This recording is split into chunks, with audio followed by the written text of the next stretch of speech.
Welcome to Sleepy Love Tales, soothing romance for a restful night. If these stories help you unwind, be sure to subscribe. For now, close your eyes and let's begin tonight's story. The Garden Beyond the Fence. Los Robles, Autumn, 1941. The garden behind the schoolhouse had been dying for 6 years before Sachiko Tanabe knelt in it. She'd found the gate latched with baling wire twisted around a nail. The previous teacher, Miss Hollis, had died of a burst appendix one summer, and afterward no one had wanted the cottage or the strip of ground beyond it. Children were forbidden to play there. The fig tree at the back had gone half wild. The roses were black canes with thorns like fishhooks. A cracked stone bird bath held a finger of rainwater and one drowned bee. Sachiko liked it immediately. She was 31 years old and had come to Los Robles in late August on a greyhound that smelled of orange peel and tobacco. The school board had hired her by letter, sight unseen, on the strength of a recommendation from the Pacific School of Religion in Berkeley. Mabel Blakely, the principal, had met her at the depot with a handshake and a slight careful smile, and had walked her through the town, pointing out the post office, the Methodist church, the feed store, the packing shed, as though Sachiko were a visitor who would soon need to find her way home. The cottage came with a position. It had 2 rooms and a wood stove and a window that faced the orchard. The garden came with the cottage. No one had said she was required to do anything about it. She did anyway. On her 3rd Saturday she put on an old apron, pried the wire from the gate, and began to cut back the roses. The work was slow. She did not mind. She'd been taught by her mother that one tended what was in front of one because doing so made the world smaller and more answerable. By noon her hands were scratched and her hair had come loose at the nape. She did not notice the child in the corner until the child spoke. "You're not supposed to be in here." Sachiko looked up. A girl of about 9 sat against the inside of the fence, half hidden by a clump of dead lavender. She had a book on her knees and a crooked fringe of hair that suggested kitchen scissors and a stubborn arm. Her eyes were the grey of weather. "Are you not supposed to be in here either?" Sachiko asked. "No." "Then we're both wrong together." The girl considered this. She did not smile, but something in her shoulders moved a 1/4 of an inch downward, which Sachiko understood to mean a great deal. The book on her knees was The Secret Garden. The cover had been mended with cloth tape. "What's your name?" "June Reed." "I am Miss Tanabe. I am the new teacher. You will be in my class on Monday." June did not answer. She looked at the dead roses and the cracked bird bath and the wild fig with the air of someone surveying a battlefield she had already lost. "What should grow here?" Sachiko asked. She had not planned to ask it. The question came out the way certain questions do when one has been alone too long, with one's hands in the dirt. June was quiet for a long moment. Then she said, without lifting her face, "Something no one can kill." Sachiko set down her shears. She did not move toward the child. She did not say "I am sorry," because she did not yet know what she was sorry for, and she had learned a long time ago that sympathy offered too quickly was a kind of theft.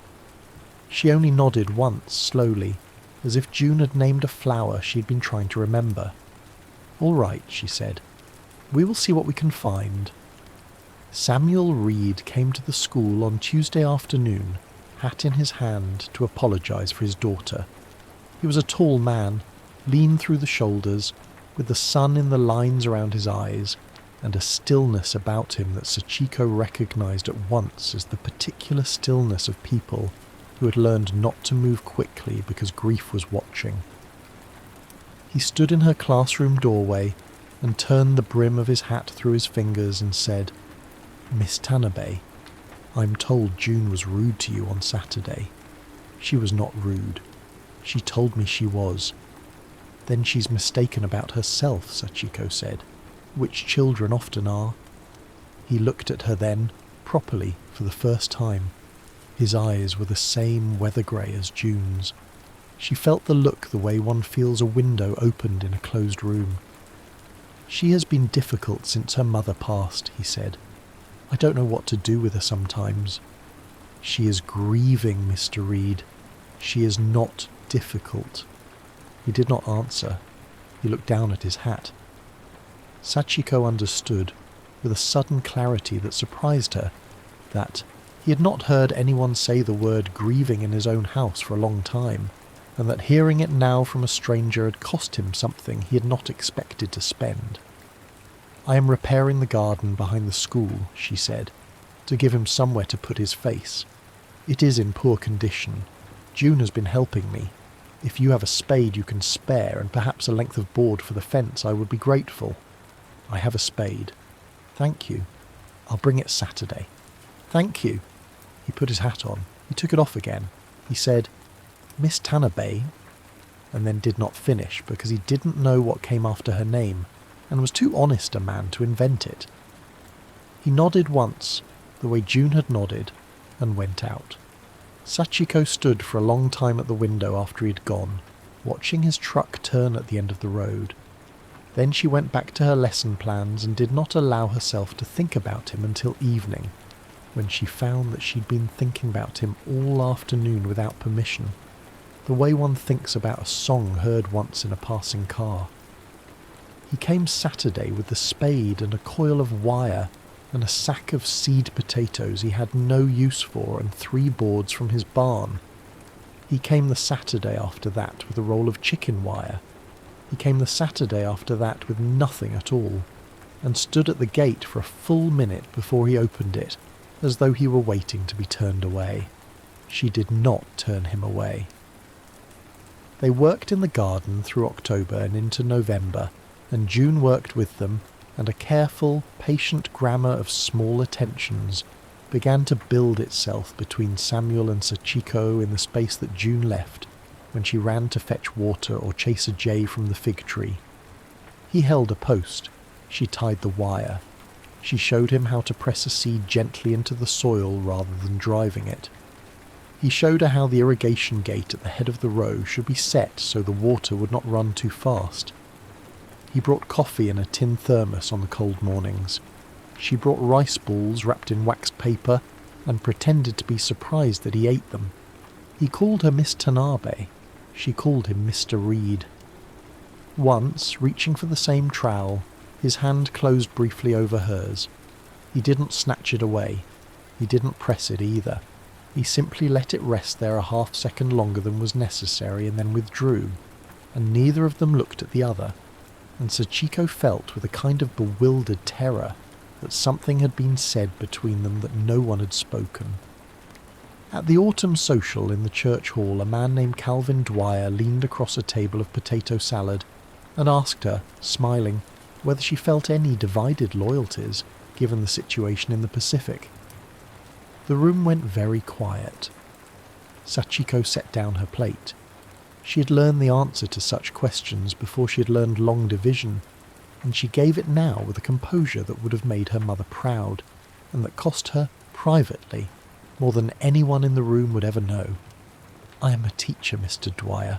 My loyalty is to my students." "That's not really an answer, is it?" "It is the answer you were given." Samuel had been standing by the punch bowl with Joe Garza, his foreman. She did not see him move. She only registered a moment later that he was beside her, his shoulder almost touching hers, and that he had said, in the same flat voice he used for talking about frost, "She is my daughter's teacher, Cal. She's owed the same courtesy as anyone else in this room." Calvin Dwyer smiled, the way men smile when they have been corrected in public and intend to remember it. "Of course, Sam. No offence meant." "None taken," Sachiko said, before Samuel could answer for her, because she would not be defended into silence even by kindness. But later, when she walked out into the cold air for a moment alone, Samuel followed her at a distance and stood by the porch rail without speaking, and she understood that he was not protecting her. He was standing where she could see him if she wanted to. That was a different thing. That was the first thing about him she did not know how to file away. The bell rang on a Monday morning in December the way it always rang. She had heard the broadcast on Sunday afternoon at the boarding house, where Mrs. Avila served pot roast on Sundays for the unmarried boarders. The radio had been on low for a baseball recap. A voice had broken in. The pot roast had gone cold in the serving dish. Mrs. Avila had crossed herself. A travelling salesman named Pettit had looked at Sachiko over the gravy boat the way one looks at a stove that has begun, inexplicably, to smoke. She had walked back to her cottage in the dark. She had not turned on the lamp. She had sat on the edge of her bed with her hands folded in her lap and had practised, the way one practices scales, the face she would wear in the morning. On Monday 11 of her 23 students were absent. By Friday it was 16. She kept teaching. She read aloud from Treasure Island. She drew the multiplication tables on the board. She corrected spelling tests with a red pencil and wrote, "Well done" in the margin even for the children who would not be returning. When she came in on Thursday morning, she found that someone had scratched 2 words into the soft pine of her desk with a penknife. "Go home." She stood looking at it for some time. Then she went to the cloakroom and got her coat and laid it over the desk and went back to the door to ring the morning bell, because there were still 7 children in the yard and she would not have them see the words. June came in late.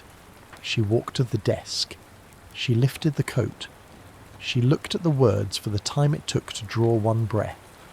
Then she sat down at the desk in front of Sachiko's and pulled her sleeve down over the heel of her hand and began slowly and methodically to rub at the scratches as if she could erase them with friction and grief. She could not erase them. The penknife had cut too deep. But she rubbed at them until the wool of her sleeve had a smear of pine dust on it, and her face had gone red and tight, and her breath had begun to come in short, angry pulls through her nose. In the doorway, Samuel Reed stood with his hat in his hand. He had come to bring June's lunch pail, which she had left on the porch in her hurry. He did not come in. He stood in the doorway watching his daughter rub a desk with her sleeve, and Sachiko saw on his face the look of a man who has understood, all at once and too late, that his child has been carrying a stone he had not noticed her pick up. He set the lunch pail very carefully on the bench by the door. He went away without speaking. That night he came to the cottage after dark. He had not come to the cottage after dark before. He stood on the step with his hat off and the cold coming off his coat and said, "Miss Tanabe, I would like to know what I can do." "You cannot do anything, Mr. Reed. There must be something." "There is not." He didn't argue. He didn't promise. He stood on the step and looked at her, and she stood in the doorway and looked at him, and the lamp behind her made a yellow rectangle on the boards between them. The rectangle was not large. Neither of them stepped into it. "I will come on Saturday," he said, "to work on the garden. There will not be much to do in December. I will come anyway." "Yes," she said. "All right." He nodded. He turned to go. At the bottom of the step he stopped and said, without turning around, "Sachiko." It was the first time he had used her name. He said it as if he were setting something fragile down on a shelf. She didn't answer. She could not.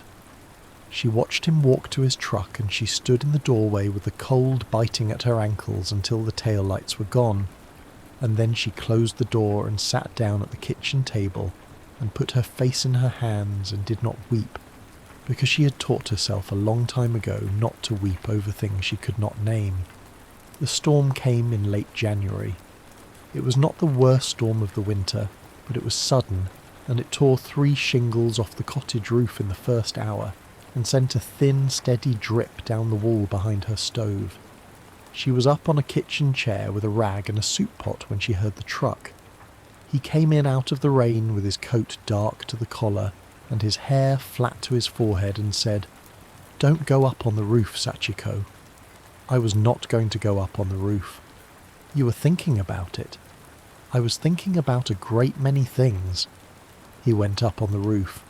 She stood at the kitchen window and watched the shape of him moving against the grey sky, and could not decide whether she wanted him to come down or stay up there forever, where the question of what to do with him was simpler. When he came down, he was soaked through to the skin. June was asleep at the farmhouse with Luz Garza, who came to sit with her on stormy nights. There was no one to come and call him home. Sachiko boiled water for tea because she could not think what else to do with her hands.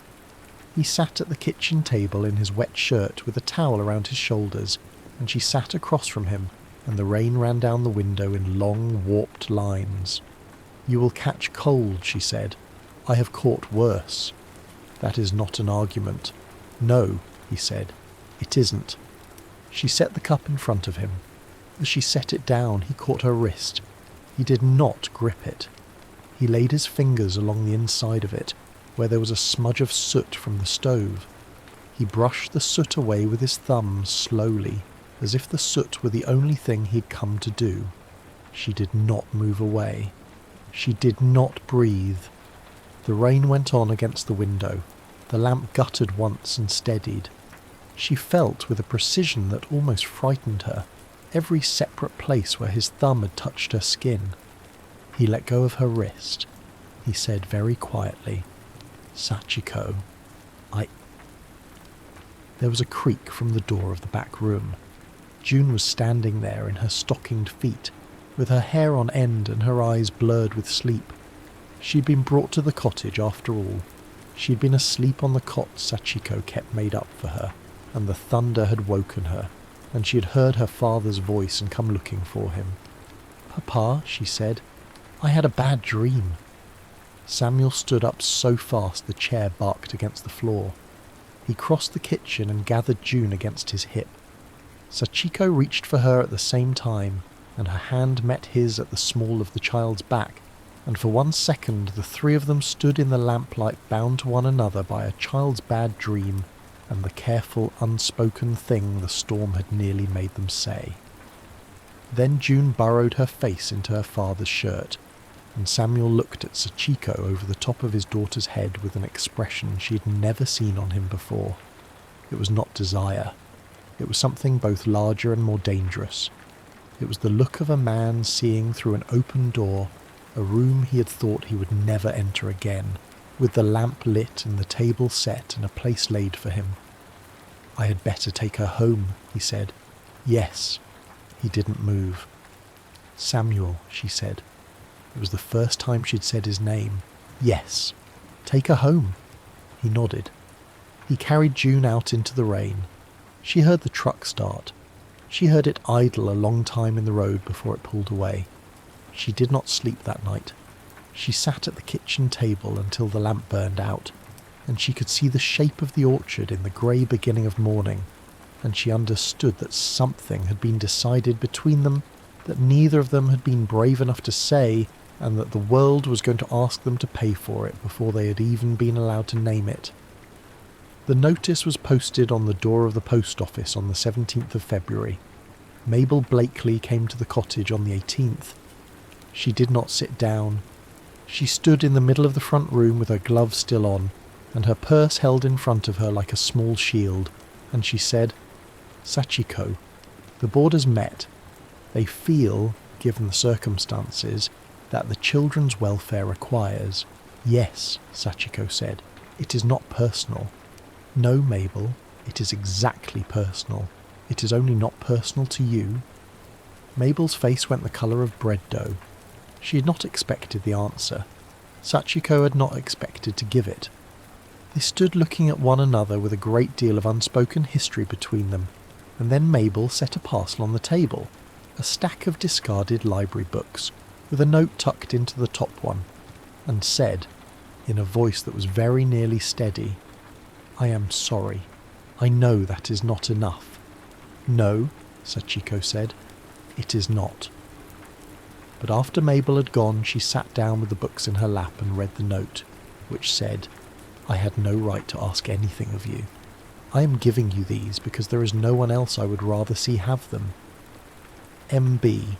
And she found that her hand was shaking on the page, and she put the note in the front of the topmost book and would carry it with her. in the end all the way to Arroyo Mesa. Samuel came that night. He came as he had come in the storm without warning, and he stood in the doorway and said, "Marry me." She'd been folding a dress into the open trunk on the bed. She did not stop folding. "No," she said.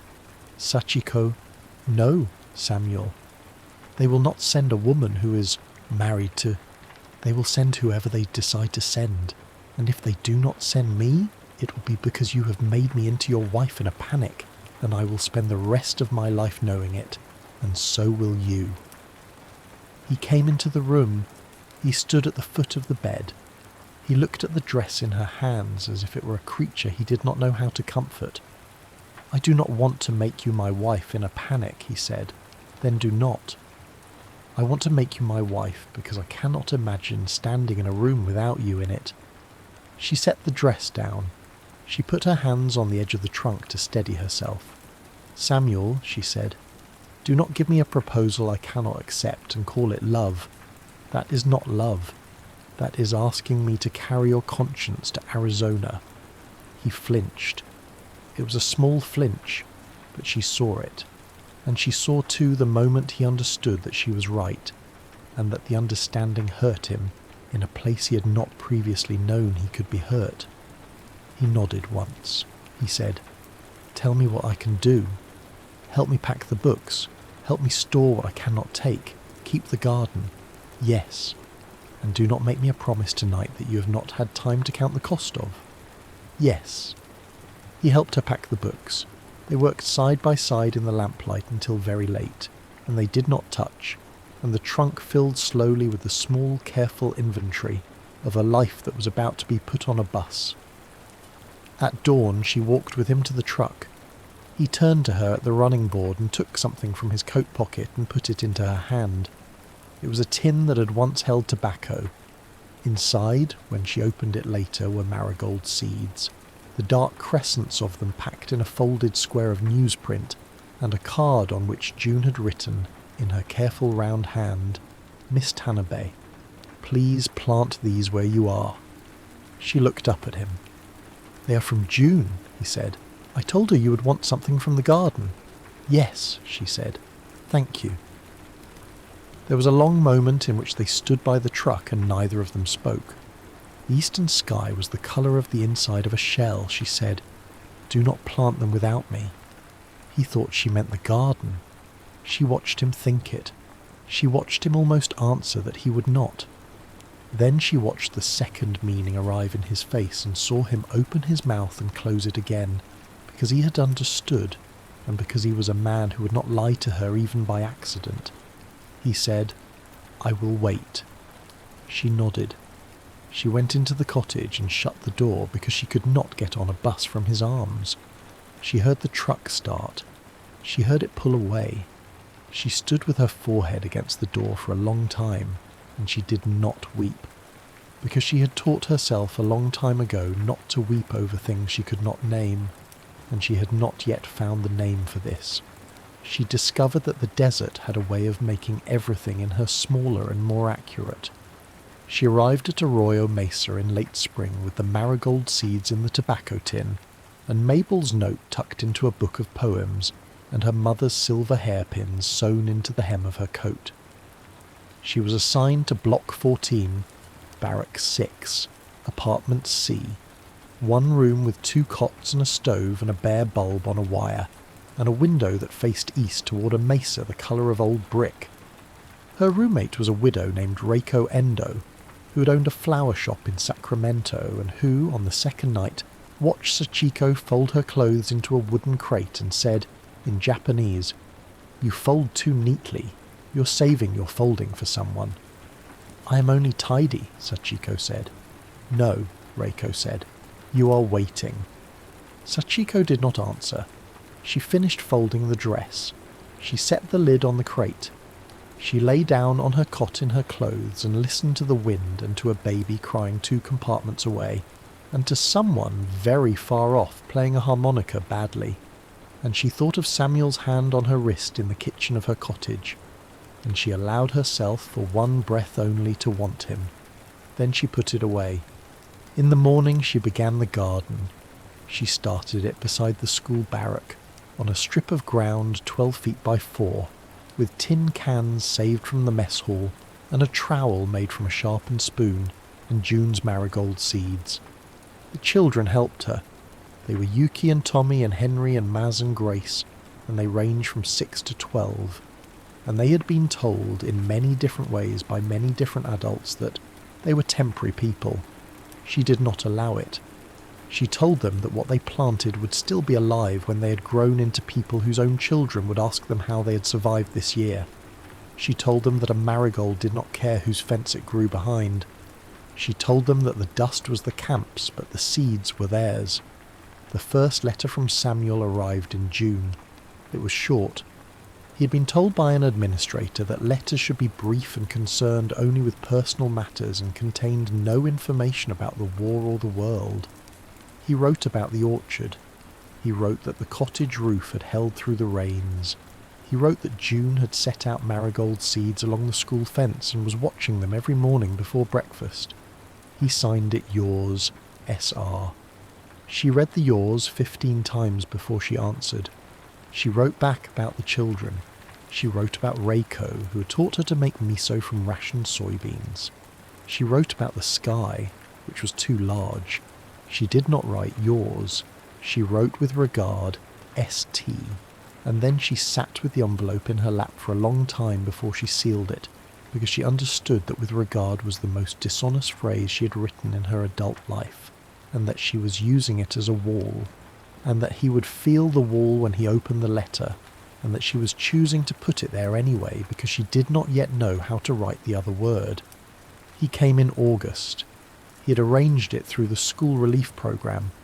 He brought a crate of books and a sack of pencils and a packet of seeds Joe Garza had saved from the late summer squash. He was searched at the gate. The crate was opened. Each book was lifted, opened, shaken.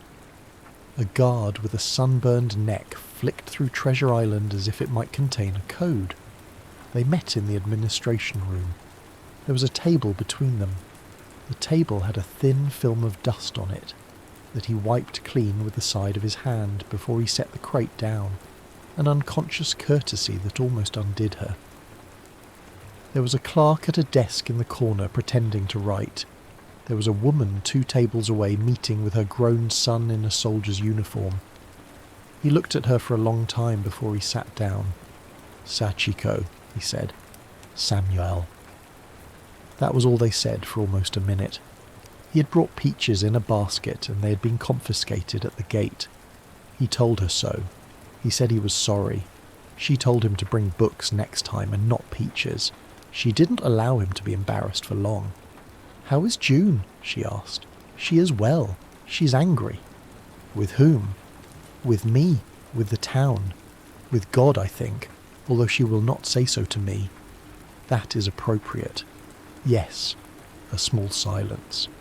"And you," she said. "I am—" He stopped. He put his hands flat on the table. "I am learning what I did not know." "What did you not know?" He looked at her. His grey eyes had the desert in them already, the small lines around them deeper than they had been in February. He said, "I did not know that I had been treating my own decency as a thing I owned. I did not know that I could stand at the edge of a room and feel righteous because I had not joined in the laughing. I am learning." She had not expected that answer. She had expected an apology or a vow. She had not expected an audit. She put her hand on the table near his. She did not lay it on top of his. She placed it on the wood so that the smallest finger of her hand was nearly, but not quite, touching the smallest finger of his. The clerk in the corner turned a page.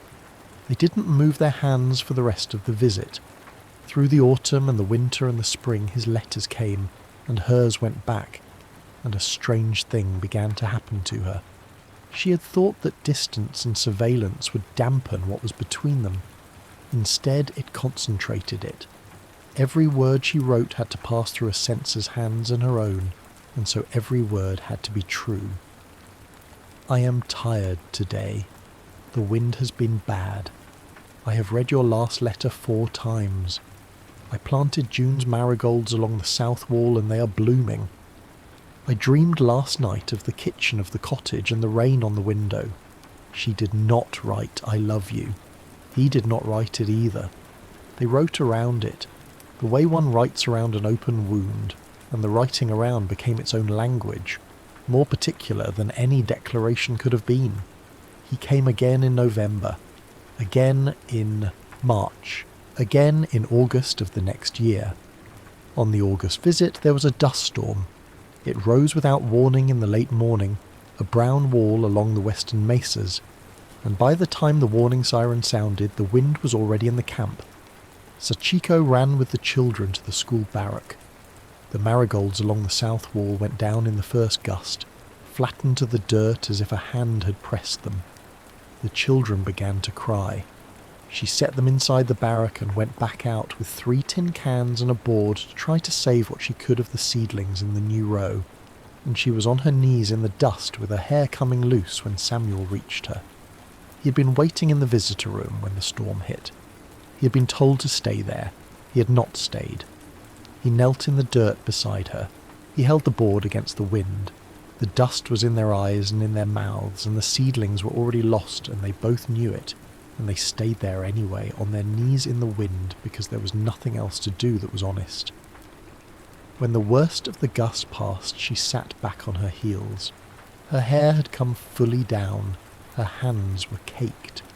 She looked at him through the dust and said in a voice that came up out of a place she had not previously allowed herself to speak from, "I cannot do this any more, Samuel. Sachiko, I cannot be the part of your life that exists only when no one is watching.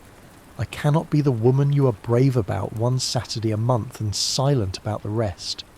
I cannot be a secret you carry well." He didn't move. "I love you," he said. It was the first time. He said it in the wind, on his knees, with the dust on his face, and he said it not as a gift but as a confession, the way one names the thing one has done. "I know you do," she said. "That is not enough. It has to cost you something, Samuel. It has to cost you what it has cost me. Otherwise it is not love. It is a kindness you can afford." He looked at her for a long time. The dust settled in his hair and in the lines beside his mouth. He looked older than he had looked in February of 1942. He looked like a man who had been told a true thing and had decided not to argue with it. He said, "All right." That was all. He said it the way he had said, "I will come Saturday," in the doorway of the cottage. He said it the way he said most of the important things in his life, as if a small word and a kept one were the same thing. She did not know yet that he meant it. She would not know for a long time. But something in her, the small armoured thing that had been holding her upright for years, sat down inside her chest and put its head in its hands and rested. He did not come the next month, or the month after. She told herself she was relieved. She was not.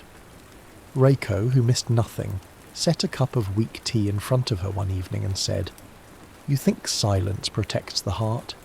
It only teaches the heart to live without you." "He is doing what I asked," Sachiko said. "You did not ask him to disappear. You asked him to be brave. Those are different things." "He does not know the difference." "He will learn it," Reiko said, "or he will not be the man you have been writing letters to." What Sachiko did not know, what she could not have known from Block 14, Barrack 6, was that he was learning it. He was learning it at a growers' meeting in October of 1944, when Calvin Dwyer passed a petition down the table, and Samuel, without standing up, pushed it back across the wood and said the word "no" in a voice that had nothing in it but the word. He was learning it the following week, when his contract with the cannery was cancelled by letter, and the letter said current market conditions and meant nothing of the kind. He was learning it the night someone poisoned a row of his young peach trees, and he stood in the orchard at dawn with Joe Garza and looked at the curled black leaves and said, "I deserved this," and Joe said, "No, you didn't, but you've been earning the right to face it for 3 years now, so face it.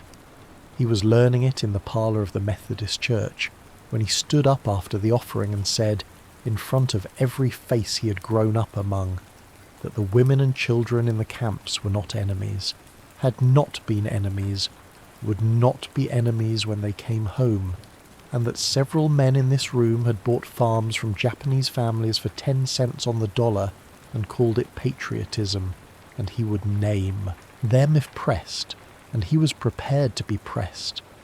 He was learning it when the deacon asked him to leave. He was learning it when June, 16 now and fierce as a hawk, came to him in the kitchen of the farmhouse with a letter in her hand and said, "Papa, they are going to try to send her back to Japan. We have to do something." He went to San Francisco. He hired a lawyer with money he did not have. He wrote a statement for the immigration hearing and tore it up, and wrote another and tore that up too, and finally wrote 3 lines that said only what was true, and signed his name, and sent it. He didn't write to Sachiko about any of it. He had understood finally that he did not have the right to make her hold his courage for him while he was still building it. He would come back to her, if he came back to her at all, with the thing done. She returned to Los Robles in the spring of 1946, on a bus that smelled of diesel and other people's tobacco. Her hearing had been favourable. The lawyer Samuel had paid for had been a quiet man named Hashimoto, who had asked her to testify in her own voice, and she had. She had said in a small room with a fan turning overhead that she would not perform gratitude for a country that had imprisoned her. She had said that she would stay because her life was here, and her work was here, and her dead and her living were here, and she would not be asked to apologise for any of it. The hearing officer had written something on a pad and had not looked at her. 2 months later, a letter had come. She came back not because she had been invited. She came back because she had decided. June met her at the depot. She was taller than Sachiko now, and her hair had grown out, and she stood on the platform with her hands in the pockets of a dress that did not quite fit, and her face composed in the careful arrangement of a person who decided in advance not to cry. The arrangement lasted 4 seconds. Then she walked into Sachiko's arms and put her face into the curve of Sachiko's neck and stayed there. Samuel was not at the depot. "He wanted to be here," June said against her shoulder. "I told him I wanted to come alone first." That was wise. I wasn't being wise. I was being selfish. That can also be wise. They drove out to the ranch in the truck with June at the wheel because she had taught herself, and the late light was on the orchards, and Sachiko looked at the rows of trees and at the road and at the long gold field beyond, and she thought, "I have been gone 4 years, and the trees have grown, and so have I."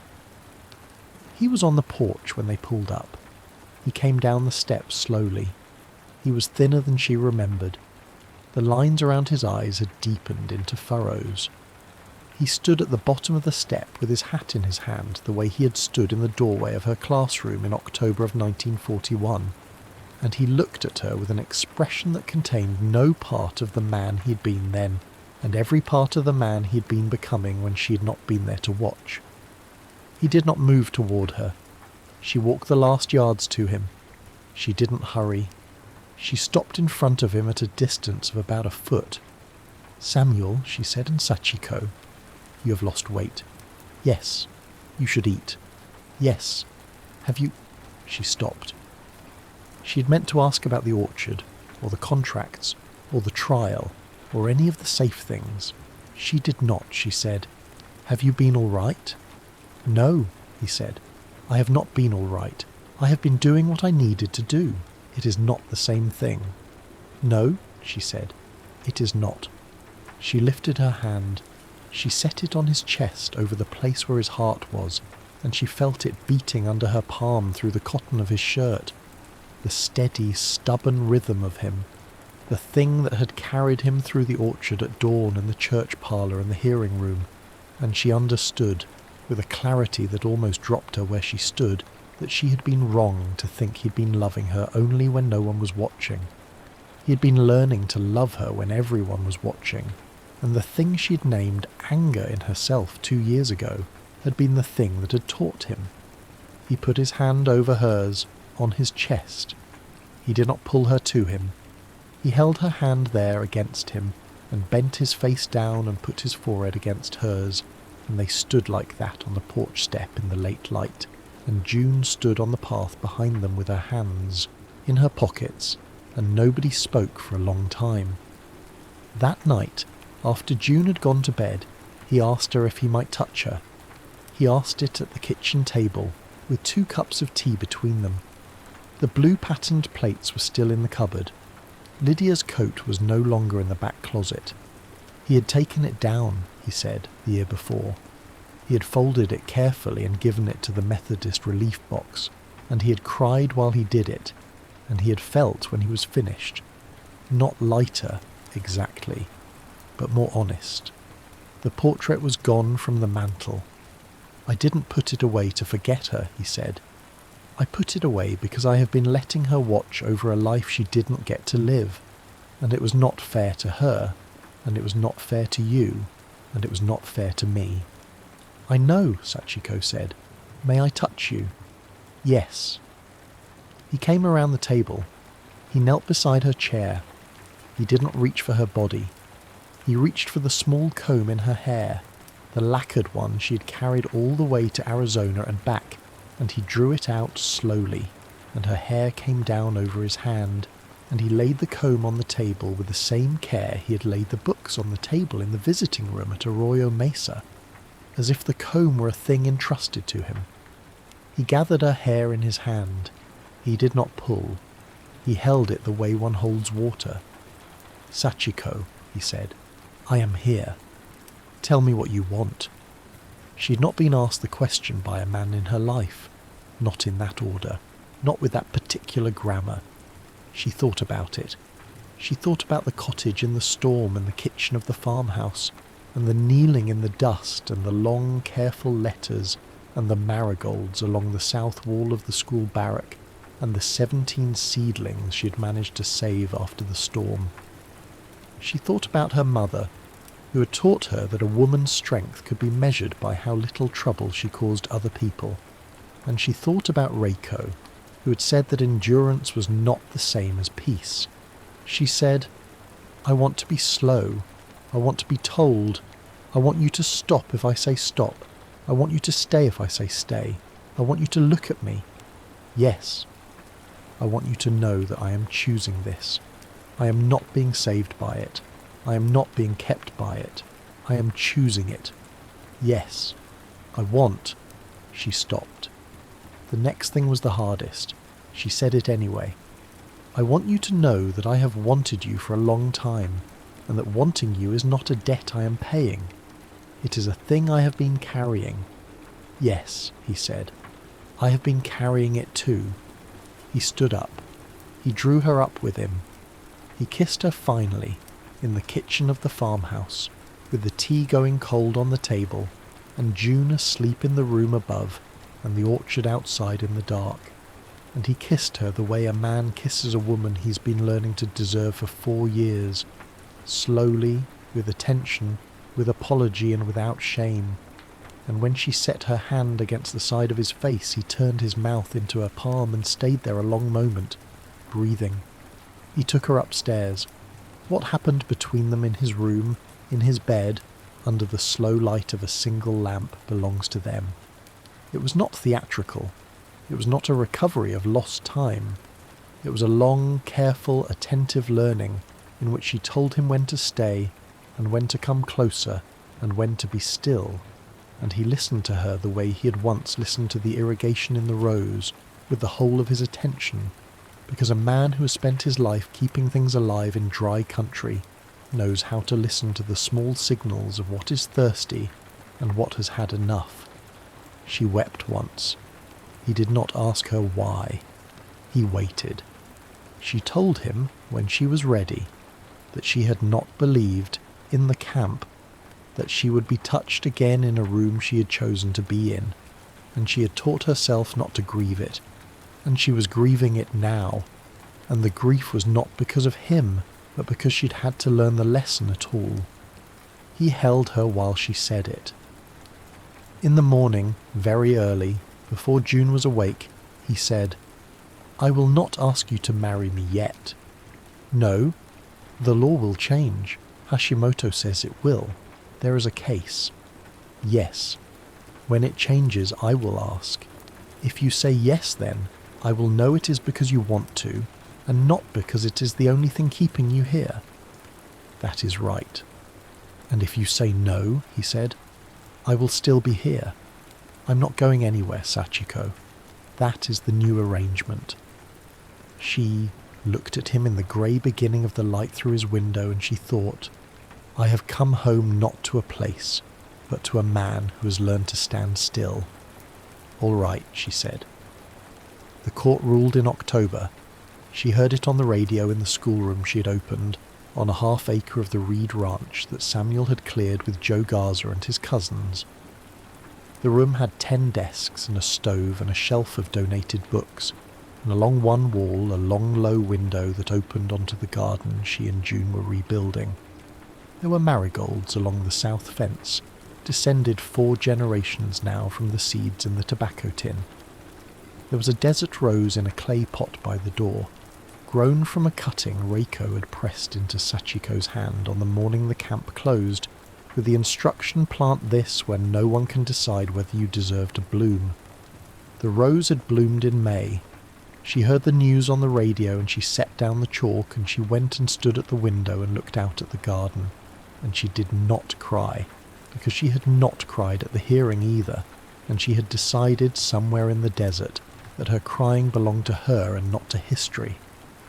Samuel came in from the orchard at dusk. He had heard it on the truck radio.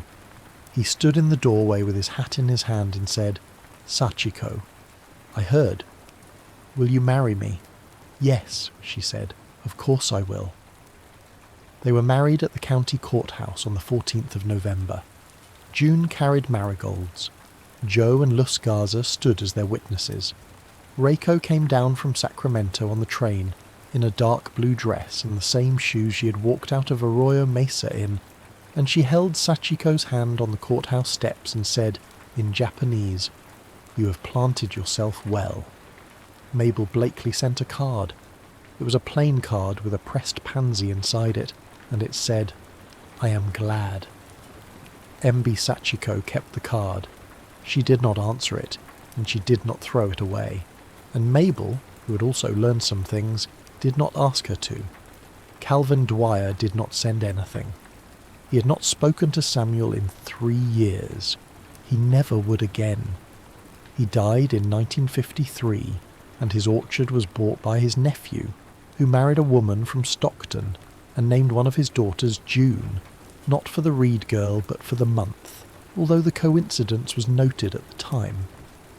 That afternoon, after the courthouse and the small lunch at the farmhouse, with Joe and Luce and Reiko and June, Sachiko walked out with Samuel through the orchard to the fence between the ranch and the school garden. He had brought a claw hammer. He was going to take the fence down. She set her hand on his wrist. "Leave a piece of it," she said. He looked at her. "Why?" She thought about it. She wanted to give him an answer that was the size of the question. "Because a fence is a thing that was made by people," she said, "and the people who made it are still alive, and the people who came after them are still alive. And if we pretend there was no fence, then we will pretend there was no choice. I want there to have been a choice. I want our children, if we have them, and the children in that schoolroom, and June's children, to be able to walk through a gate and know that someone once decided to open it. A field is not the same as a garden, Samuel.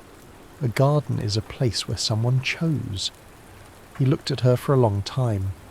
Then he set the hammer down in the dirt and took the 2 old posts and the cross rail between them, and he straightened them where they leaned, and he tamped the dirt around their bases with the heel of his boot, and he stood back beside her, and the gate, sagging a little on its hinge but answering when pushed, stood open between the orchard and the school garden in the late November light.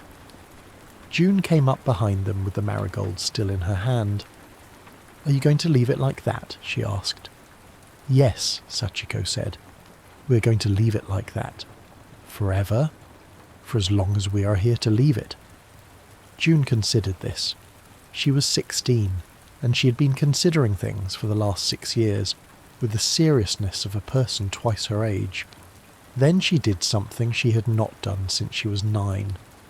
She slipped her hand into Sachiko's hand, and she slipped her other hand into her father's, and the three of them stood at the open gate in the late light, with the marigolds glowing along the south fence and the young peach trees moving in the small wind, and somewhere beyond, in the schoolroom that would open Monday morning for the first class of the spring term, a kettle was beginning to whistle on the stove that Joe Garza had lit for them, and someone, Reiko probably, was calling them in for tea. They went in. The fence remained. The gate stayed open. The end.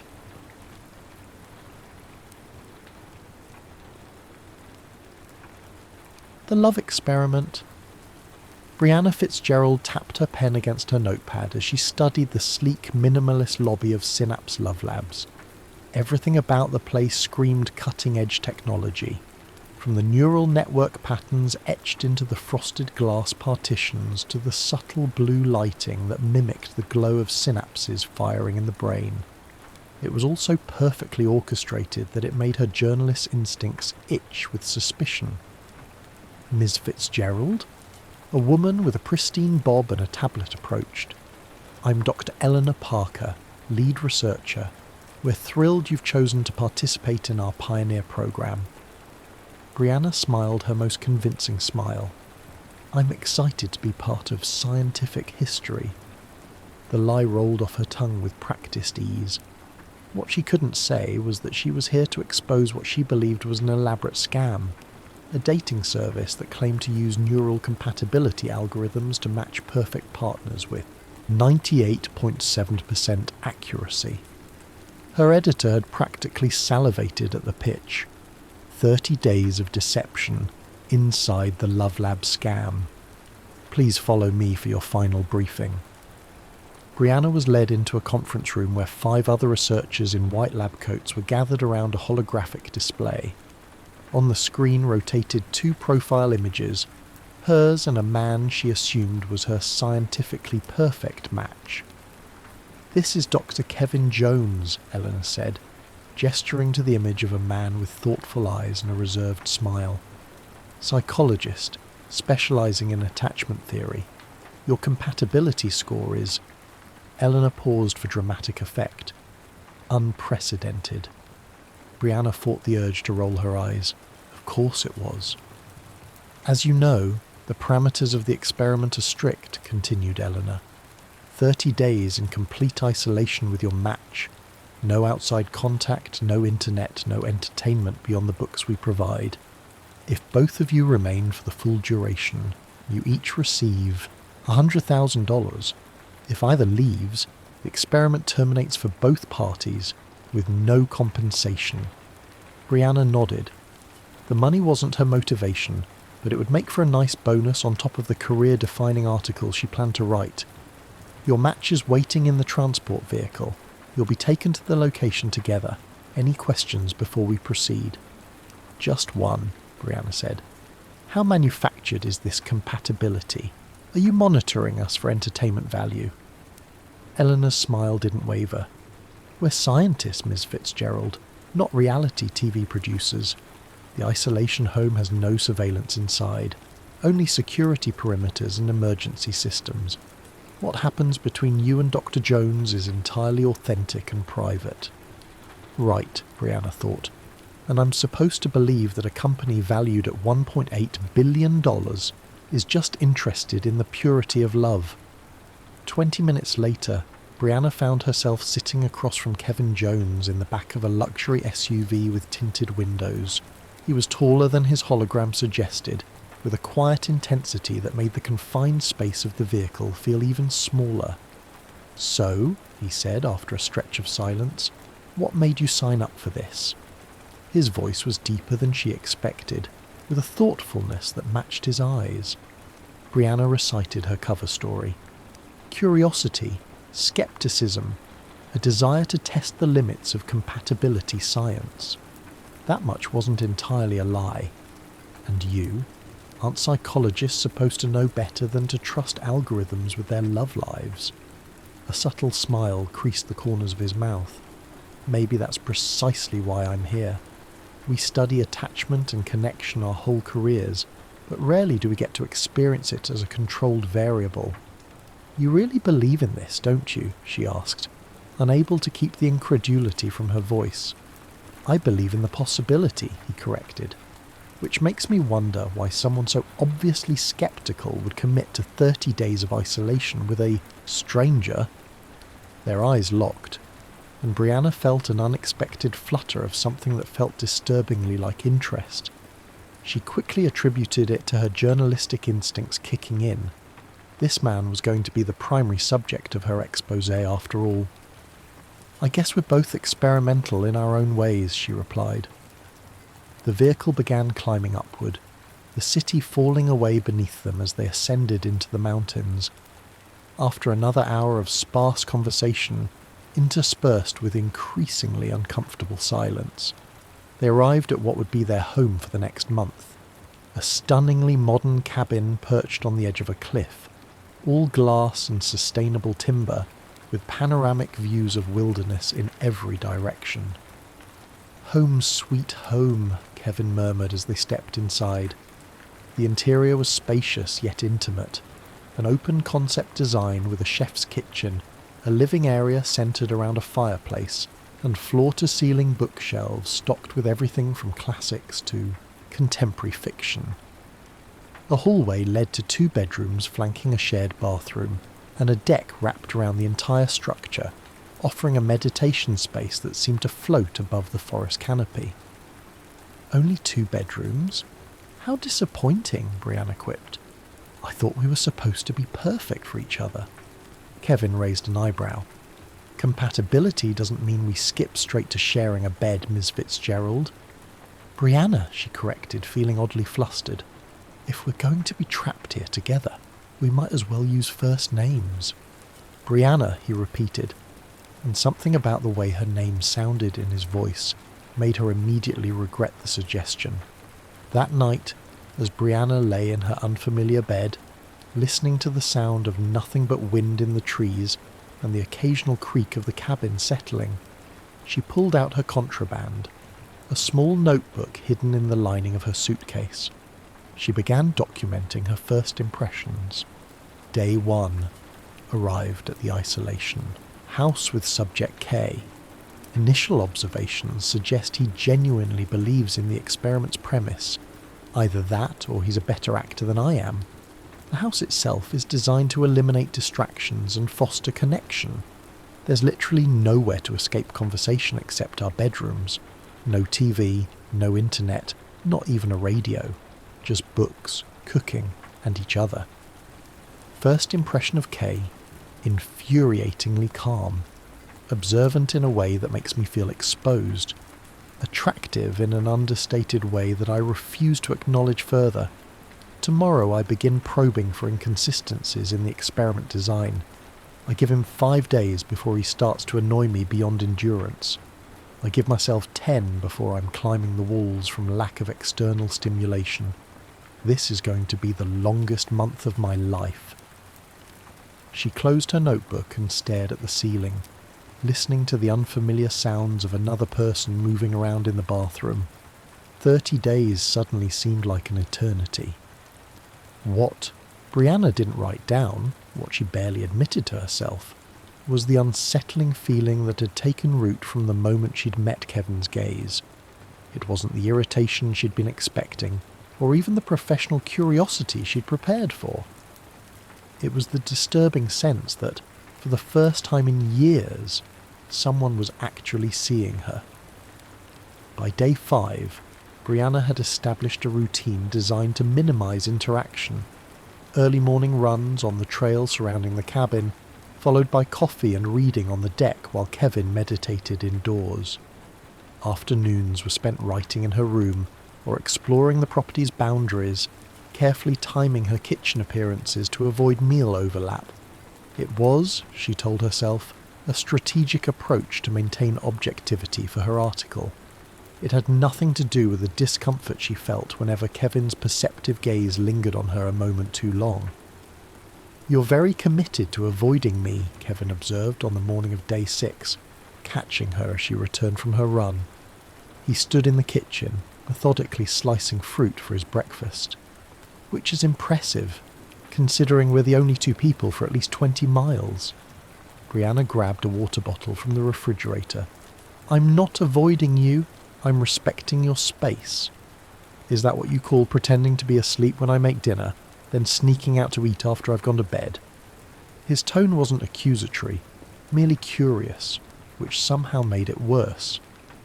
"I'm a night owl," she deflected. "You're a journalist," he replied simply, placing a slice of mango in his mouth. Brianna froze. "Excuse me?" "You're a journalist," he repeated, "not a marketing executive like your profile claims."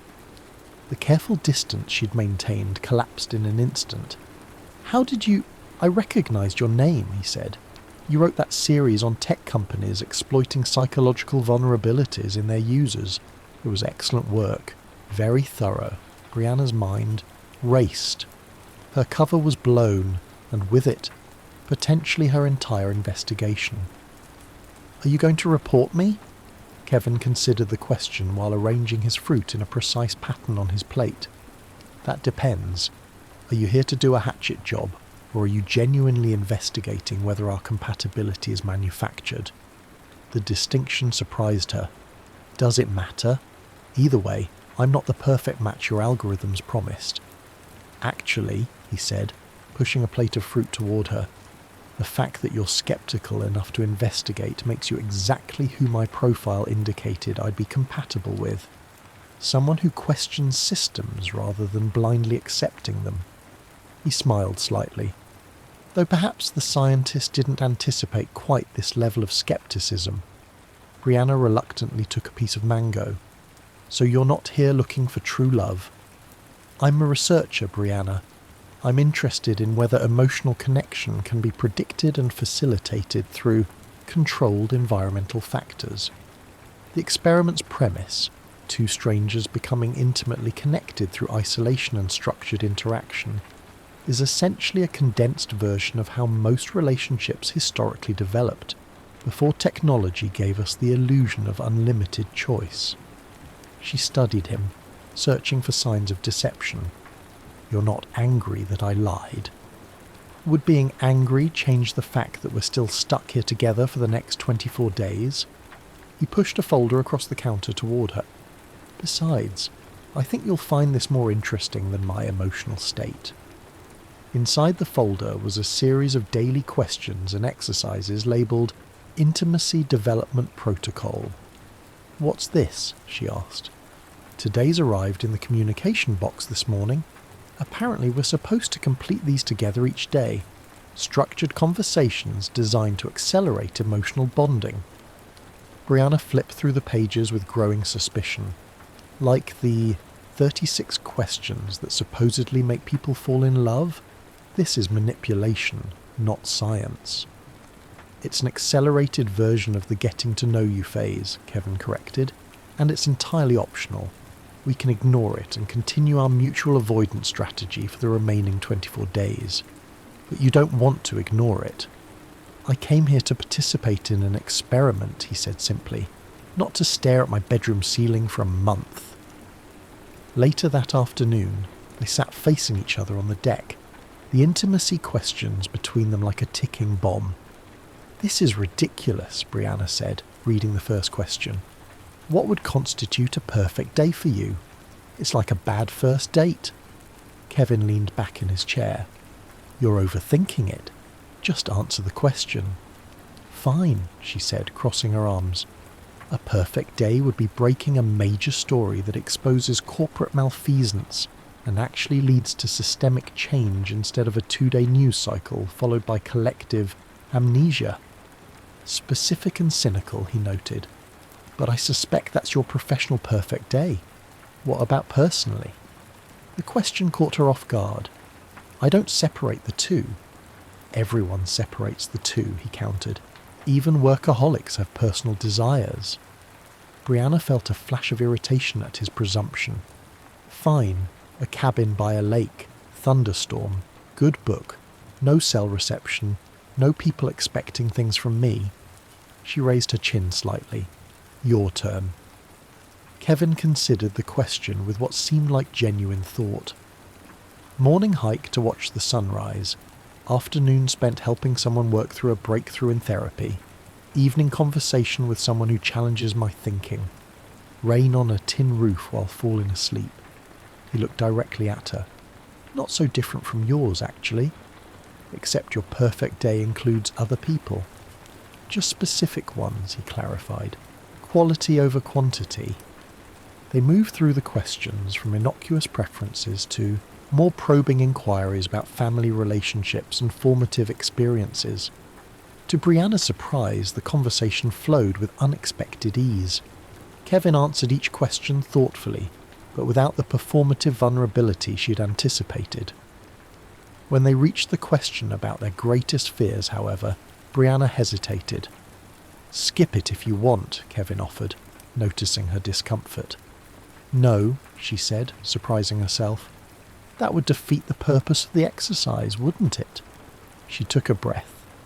My greatest fear is discovering that everything I've built my identity around is meaningless. That all the sacrifices I've made for my career, the relationships I've sidelined, the personal life I've postponed, were for nothing. The admission hung in the air between them, more honest than she'd intended. Your turn, she said quickly before he could respond. Kevin was quiet for a moment. That I'll spend my professional life helping others form meaningful connections while being fundamentally incapable of maintaining one myself. The vulnerability in his answer created a sudden shift in the atmosphere between them. Is that why you're here? She asked softly. To prove you can connect? Perhaps, he admitted, or to confirm my suspicion that I can't. He smiled, but it didn't reach his eyes. We all have our investigations, Brianna. As the sun began to set, painting the surrounding forest in shades of gold and amber, they completed the final question. If you could know one thing about your future, what would it be? Whether anything I do actually matters, Brianna answered without hesitation. Kevin studied her face in the fading light. Everything matters, Brianna, just rarely in the ways we anticipate. That's not an answer to the question, she pointed out. I'd want to know if I find peace with my contradictions, he said after a moment. The desire for connection battling with the need for solitude, the urge to understand others fighting with the fear of being truly understood. As darkness fell and they moved inside, something fundamental had shifted between them. They prepared dinner together in a comfortable silence that felt entirely different from the awkward avoidance of previous days. Later, as Brianna updated her notebook, she found herself struggling to maintain her detached tone. Day 6. The structured interaction questions are clearly designed to accelerate artificial intimacy. The problem is, they work. Kay revealed vulnerabilities that seem genuine, though I can't rule out strategic disclosure. The more concerning development is my own unexpected candor. Need to re-establish professional boundaries tomorrow. Additional observation. Kay knows I'm investigating the experiment but hasn't reported me. Either he's confident the experience will change my mind, or he has his own agenda I haven't identified yet. Either possibility is unsettling. She closed her notebook and listened to the sounds of Kevin moving around in the kitchen, cleaning up after their dinner. For the first time since arriving, the thought of 24 more days no longer felt like a sentence to be endured. It felt like an investigation whose outcome she could no longer confidently predict. By the end of the second week, the rhythms of their coexistence had evolved into something unexpectedly comfortable. Mornings still began with Brianna's runs, but now Kevin joined her occasionally, matching her pace without conversation, a shared silence that somehow felt more intimate than words. Meals became collaborative efforts. their kitchen dance growing more synchronized as they learned each other's movements. Evenings were spent completing the intimacy exercises, followed by discussions that often stretched late into the night. "Today's challenge is different," Kevin announced on the morning of day 15, examining the contents of the communication box. Instead of the usual question cards, there was a single envelope containing 2 blindfolds and instructions. "Absolutely not," Brianna said when he explained the exercise. 20 minutes of silent, sightless mirroring, following each other's movements using only touch as guidance. "Afraid?" Kevin asked, a hint of challenge in his voice. "Suspicious," she corrected. "This isn't about compatibility. It's manufacturing artificial intimacy through controlled vulnerability." "Isn't that essentially what dating is?" he countered. "A series of increasingly vulnerable exchanges to determine compatibility." "Dating gives you the choice to walk away between exchanges," she pointed out. "This experiment removes that choice." Kevin considered this. "We can modify it. 5 minutes instead of 20, and either of us can stop at any point."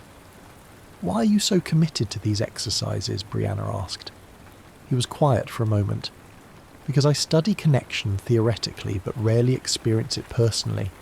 Professional curiosity, if nothing else." Something in his honest admission disarmed her. "Fine. 5 minutes. But I'm documenting this as manipulation in my article." "Duly noted," he said with a hint of a smile. They stood facing each other in the living room, furniture pushed aside to create space. The blindfolds lay on the coffee table between them, a boundary neither had yet crossed. "Ready?" Kevin asked. Brianna nodded, trying to ignore the flutter of anticipation in her stomach as she lifted her blindfold. The world went dark, heightening her other senses. The sound of Kevin's breathing, the scent of his soap, the subtle shift in air pressure as he moved closer. "Hands up, palms forward," he instructed softly. She complied, feeling vulnerable and slightly ridiculous until her palms met his, warm, steady, and slightly larger than her own. The simple contact sent an unexpected current through her. "I'll lead first," he said, his voice closer now. "Just follow the pressure." He began with simple movements, hands up, down, outward, which Brianna followed easily. As the minutes passed, the movements became more complex. Circles, waves, one hand leading while the other followed a different pattern. Without sight, their entire focus narrowed to the points where their palms connected. "Your turn to lead," Kevin murmured after what felt like both seconds and hours. Brianna initiated a pattern, marvelling at how quickly he adapted to her rhythm. There was something oddly exhilarating about the wordless communication, the way their bodies learned each other without visual cues. When Kevin suggested they try mirroring without hand contact, just sensing each other's movements through the air between them, Brianna knew they had far exceeded the 5-minute limit, but couldn't bring herself to stop. The exercise had transcended its artificial constraints, becoming something else entirely, a conversation without words, a negotiation of space and energy that felt strangely profound. The timer's unexpected beep startled them both. For a moment, neither moved to remove their blindfolds. "That was..." Brianna began, but words felt inadequate. "I know," Kevin replied simply. When they finally removed the blindfolds, blinking in the sudden light, Brianna was struck by the intensity in Kevin's eyes, a mixture of vulnerability and something deeper that made her look away first. "Well," she said, striving for a lightness she didn't feel. "I can see why they included that one in the manipulation protocol." "Is that what you experienced?" he asked. "Manipulation?" The question hung between them, demanding a level of honesty she wasn't prepared to give. "I experienced an exercise designed to create artificial intimacy," she said carefully. "And did it?" Brianna met his gaze. "Would admitting that it did validate your theory or undermine my skepticism?" A small smile played at the corners of his mouth. "Both, perhaps." That night, a sudden mountain storm brought winds that howled through the trees and rain that pounded against the cabin's metal roof. The lights flickered once, twice, and then plunged them into darkness. "Perfect," Brianna muttered, fumbling for her phone to use as a flashlight. "Emergency kit should be in the kitchen," Kevin called from somewhere across the room. They converged at the kitchen island, the beams of their phone flashlights dancing across the countertops as they searched for candles or lanterns. "Found it," Kevin announced, pulling a box from beneath the sink. Inside were emergency candles, matches, a hand-crank radio, and several foil emergency blankets. As they placed candles around the living room, the space transformed. Shadows danced on the walls, and the howling wind outside made the cabin feel smaller, more intimate. They settled on opposite ends of the couch, an emergency blanket wrapped around each of them. "At least it's not cold," Brianna observed, watching the candle flames flicker with each draught. "Wine," Kevin suggested, holding up a bottle they'd left, unopened since arrival. "Seems like the appropriate response to a power outage." 2 glasses in, Brianna found herself relaxing into the strange intimacy of the moment. The storm outside, the dancing candlelight, the absence of technological distractions. It created a pocket universe where normal rules felt suspended. "Truth or dare," Kevin suggested, a playful glint in his eye that the candlelight accentuated. Brianna laughed. "What are we teenagers?"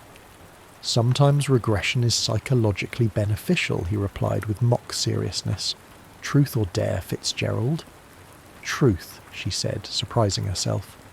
The wine had softened her edges just enough to make the game seem harmless. "Why journalism?" he asked. "What drew you to exposing truths rather than creating them?" It wasn't the light question she'd expected. "My father was a marketing executive," she said after a moment. "Brilliant at crafting narratives that made people want things they didn't need. I grew up watching him spin mediocre products into must-have items, and I hated how easily people believed the stories he told." She took another sip of wine. "I guess I wanted to be the opposite, to strip away the stories people sell and find what's actually beneath them." Kevin nodded, his expression thoughtful. "And what about you? Truth or dare?" "Truth," he said. "Earlier, you said you rarely experience connection personally. Why is that, for someone whose entire career is built around understanding human relationships?" The question lingered in the candlelit space between them. For a moment she thought he might deflect. "The same reason surgeons rarely operate on family members," he finally said.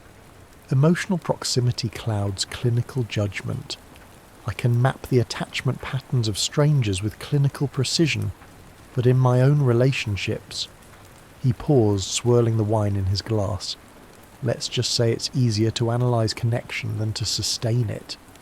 "That sounds lonely," Brianna said softly. "Says, the woman who listed no people as part of her perfect day," he countered with a gentle smile. "Touché." She raised her glass in acknowledgement. "Maybe we're both hiding from the same thing, just from opposite directions." "And what would that be?" he asked. "The terror of being truly seen," she said, the words emerging from some place deeper than conscious thought. "You from the inside, me from the outside." The candlelight caught the surprise in his eyes, surprise that quickly shifted to something more complex, more dangerous. "Truth or dare, Brianna?" he asked, his voice lower now. "Dare," she said, suddenly unwilling to risk another truth.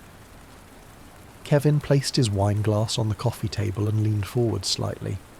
"I dare you to stop documenting this experience as an investigation for 5 minutes, to be fully present, without filtering what happens through the lens of your article." "How would you even know if I did that?" she challenged. "I wouldn't," he admitted, "but you would." The simplicity of his answer disarmed her.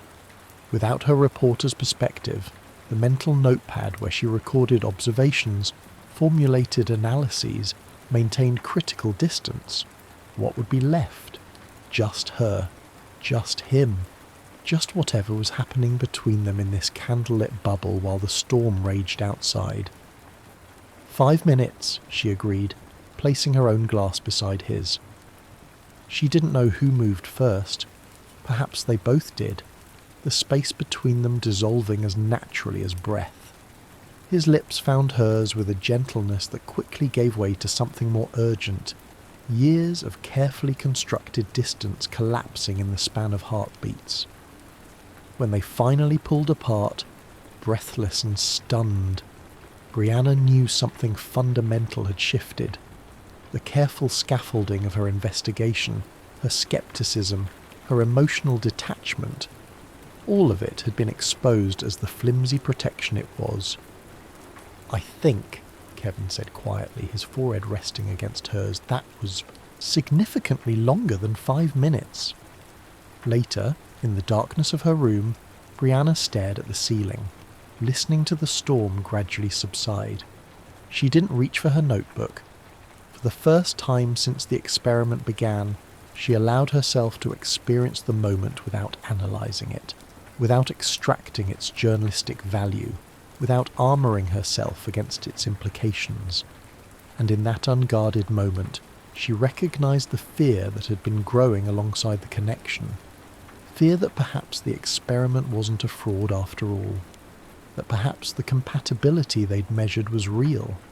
And if that was true, what else might be? The kiss changed everything, and nothing. They didn't speak of it the next morning, yet it hung between them like an unspoken question, altering the gravity of every interaction. Their daily routines continued, the shared meals, the evening exercises, but now charged with an awareness that made even passing in the hallway feel significant. En Nice, day 21, Brianna woke to find Kevin already gone on a morning hike. In the kitchen, she discovered a note indicating he'd be back by noon, along with freshly brewed coffee and sliced fruit arranged in a pattern that mirrored how she always prepared her breakfast. The thoughtfulness of the gesture sent an uncomfortable warmth through her chest. This wasn't supposed to happen. She wasn't supposed to feel this tug of attachment to a man who was ultimately a research subject in her investigation. Needing to reorient herself, Brianna retrieved her notebook, neglected in the days since the power outage, and forced herself to document recent developments with professional detachment. Day 21. Notable shift in subject dynamics following isolation-intensified physical proximity event. Storm-induced power outage leading to decreased inhibition. Important to note that environmental manipulation continues to be a significant factor in manufacturing false intimacy. Subject K demonstrates increasing investment in experiment outcomes. Personal boundaries must be reinforced to maintain investigative integrity. She stared at the words, recognizing their defensive tone. Who was she trying to convince? Her readers or herself? When Kevin returned from his hike, Brianna had retreated to the deck with a book she wasn't actually reading. She sensed rather than saw him approach, her body attuned to his presence in a way that both thrilled and unnerved her. "I brought something back for you," he said, placing a perfect pine cone beside her. "Thought it might make a nice souvenir of your time in captivity." The gesture was simple, thoughtful, and it cracked something in her chest. "We need to talk about what happened," she said, closing her book. Kevin settled into the chair beside her. "Which part? The kiss, or what it might mean?" "Both," she admitted. "This situation, it's not real, Kevin. It's a pressure cooker designed to force an artificial connection. 2 more weeks and we return to our real lives." "And you think what we're experiencing isn't transferable to those real lives?" he asked. No defensiveness in his tone, just genuine curiosity. "I think it's manufactured," she said, the words sounding hollow even to her own ears. "The isolation, the forced proximity, the carefully designed exercises, it's all creating a simulated intimacy that wouldn't exist under normal circumstances." Most relationships begin in artificial environments, he pointed out. Curated dating profiles, choreographed first dates, alcohol-lowered inhibitions. The difference is merely the degree of control and the transparency about the purpose. "Don't psychoanalyze me," Brianna said, a flash of irritation cutting through her confusion. "This whole setup, it's manipulation disguised as science." Kevin was quiet for a moment. "You're scared," he finally said, not unkindly.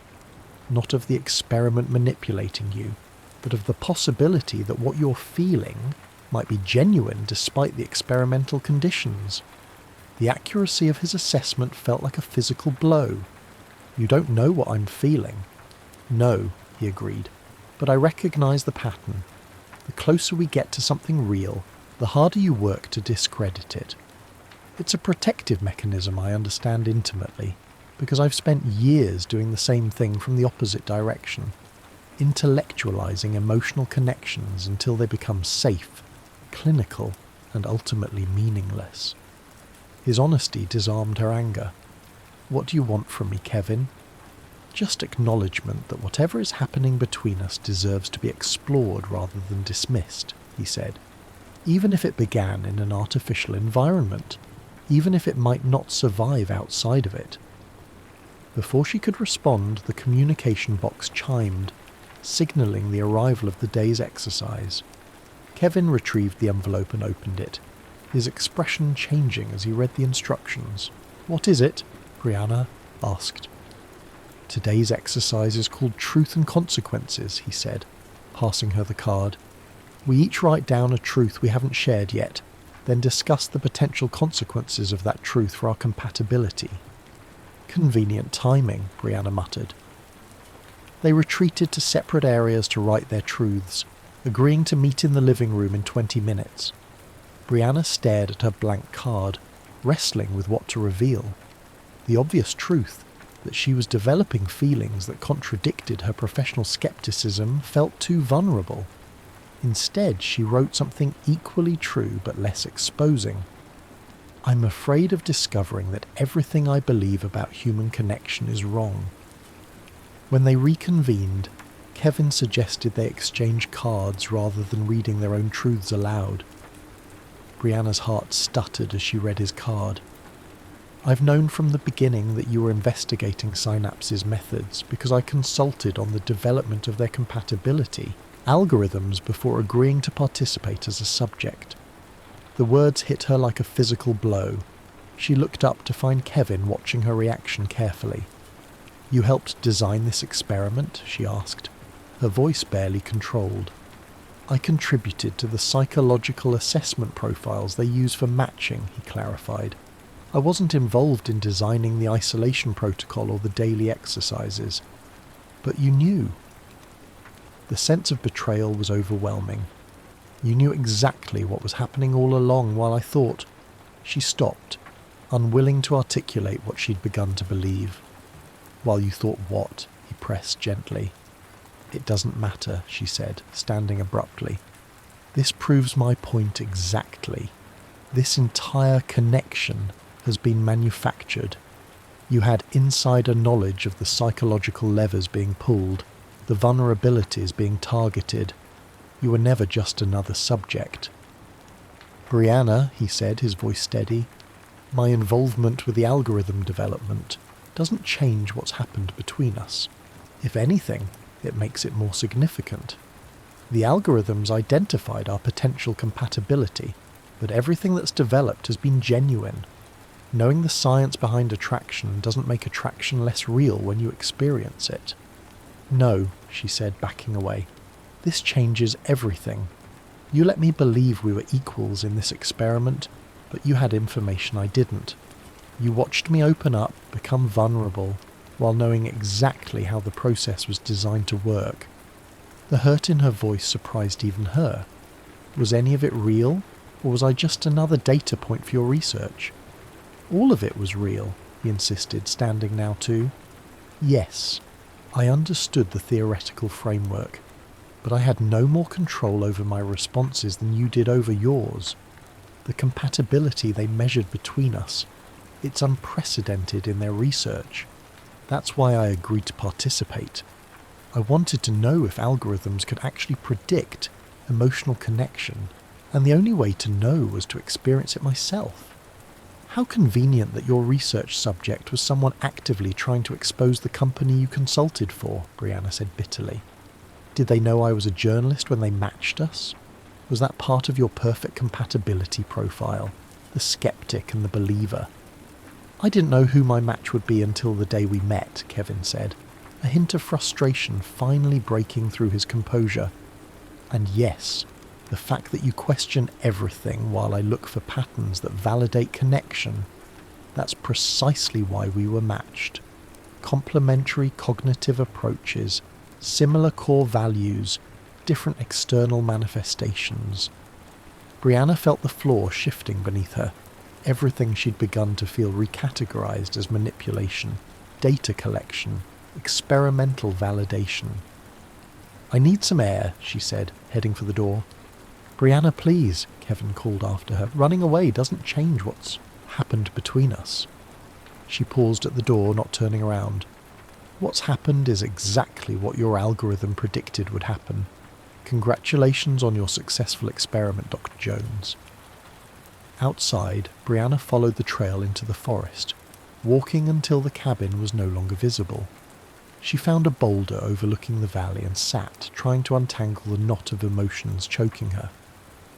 The betrayal wasn't that Kevin had helped develop the algorithms, it was that he'd allowed her to believe their connection was developing organically when he'd had a map all along. Every moment of vulnerability, every confession, every tentative step toward trust. All of it now felt like data being collected rather than intimacy being built. Yet beneath the anger was a more terrifying realization. Despite knowing the truth, despite recognizing the manipulation, she still felt drawn to him, still missed his presence even as she fled from it, still wondered what might have been if they'd met, in the real world, without experimental parameters and hidden agendas. That evening, Brianna returned to the cabin to find it empty, a note on the kitchen counter informing her that Kevin had gone for his own walk to clear his head. For the first time in weeks, she ate dinner alone, the silence of the cabin oppressive rather than peaceful. She was already in bed when she heard him return, his footsteps pausing briefly outside her door before continuing to his room. The urge to go to him, to continue their conversation, was almost overwhelming, but pride and hurt kept her behind her closed door, staring at the ceiling until exhaustion finally pulled her into restless sleep. The next morning, they moved around each other like ghosts. The easy rhythm of previous days shattered.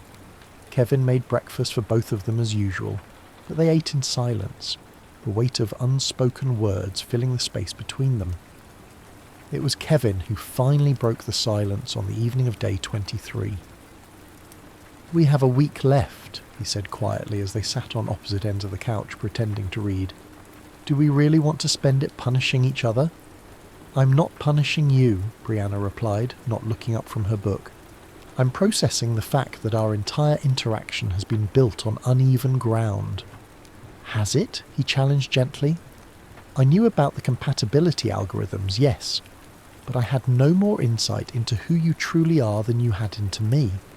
I didn't know you'd make me laugh with your dry observations about classic literature. I didn't know you'd challenge my theoretical frameworks with practical counterexamples.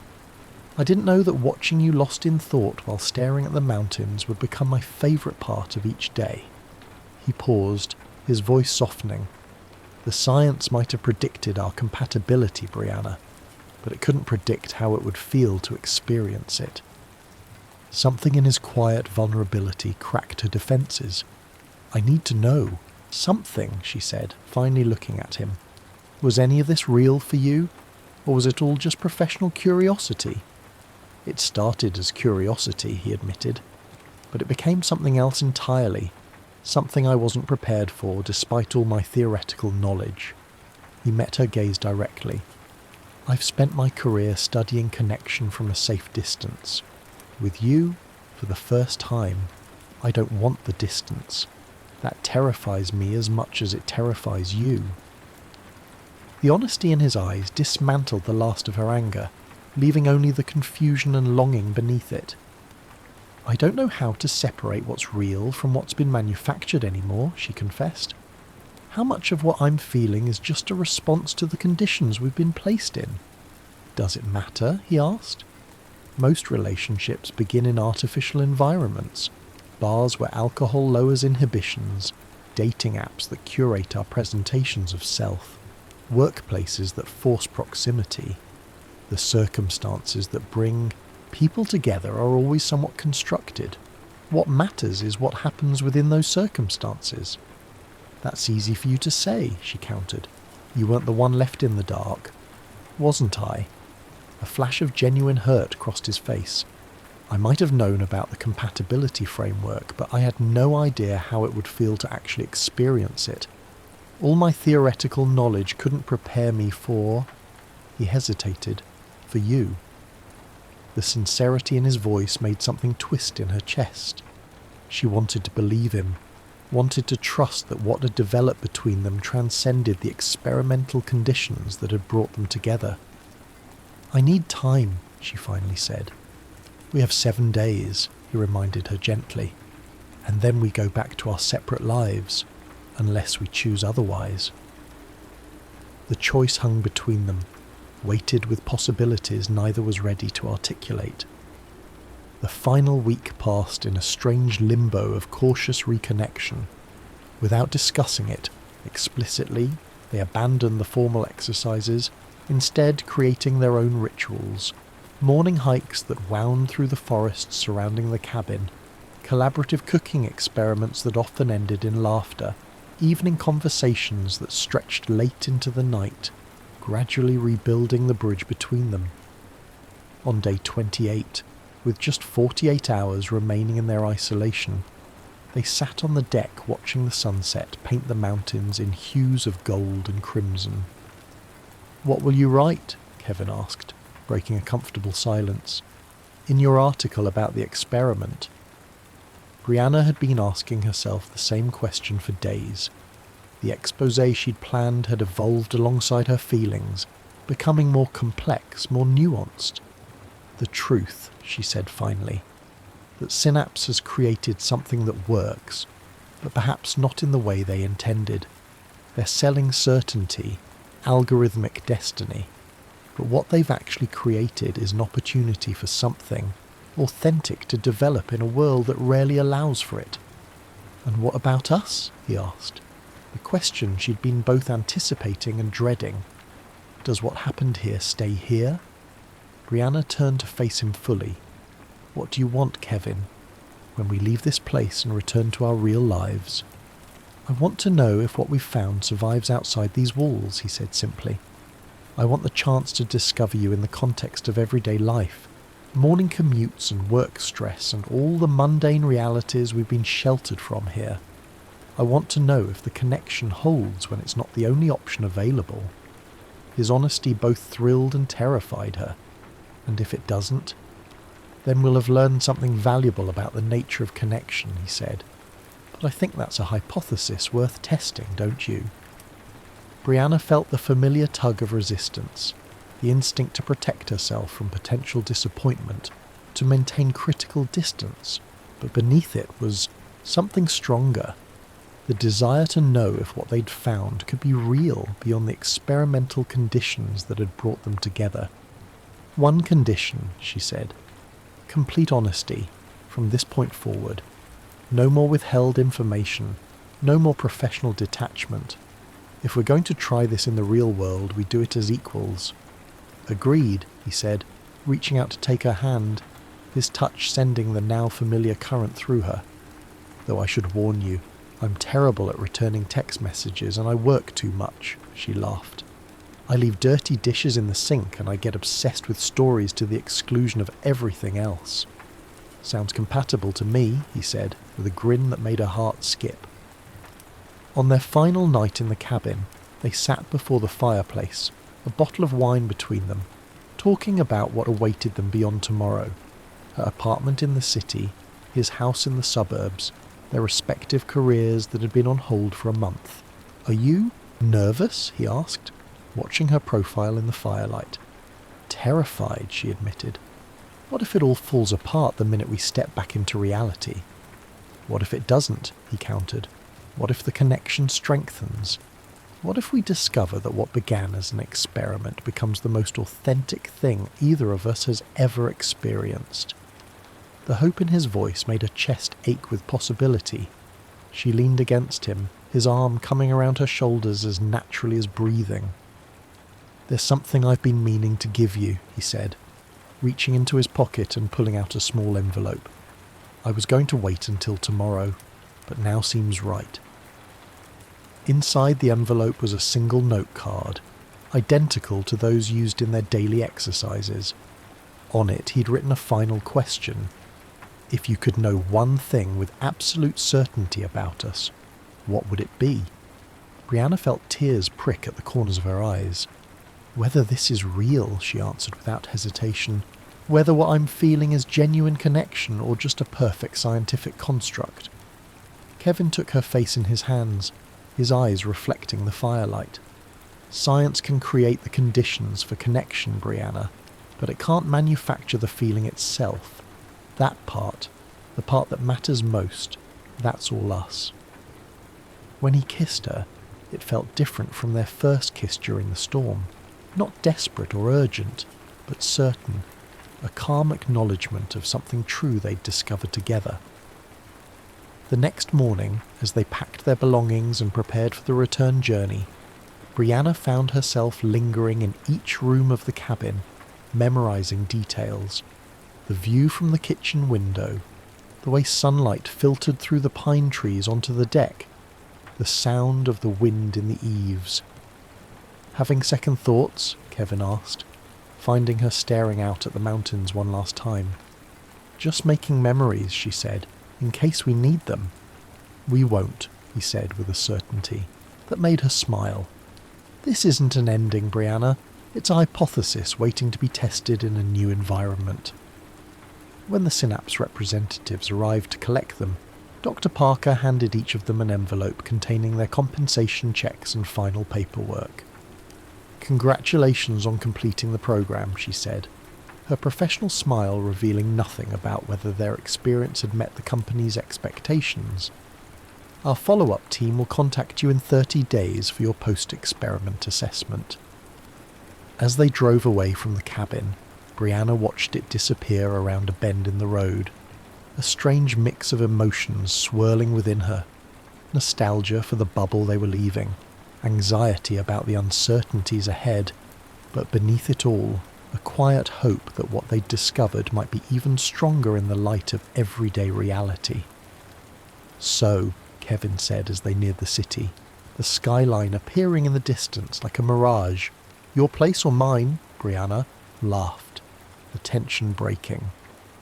"Let's start with coffee," she suggested, "in a very public place, with Wi-Fi and strangers and all the distractions of the real world. A controlled experiment in maintained connection despite environmental interference," he said, nodding seriously. "Excellent scientific approach." "And afterward?" she asked, surprising herself with a question. Kevin reached across the seat to take her hand, his touch as electric as the first time. "Afterward we make it up as we go along. No protocol, no structured exercises, just us figuring it out together." "That sounds..." Brianna searched for the word. "Terrifying," he suggested with a smile. "Perfect," she corrected, squeezing his hand. "Absolutely perfect." 6 months later, Brianna sat at her desk staring at the final draft of her article on the screen before her. What had begun as an exposé had evolved into something more complex, an examination of connection in the digital age, the tension between scientific certainty and emotional authenticity, and the surprising discovery that sometimes even the most skeptical hearts could be opened under the right conditions. Her editor had loved it, calling it her most nuanced work yet. The personal equation, inside the science of engineered connection, would run as next month's cover story. Her phone buzzed with a text from Kevin. "Just got out of a session. Dinner at that new place tonight. I have news." She smiled, typing back a quick confirmation before returning to her article. The past 6 months had been a continuous experiment in their own right, discovering each other in the context of real life, navigating the complications of careers and friends and everyday stresses. There had been arguments and adjustments, moments of doubt and surprising discoveries.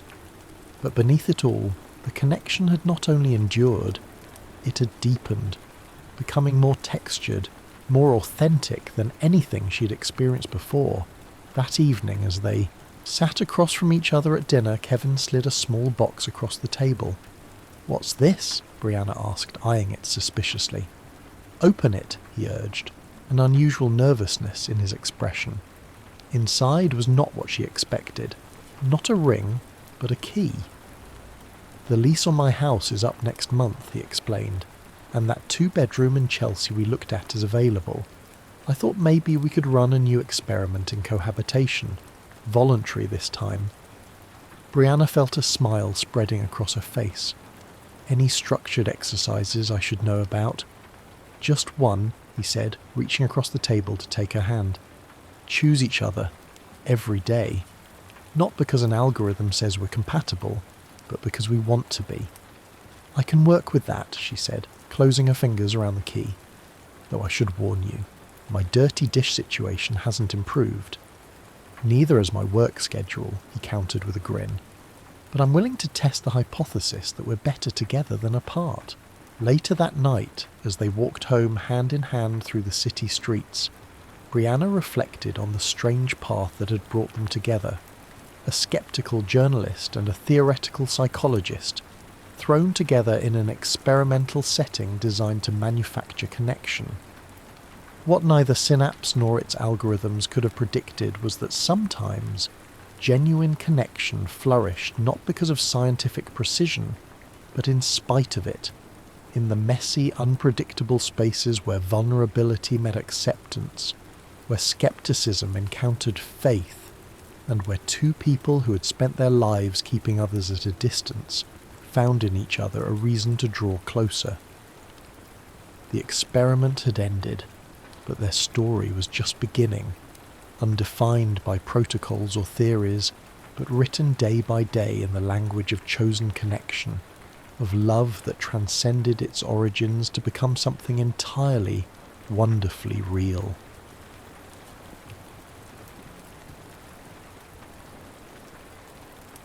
The Avatar I Fell For. The city of Luminara floated without anchor, its crystalline towers catching perpetual twilight. Maya's avatar stood at the edge of the architect's terrace, adjusting the fall of her virtual coat.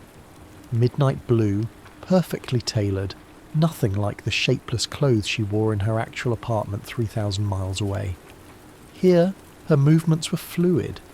Here, she designed impossible structures that defied physics and pleased the eye. Here, she was composed. "Excuse me." The voice arrived before the avatar, warm, slightly amused. "I've been watching you build for the past hour. That cantilever shouldn't work, mathematically speaking." Maya turned. The avatar before her was tall, dressed in practical exploration gear that somehow looked elegant, with details that suggested careful customization. The username floated above, Silas, Wayfinder. Maya turned. Her own username, Lavender, rose glowing softly above her head. The avatar before her was tall, dressed in practical exploration gear that somehow looked elegant, with details that suggested careful customization. The username floated above, Silas Wayfinder. "It works because I want it to," Maya said, surprised by how steady her voice emerged. "This world isn't bound by conventional physics." "No," Silas agreed, stepping closer to examine her structure. "But it is bound by aesthetic truth, and this is truthful." A pause. Beautiful, actually. Maya felt something shift in her chest. The real one, the one attached to her actual body sitting in dim lamplight, drinking cold coffee at 2 a.m. She'd been designing in Luminara for 3 years. No one had ever called her work beautiful. I'm actually recruiting for a quest, the Meridian Archives puzzle. But I got distracted watching you build, Silas said. A quest? She asked, deflecting from the compliment. It's not about combat. It's a puzzle, a complex architectural mystery hidden in the deep archives. Most people find that boring. I don't find puzzles boring. Then perhaps we should talk. They talked for 6 hours that first night. Not about the quest initially, but about design philosophy, about the difference between beauty and prettiness, about why certain proportions please the human eye even in impossible spaces. Silas spoke about exploration not as conquest but as witnessing, about finding the hidden corners where the simulation's creators had left messages in pure mathematics. Maya didn't mention that she had a doctorate in structural engineering, or that she'd stopped practicing after a bridge design she'd consulted on developed stress fractures. She didn't mention the lawsuit, or the year she'd spent unable to enter her own office. Silas didn't mention anything about their offline life at all. When Maya finally logged off, sunlight was bleeding through her blinds. Her coffee had gone cold, her shoulders ached from stillness, and she felt more awake than she had in years. The Meridian. Quest took them 3 weeks of real time, meeting every evening after Maya's consulting work and whatever Silas did in those mysterious hours when they weren't online. The puzzle required them to reconstruct fragments of an ancient virtual city, piece by piece, reading architectural clues left in the deterioration patterns of forgotten buildings. They worked in comfortable silence broken by observations.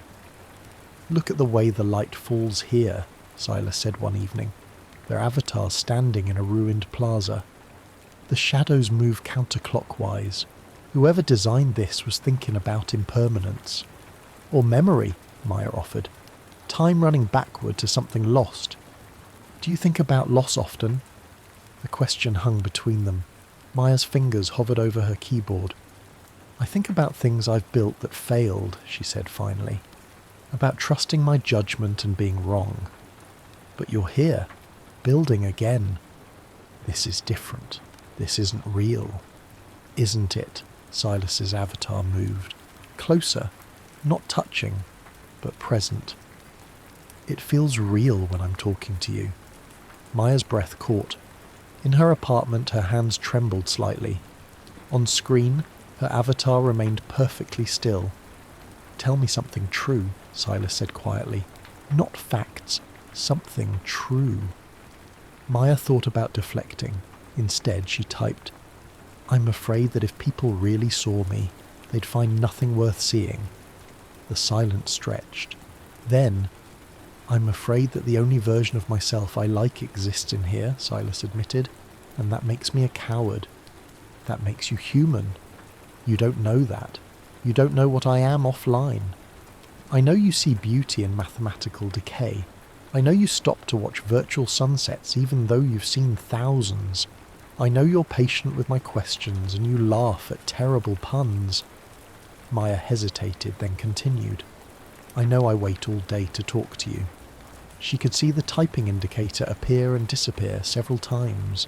"Me too," Silas finally wrote. "I wait. All day."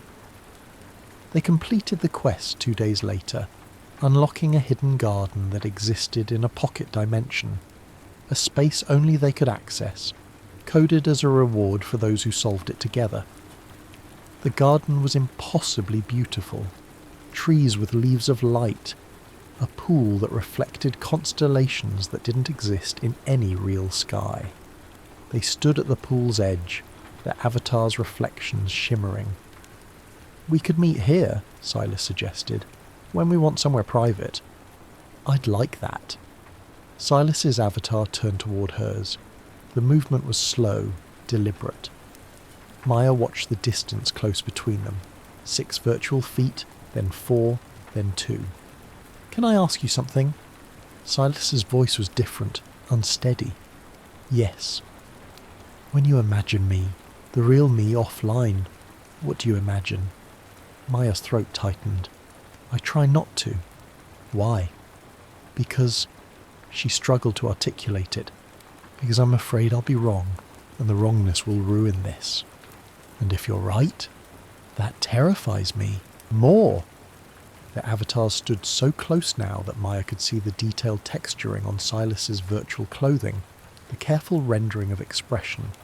Silas's hand lifted slowly, reaching toward her avatar's face. Maya's real hands gripped her desk. The fingertips stopped a millimetre from contact, close enough to feel impossible, far enough to preserve the boundary they'd both unconsciously maintained. I want to touch you, Silas whispered. Not this avatar. You.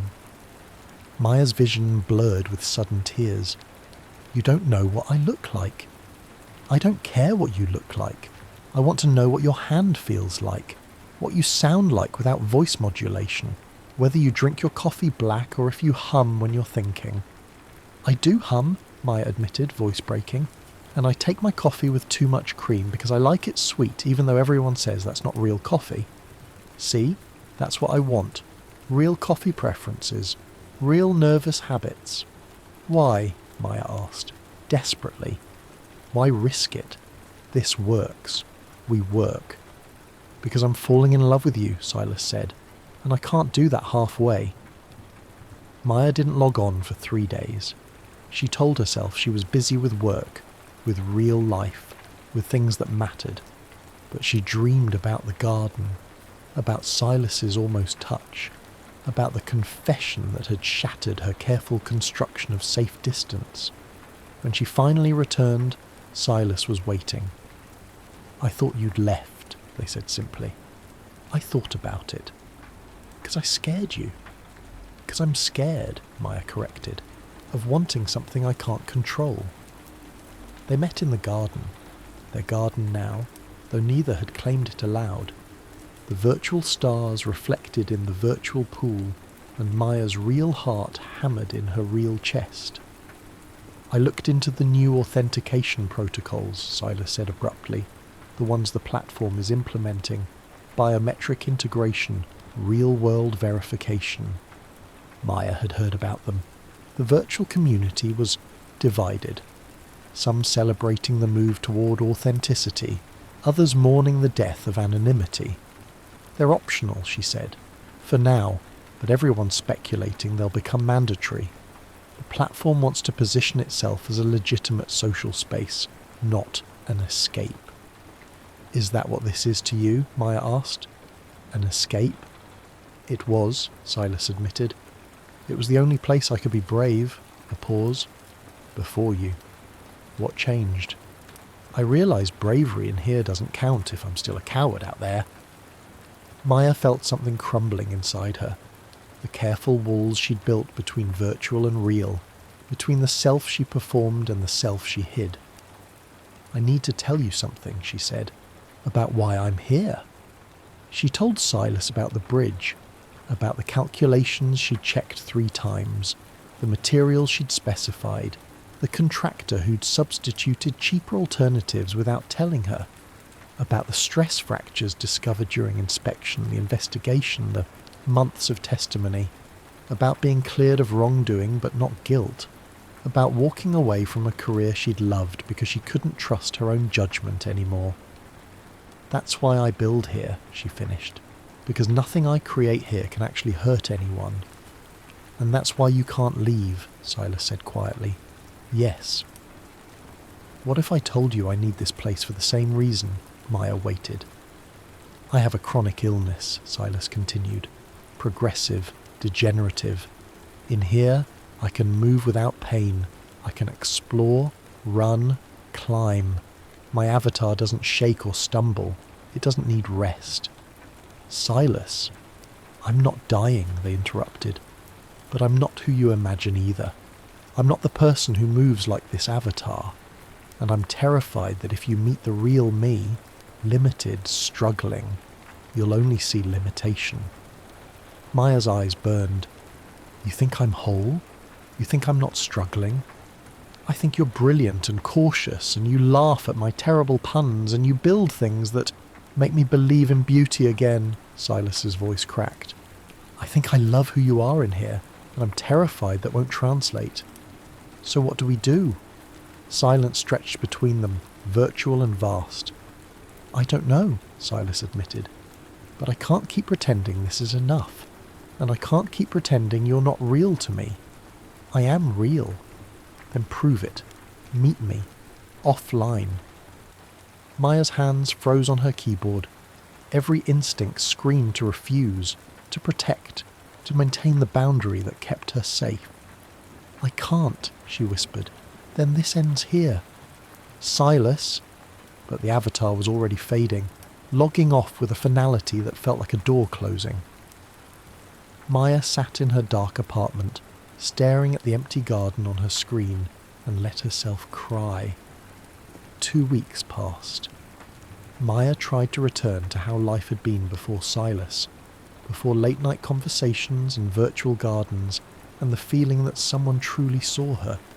She logged into Luminara occasionally, wandering the places they'd explored together, but the world felt hollow without Silas's commentary, without their shared silence. She found herself talking to empty screens. You'd like this shadow pattern. This building uses that golden ratio you mentioned. I made a terrible pun today and had no one to tell it to. On the 15th day, she received a message. Not in-game, but to her registered email. The one she'd used to create her account years ago. The one that contained her real name. Dear Lavender.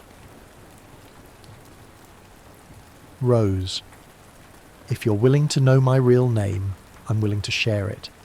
If you're willing to take the risk I'm asking you to take, I'll take it with you. I live in Seattle. I don't know where you are, but I'll travel anywhere you're willing to meet. Coffee shop, park bench, virtual conference room over video if you're not ready for physical proximity.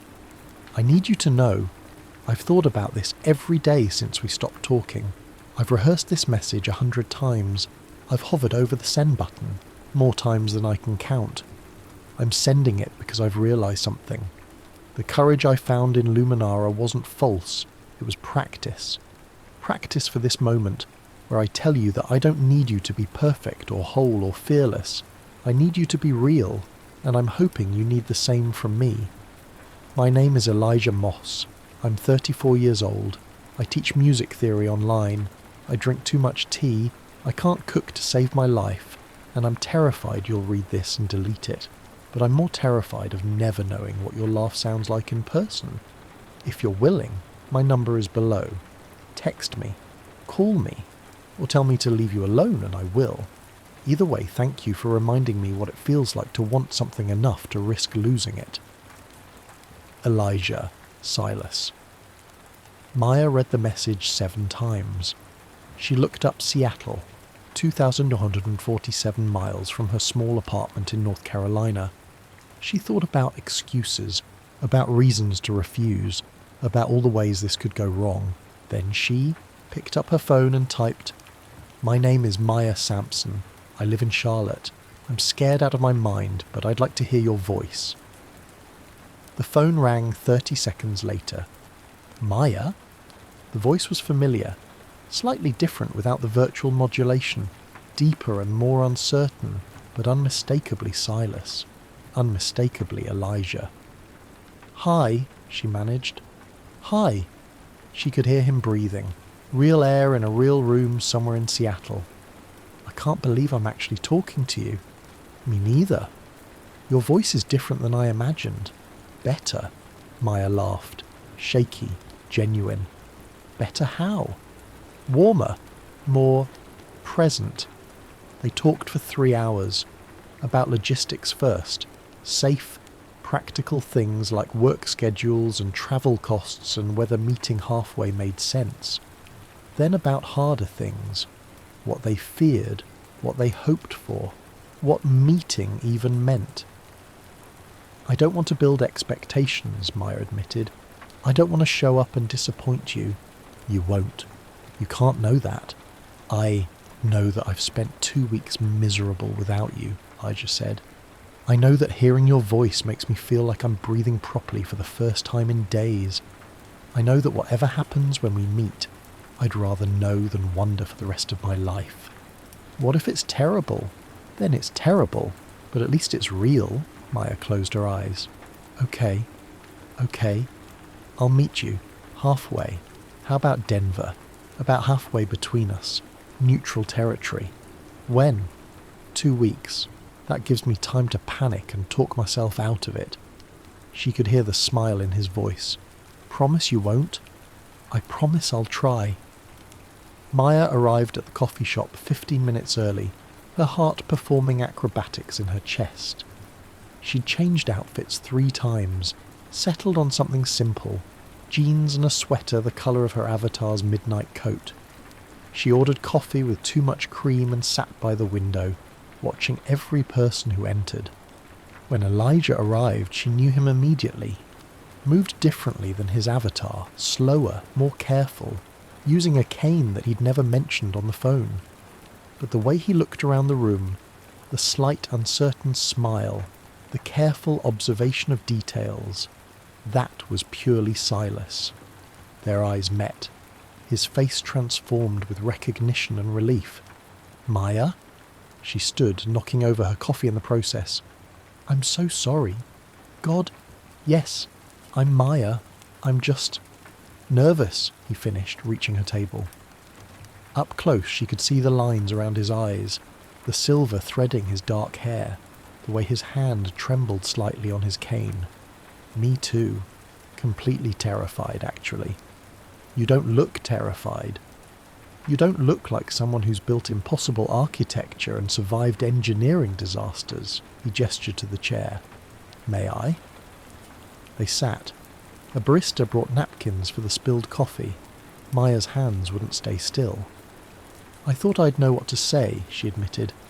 We've talked for hundreds of hours and now I'm blanking. We could talk about the weather, Elijah offered. Incredibly boring, no emotional stakes. It's nice out, chilly but nice. Perfectly average Colorado spring temperatures. Maya laughed and something in her chest unknotted. This is absurd. Completely. Elijah's smile was crooked, genuine. But you're here. You're actually here. So are you. She studied him, not comparing him to his avatar, just seeing him. You have a nice face. That's the lowest bar for a compliment I've ever heard, and I'll take it. They talked through 2 more coffees. About small things first. What Charlotte and Seattle were like. What online teaching involved. How different real coffee tasted compared to the virtual approximation.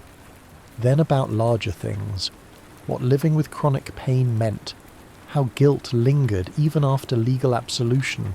What they'd each been hiding from. I'm not whole, Elijah said at one point, his hand resting on his cane. I know in Luminara I move like... Stop, Maya interrupted gently. You move like you in there. This is also you. Both are real. You're not disappointed? Are you? That I'm this anxious person who spills coffee and can't seem to maintain eye contact? I love that you spilled coffee, Elijah said softly. It means you're as nervous as I am. The afternoon stretched into evening. They moved from the coffee shop to a park, walking slowly along a path lined with early spring flowers. Elijah's pace was measured, and Maya matched it naturally, their conversation finding the same rhythm they'd always had. Observations and silences and shared recognition of beauty. There, Elijah said, pointing to where light filtered through new leaves. That's a golden ratio. Nature does it accidentally. Nothing about nature is accidental, Maya countered. It's just mathematics we haven't discovered yet. You sound like yourself, like how you talk in Luminara. I am myself. I think that's what I was afraid of, that I'd be different, wrong somehow. Elijah stopped walking. They'd reached a small bridge over a stream, wooden, simple, built to last. Can I tell you something? He asked. Yes. I was afraid you'd be exactly what I imagined, that you'd be perfect, and I'd ruin it by being real. Maya turned to face him fully. You're not ruining anything. Neither are you. They stood on the bridge as the light shifted toward dusk. Maya thought about all the structures she'd built in Luminara. Impossible, beautiful, freed from physical constraint. And she thought about this bridge, solid and ordinary and real, built to bear weight. Can I? Elijah hesitated. May I touch your hand? Maya's breath caught. She extended her hand, palm up. Elijah's fingers were warm, slightly unsteady. They traced the lines of her palm with extraordinary gentleness, as though she were something precious and fragile. Your hands are cold, he observed. I'm nervous. Still? Different nervous. Better nervous. His thumb brushed over her knuckles. Such a small touch. Barely contact at all.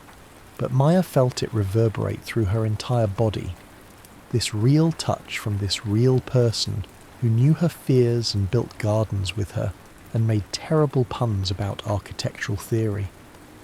I don't know what happens next, she admitted. Neither do I, Elijah said. We figure it out. Together, if you want. Maya threaded her fingers through his, tentative, then certain. I want. They stayed on the bridge as stars began to appear, talking about logistics and hopes, and how two people separated by thousands of miles might build something that lasted. They didn't have answers yet, but they had this. Real hands, real voices, real possibility. We should log into Luminara together sometime, Elijah suggested. Show each other our favourite places while we're actually together. I'd like that, though the garden might seem less impressive when we're sitting side by side, or more impressive, because we'll be sharing, but for real, Maya smiled. The avatar I fell for. The person I'm falling for, Elijah corrected gently. Both versions, all versions. In the weeks that followed, they learned each other's geographies, the physical ones of distance and difference, and the intimate ones of habit and history. They video called daily, visited monthly, and met in Luminara weekly, where their avatars still explored impossible spaces while they sat in their separate apartments, talking through headsets about very real plans.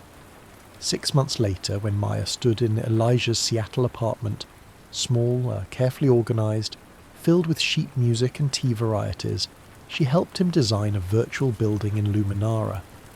They worked side by side, their real hands occasionally brushing as they reached for keyboards, their real laughter filling the real air between them. What should we call it? Elijah asked, studying the structure taking shape on screen, a bridge spanning an impossible distance, beautiful and functional, existing in both virtual and real space. Maya leaned her head against his shoulder. Something true. How about Pixel Span Bridge? Perfect. They saved the file and logged off together. Outside the window, Seattle rain fell in steady rhythms. Inside, they made tea and argued about dinner, and existed in the ordinary, extraordinary reality of being together, imperfect, uncertain, and absolutely real.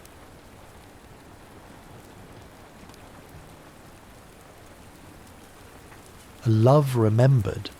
Eleanor Callahan's fingers traced the outline of her reflection in the bathroom mirror, following the map of wrinkles that had settled into her face over 84 years. She didn't mind them, these etchings of time. Each line had its own story. Laughter lines from summer picnics with the children, worry lines from David's motorcycle accident in 83, the deep furrow between her brows from the day James forgot her name for the first time. Ellie, James's voice called from the bedroom, unusually clear this morning. Have you seen my watch? The gold one.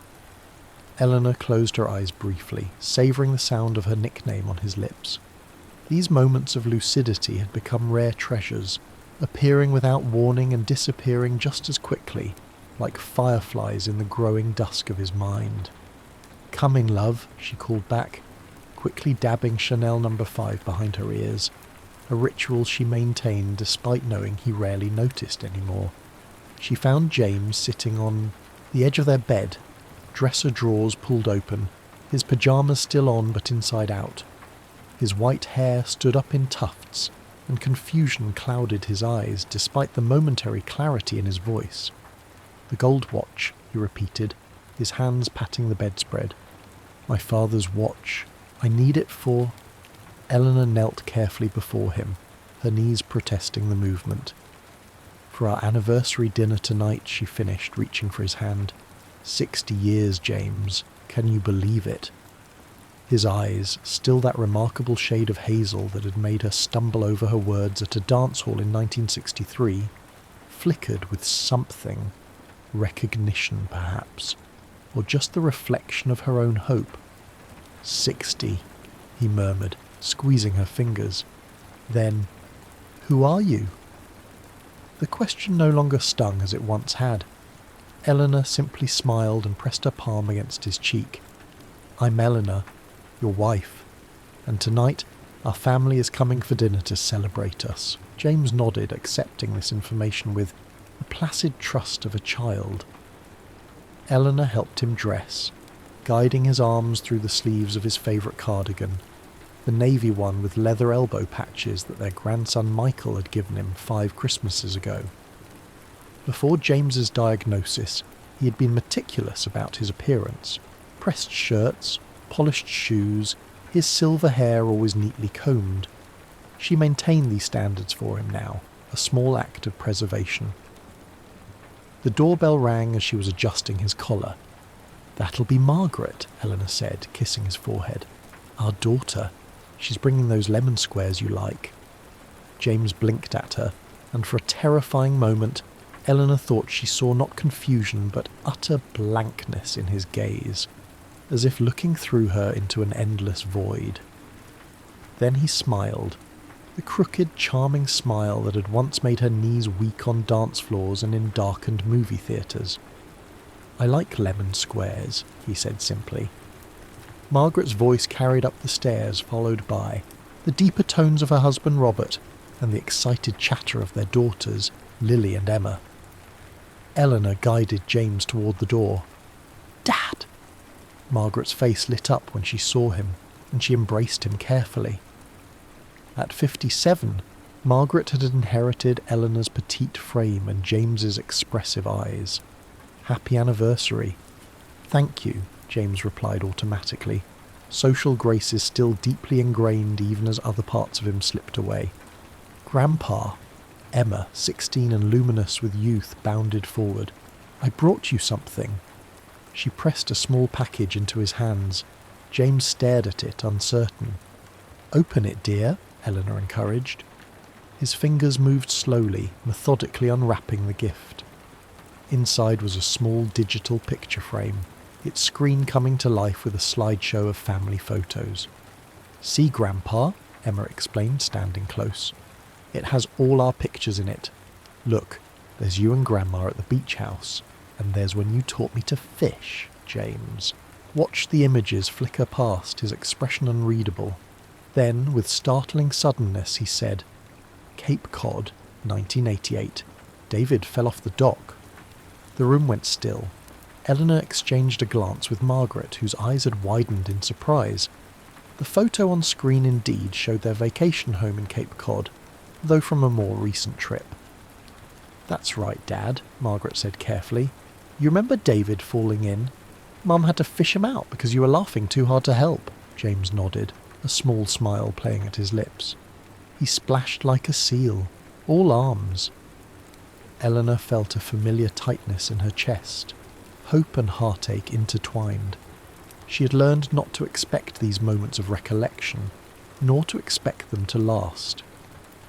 David arrived 30 minutes later with his wife Tara and their son Michael, now 28, and sporting a beard that made him look startlingly like James in old photographs. The house filled with a comfortable chaos of family, coats being hung, food being arranged, furniture being shifted to accommodate everyone in the living room where Eleanor had set up for dinner. "Mum, this looks beautiful," David said, helping her arrange the table. At 59, her firstborn still had the gentle demeanour that had made him the peacemaker of the family. "How are you holding up? Really?" Eleanor considered the question as she straightened the linen napkin she'd ironed that morning. a small indulgence for a special occasion. "I'm still here," she said finally. "We both are, in our own ways." David's eyes, so like his father's, softened with understanding. "Remember what Dad always said about marriage?" Eleanor smiled. "It's not about the years, it's about the moments." "Yes." "Well," David said, glancing over to where James sat in his armchair watching Michael adjust the sound system, 60 years is a lot of moments." Eleanor followed his gaze. "Yes," she whispered, "a lifetime of them." What no one mentioned, what had become an unspoken understanding, was that these days those moments existed only for her. For James they appeared and disappeared like raindrops on hot pavement, evaporating almost as soon as they fell. Margaret appeared at her elbow. "Mom, we found the record." Eleanor turned, her heart quickening. "You did? I thought it was lost in the move." Margaret held up a vinyl record in its worn sleeve. Frank Sinatra's "Come Fly With Me." Their wedding song, the one James had insisted they dance to at every anniversary celebration. "It was in Dad's study behind his medical journals," Margaret explained. "Michael's setting up Grandpa's old record player now." Eleanor took the record, running her fingers over its surface. Another piece of their past preserved despite everything. "Thank you, darling. This means everything." As the family gathered around the table, Eleanor watched James carefully. He seemed content, if slightly bewildered by the activity around him. He ate methodically when food was placed before him, smiled politely at conversation directed his way, but remained largely disconnected, a benevolent observer at his own celebration, until Margaret raised her glass for a toast. "To Mum and Dad," she said, her voice wavering slightly. 60 years of showing us what love looks like, in good times and in hard ones. You've taught us that love isn't just the grand gestures, it's in the everyday moments of kindness, patience, and choosing each other again and again." James suddenly straightened in his chair, his gaze sharpening. He reached for his water glass with unusual precision. "To my beautiful wife," he said clearly, looking directly at Eleanor, "the love of my life." The room fell silent. Eleanor's hand trembled as she raised her own glass, her vision blurring with unshed tears. For this crystalline moment, James was fully present, fully himself. "To us," she whispered. As the evening progressed, Eleanor found herself alternating between host and caretaker, making sure everyone had enough to eat while monitoring James for signs of fatigue or confusion. Yet something about tonight was different. Whether it was the familiar faces, the music playing softly in the background, or some mysterious alignment in the misfiring synapses of his brain, James remained unusually engaged. When Michael suggested they move to the living room for dessert and the sharing of memories, Eleanor braced herself. These moments could be particularly difficult for James, highlighting as they did all that he had lost. But as they settled into their seats, James reached for her hand, his fingers finding hers with surprising certainty. "Dance with me, Ellie," he said.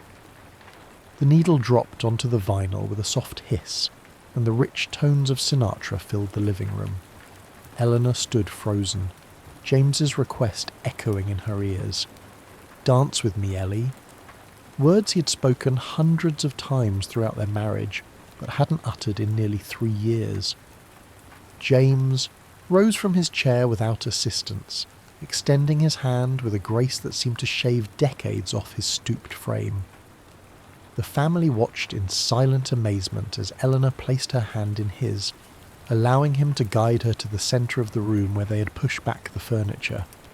"Come fly with me, let's fly away," Sinatra crooned as James placed his right hand gently at the small of Eleanor's back, taking her other hand in his left, the proper form he'd insisted on learning before their wedding because, as he'd told her, "I want to lead you right, Ellie, always." They began to move, not with the vigour of their youth, but with a measured dignity that held its own kind of beauty. James guided her through the steps with surprising sureness, his eyes never leaving hers. "The last time we danced," he said softly, for her ears alone, "was at David's wedding anniversary, 5 years ago." Eleanor's breath caught. "Yes," she whispered, afraid to break whatever spell had momentarily cleared the fog from his mind. "You wore green, with little rhinestones, and those ridiculous shoes that hurt your feet." A laugh bubbled up from somewhere deep inside her. "They were torture devices. I took them off under the table and you smuggled them out in your jacket pocket." James smiled. A real smile, his eyes crinkling at the corners. "You walked to the car in your stockings. I carried you over that puddle in the parking lot." "You did," Eleanor confirmed, tears threatening again. "You've always carried me over the rough spots, James." They continued moving to the music, unaware that Michael had begun quietly filming them on his phone, that Emma was wiping tears from her cheeks, that David and Margaret were clutching each other's hands so tightly their knuckles had gone white. When the song ended, James held Eleanor for a moment longer, then leaned down and pressed his lips to hers. A proper kiss, not the confused peck he sometimes offered when prompted. Eleanor closed her eyes, memorizing the feeling. "I've loved you for 1,000 years, he murmured against her mouth, "and I'll love you for 1,000 more." Eleanor pulled back slightly, a small laugh escaping her despite the emotion tightening her throat. "That's from that song Emma likes, the one from the vampire movie." James's eyes twinkled, actually twinkled with mischief. "Did I get it wrong? I was trying to be romantic." Eleanor cupped his face in her hands. "You've never gotten romance wrong a day in your life, James Callahan." They returned to their seats to enthusiastic applause from the family, James giving a small, courtly bow that made the grandchildren giggle. As they settled back into their chairs, Eleanor felt a strange mix of elation and terror. These moments of clarity were precious beyond measure, but they also sharpened the pain of what would inevitably follow, the confusion returning, the light in his eyes dimming once more. "Should we share some memories? Now?" Margaret suggested. "That's what we planned, right, Mum?" Eleanor nodded, pushing aside her apprehension. "Yes, let's do that." One by one, the family began to speak, sharing stories of James as father, grandfather, husband. David recalled fishing trips where James had shown infinite patience untangling lines and baiting hooks. Margaret spoke of how he had driven 8 hours to her college dormitory, when she'd called home homesick and ready to quit. How he had walked the campus with her all weekend until she remembered why she'd wanted to be there in the first place.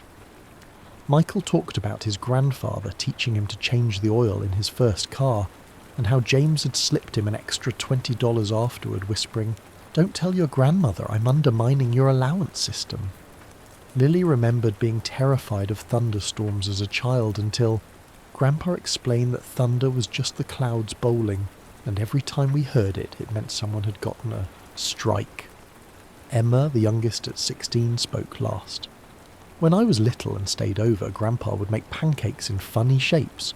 Not just Mickey Mouse ears. He'd tried to make pancakes that looked like us, or animals we liked. They were always terrible," she said with a laugh. "Like nightmare-inducing terrible.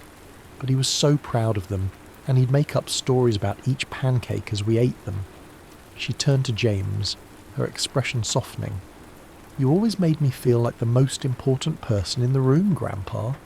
You still do." Throughout these recollections, James listened with unusual attentiveness.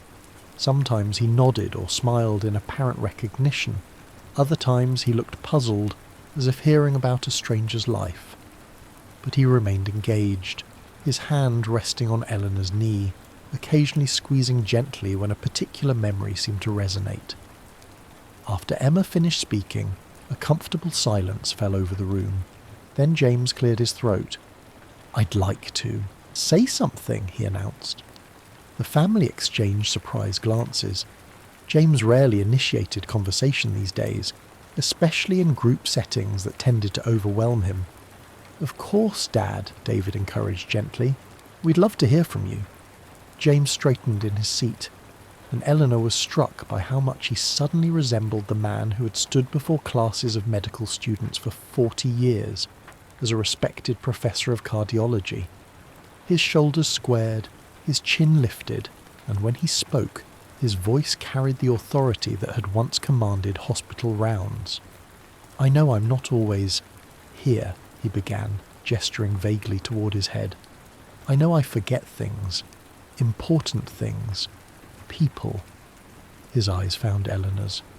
"I forget you sometimes, my love, though never for long. Your face might slip away, but the feeling, the knowing that you are my heart, that stays." Eleanor pressed her hand to her mouth, unable to speak. "The doctors explained what would happen," James continued. "Back when I could understand it. Like water draining from a bathtub, they said. But that's not how it feels. It's more like standing in a dense fog. Sometimes the fog thins, and I can see everything clearly. Your faces, my life, all of it. Then it thickens again, and I'm lost." He paused, looking around at the family with remarkable clarity. "Tonight the fog has lifted more than usual. I don't know why. I don't know how long it will last, but I want to use this moment to tell you all that even when I can't express it, even when I seem far away, I carry your love with me. It's the thread I follow through the fog." Margaret was openly weeping now, her shoulders shaking as Robert held her. David stared at his father with naked love and grief etched on his face. The grandchildren watched in solemn wonder, witnessing a grandfather they had begun to lose suddenly, miraculously return to them. "And Eleanor?" James turned fully toward his wife, taking both her hands in his. "My Ellie, 60 years isn't nearly enough. I'd marry you again tomorrow. I'd marry you every day for another 60 years if I could." In that moment, Eleanor felt the weight of every day they had shared. The births of their children, the deaths of their parents, vacations and illnesses, arguments and reconciliations, the quiet Tuesday evenings and the momentous celebrations. All of it, every second, had led to this room, this moment, these words. "You would?" she asked softly. "In a heartbeat," he replied. Then, with a flash of his old humour, he added, "Though according to my most recent ECG, my heartbeats are rather irregular these days, so you might need to be patient with me."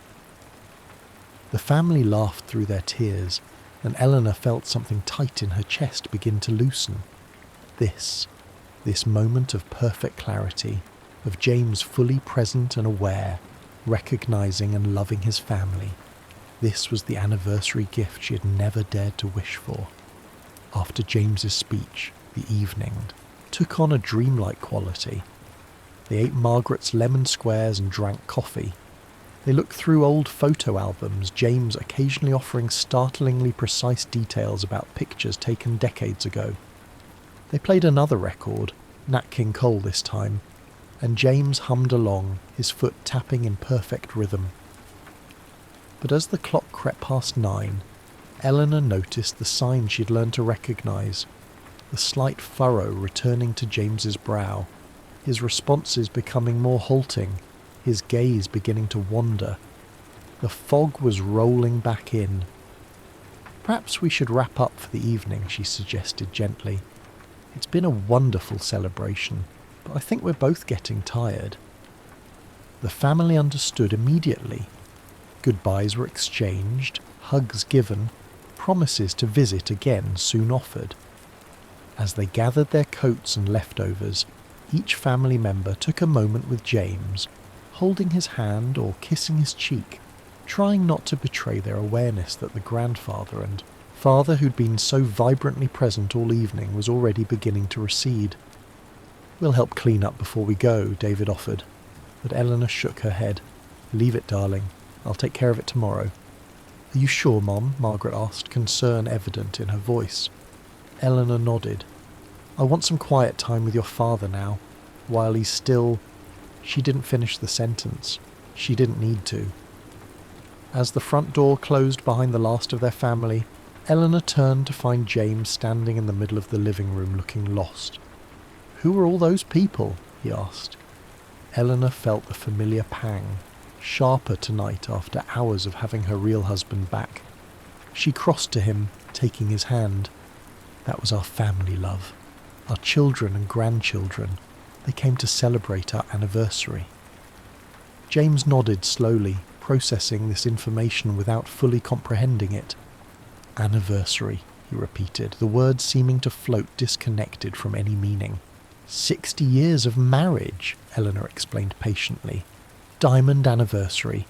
Though I told you long ago I didn't need more diamonds." She led him toward the stairs, moving slowly to accommodate his hesitant steps. "You gave me something much better tonight, James. You gave me yourself." He followed her, docile now. The commanding presence that had held the room captivated just an hour ago vanished like morning mist under a strengthening sun. Yet even in this state there was something gentle and dignified about him. The essence of James, his fundamental kindness, his quiet grace, remained intact even as his memories fractured and dispersed.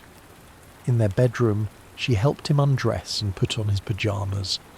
This intimate ritual had evolved over the past few years from something occasionally embarrassing for them both to a comfortable routine.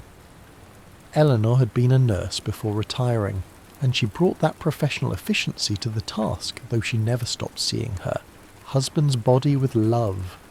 The broad shoulders now stooped, the stomach that had softened with age, the surgical scar on his left knee from a skiing accident in his 50s. "Arms up," she instructed gently, helping him into his pyjama top, then guiding him to sit on the edge of the bed while she removed his slippers and helped him into the pants. "You're very kind," James said, the formal politeness he often adopted when confusion set in. "I'm your wife," Eleanor replied simply. "I promise to love you in sickness and in health." She helped him into bed, tucking the covers around him the way he liked, making sure the pillow was positioned properly under his head. Then she moved to her vanity to remove her makeup and change into her own nightgown. In the mirror she could see James watching her, his expression peaceful though distant. She wondered what he was thinking, if he recognized her at all now, or if she had become simply a kind caretaker, familiar but unnamed. "You look beautiful," he said suddenly. Eleanor turned, surprised. "Thank you, James." "Are you coming to bed soon?" he asked, patting the space beside him. "Yes, love. Just washing up." When she slipped under the covers a few minutes later, James reached for her hand in the darkness. Eleanor's heart quickened. These small gestures of connection sometimes bridged the gaps in his memory, anchoring him to her even when words failed. "I don't remember everything," he said softly, "but I remember you smell like flowers." Eleanor turned toward him, close enough to feel his breath against her face. "Chanel No. 5, she whispered. "You gave me my first bottle the day David was born. Said every new mother deserved something that made her feel beautiful." "David," James repeated. "Our son. Yes. He fell in the water at the beach house." Eleanor smiled in the darkness. "That's right. Cape Cod, 1988. James was quiet for a long moment, and Eleanor thought he might have drifted to sleep. Then he spoke, again his voice barely audible. "I'm sorry, Ellie." "For what, my love?" "For forgetting. For leaving you alone while I'm still here." Eleanor propped herself up on one elbow, finding his face in the dim light filtering through the curtains. His eyes were open, looking directly at her with a lucidity that took her breath away. "You haven't left me," she said fiercely. "You're right here, and I'm right here with you, James Callahan. I always will be." He reached up to touch her face, his fingers finding the wetness on her cheeks that she hadn't realized was there. "You're crying," he observed. "Happy tears," she assured him, covering his hand with her own.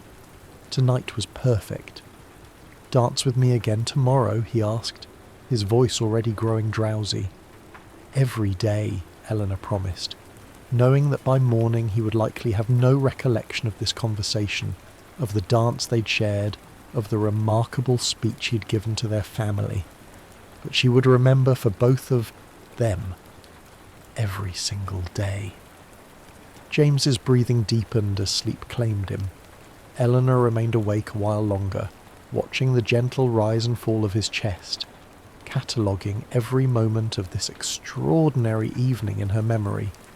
The doctors had warned her that these periods of clarity, what they clinically termed terminal lucidity, often preceded a steep decline. She pushed the thought away. Tonight was not for worrying about tomorrow. Finally, she settled beside him, her hand resting lightly over his heart, its steady rhythm lulling her towards sleep. "Good night, my love," she whispered. "Thank you for remembering us tonight." Eleanor woke before dawn, the grey light of early morning seeping around the edges of the curtains. For a moment she lay still, listening to James's breathing beside her, trying to recapture the magic of the previous evening. Then she slipped quietly from bed, wrapping her robe around her against the morning chill. Downstairs, evidence of their celebration remained, wine glasses on the coffee table, dessert plates stacked beside the sink, the record player still open with Nat King Cole waiting to be returned to his sleeve. Usually meticulous about cleaning up before bed, Eleanor had left it all, unwilling to waste a moment of James's rare lucidity on domestic chores. She put on coffee and began to tidy, moving quietly around the kitchen and living room. The house felt different this morning, charged somehow with the residual energy of last night's gathering, as if the walls themselves had absorbed some of the love that had filled the rooms. As she closed the record player, her fingers lingered on its wooden cabinet. James had bought it for their 25th anniversary, insisting that digital music couldn't compare to the warmth of vinyl. Some things are worth preserving the old way, he'd told her then. Some experiences shouldn't be compressed and streamlined. The same could be said for memory, she thought now. Modern medicine had tried to compress James's decline into neat categories and stages, to streamline their expectations with clinical terminology and brain scans. But last night had defied all predictions and prognoses. Last night had been worth preserving, old-fashioned and miraculous. She was rinsing dishes when she heard his uncertain footsteps on the stairs. Drying her hands quickly, she moved to meet him, finding him halfway down, clutching the railing with both hands, his expression wary. "Good morning," she said brightly. "You're up early?" James stared at her, his gaze shifting from recognition to confusion and back again, like a radio searching for a clear signal. "Coffee?" he asked finally. "Yes, it's ready. Come down and I'll pour you a cup." She helped him navigate the rest of the stairs, then guided him to a seat at the kitchen table, the one with the view of the bird feeder he had built decades ago, and which Margaret's husband now kept filled with seed. As Eleanor poured his coffee, black with one sugar, the way he'd taken it for 60 years, she studied him surreptitiously, looking for any hint of the man who had danced with her just an hour ago, who had spoken so eloquently about love and memory. But his movements were hesitant again, his gaze unfocused. The fog had returned, perhaps thicker than before. "There's a cardinal at the feeder," she said, setting his cup before him. "Your favourite."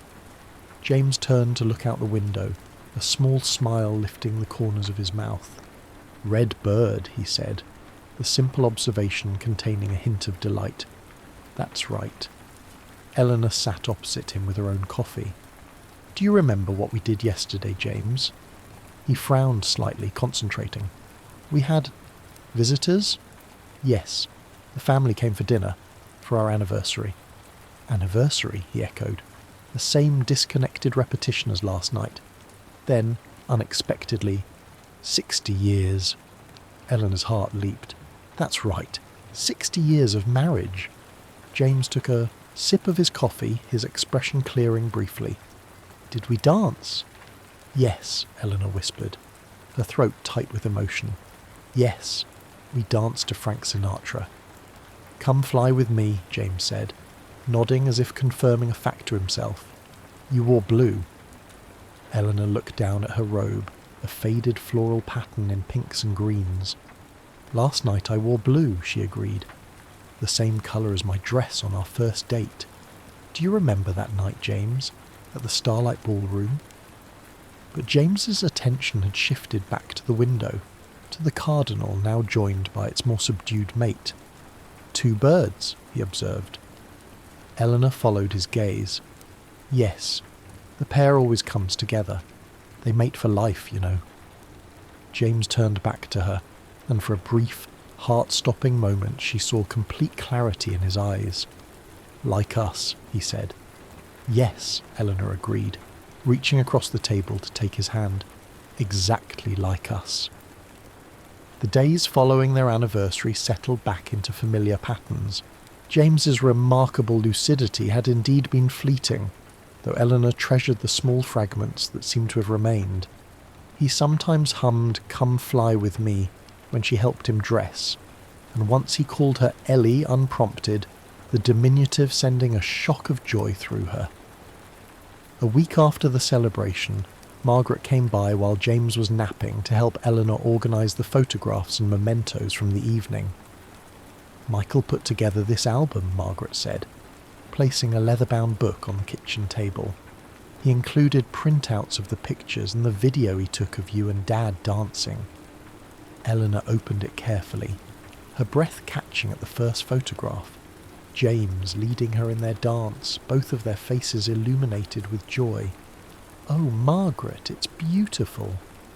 "There's a USB drive in the back with all the digital files," Margaret explained. "And Michael uploaded everything to the family cloud account too. He said to tell you nothing will ever be lost." Eleanor nodded, unable to speak for a moment. Their children and grandchildren had become the keepers of their memories, a role reversal both poignant and necessary. "Has Dad had any more moments?" Margaret asked carefully, setting a cup of tea before her mother. "Like at the party?" Eleanor shook her head. "Not like that night, no. But he's been... I don't know how to describe it. More present somehow. As if part of him remembers remembering, if that makes any sense." Margaret covered her mother's hand with her own. "It does. And Mom..." She hesitated, choosing her words carefully. "What you do for him, every day. It's the most profound act of love I've ever witnessed." Eleanor looked up from the photo album, meeting her daughter's gaze. "It's not a burden, if that's what you're thinking." "I know it's not," Margaret assured her, "but it's still remarkable. The patience, the dignity you give him." She paused. "We've been talking, David and I, about getting you some more help. Just a few hours each day, someone to be here while you run errands or have lunch with friends or just take a nap." Eleanor's first instinct was to refuse, as she had previous offers of assistance. She had managed James's care largely alone since his diagnosis, with the family helping for specific outings or appointments. "Maybe," she said instead, surprising herself with the concession. "Not every day, but maybe a few afternoons a week might be nice." Margaret's relief was palpable. "Really? You'll consider it?" Eleanor smiled, running her finger over the photograph of her and James dancing. "He told me once, years ago, that taking care of yourself is how you take care of the people you love. I think I'm finally ready to listen to his advice." They spent the afternoon looking through the album and talking, their conversation wandering from serious discussions of James's care to light-hearted reminiscences. When James woke from his nap and made his careful way downstairs, he joined them at the table, accepting a cookie from Margaret with a polite thank you, though he showed no particular recognition of his daughter. "Look, Dad," Margaret said, turning the album toward him. "Pictures from your anniversary party." James studied them with mild interest, occasionally nodding or making small sounds of acknowledgement. Then he pointed to a photograph of Eleanor. "Beautiful," he said decisively. "My wife is beautiful." Margaret and Eleanor exchanged a glance, both touched by this moment of connection. "Yes, she is," Margaret agreed. The most beautiful woman in the room, always. James nodded, satisfied with this assessment, then returned his attention to his cookie. After Margaret left, Eleanor and James settled into their evening routine. A simple dinner, some television, nature documentaries seemed to engage him most these days, and then the careful process of preparing for bed. As she helped him brush his teeth, Eleanor thought about Margaret's offer of additional help. Perhaps it was time to accept that she couldn't do everything alone, that allowing others to share the care was not a failure but a practical kindness to them both. "You're quiet tonight," James observed, as she helped him into bed, one of those startling moments of perceptiveness that still occasionally emerged from the fog. "Just thinking," Eleanor replied, smoothing the covers around him. "About what?" She sat on the edge of the bed beside him. "About love, about how it changes shape over time but never really diminishes." James considered this, his forehead creasing in concentration. "Like water," he said finally, "in different containers." Eleanor smiled at the unexpected metaphor. "Exactly like that, James. That's perfect." He reached for her hand, his fingers finding hers with surprising accuracy. "Stay with me until I fall asleep." "Of course." The next morning Eleanor woke with a sense of purpose, after helping James with breakfast and settling him in his favourite chair with a bird identification book he still enjoyed looking through. She made several phone calls, first to a home healthcare agency Margaret had recommended, then to her friend Vivian for a lunch date, and finally to David to ask if he might take James for a drive that afternoon. "Just around town," she explained. "He always enjoyed your drives together, and I have some errands to run." "Of course, Mom," David agreed readily. "I can come by around 2 if that works." "Perfect," Eleanor said. "And David, thank you." "For what?" "Taking my dad for a drive. It's nothing." "For understanding," Eleanor said simply. "For helping me see that accepting help doesn't mean I'm giving up." There was a short silence on the line. Then David said, "You've never given up on anything in your life, Mum. Least of all Dad." After she hung up, Eleanor joined James by the window. He was studying a page of warblers, his finger tracing the colourful illustrations. "Little birds," he said when she sat beside him. "Yellow ones." "Yellow warblers," Eleanor confirmed. "We saw them at the Audubon Sanctuary last spring, remember? You were so excited you almost fell into the pond leaning over the rail." James looked up from the book, a flash of indignation crossing his features. "I did not almost fall in," he protested. "I was perfectly balanced." The unexpected clarity of his response, coupled with the familiar stubborn tone that had characterized so many of their good-natured arguments over the decades, made Eleanor laugh out loud. "James Callahan, you had 1 foot off the ground and were windmilling your arms like a cartoon character. If David hadn't grabbed your belt, you'd have been swimming with the tadpoles," James harumphed, returning to his book with exaggerated focus. But Eleanor caught the small smile playing at the corners of his mouth. These moments, these brief, precious windows when her real husband emerged from the fog had become her sustenance.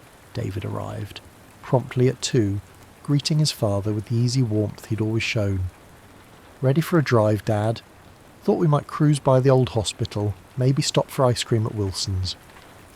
James looked at Eleanor, a habit formed over recent years as his own decision-making had become more difficult. "Go on," she encouraged.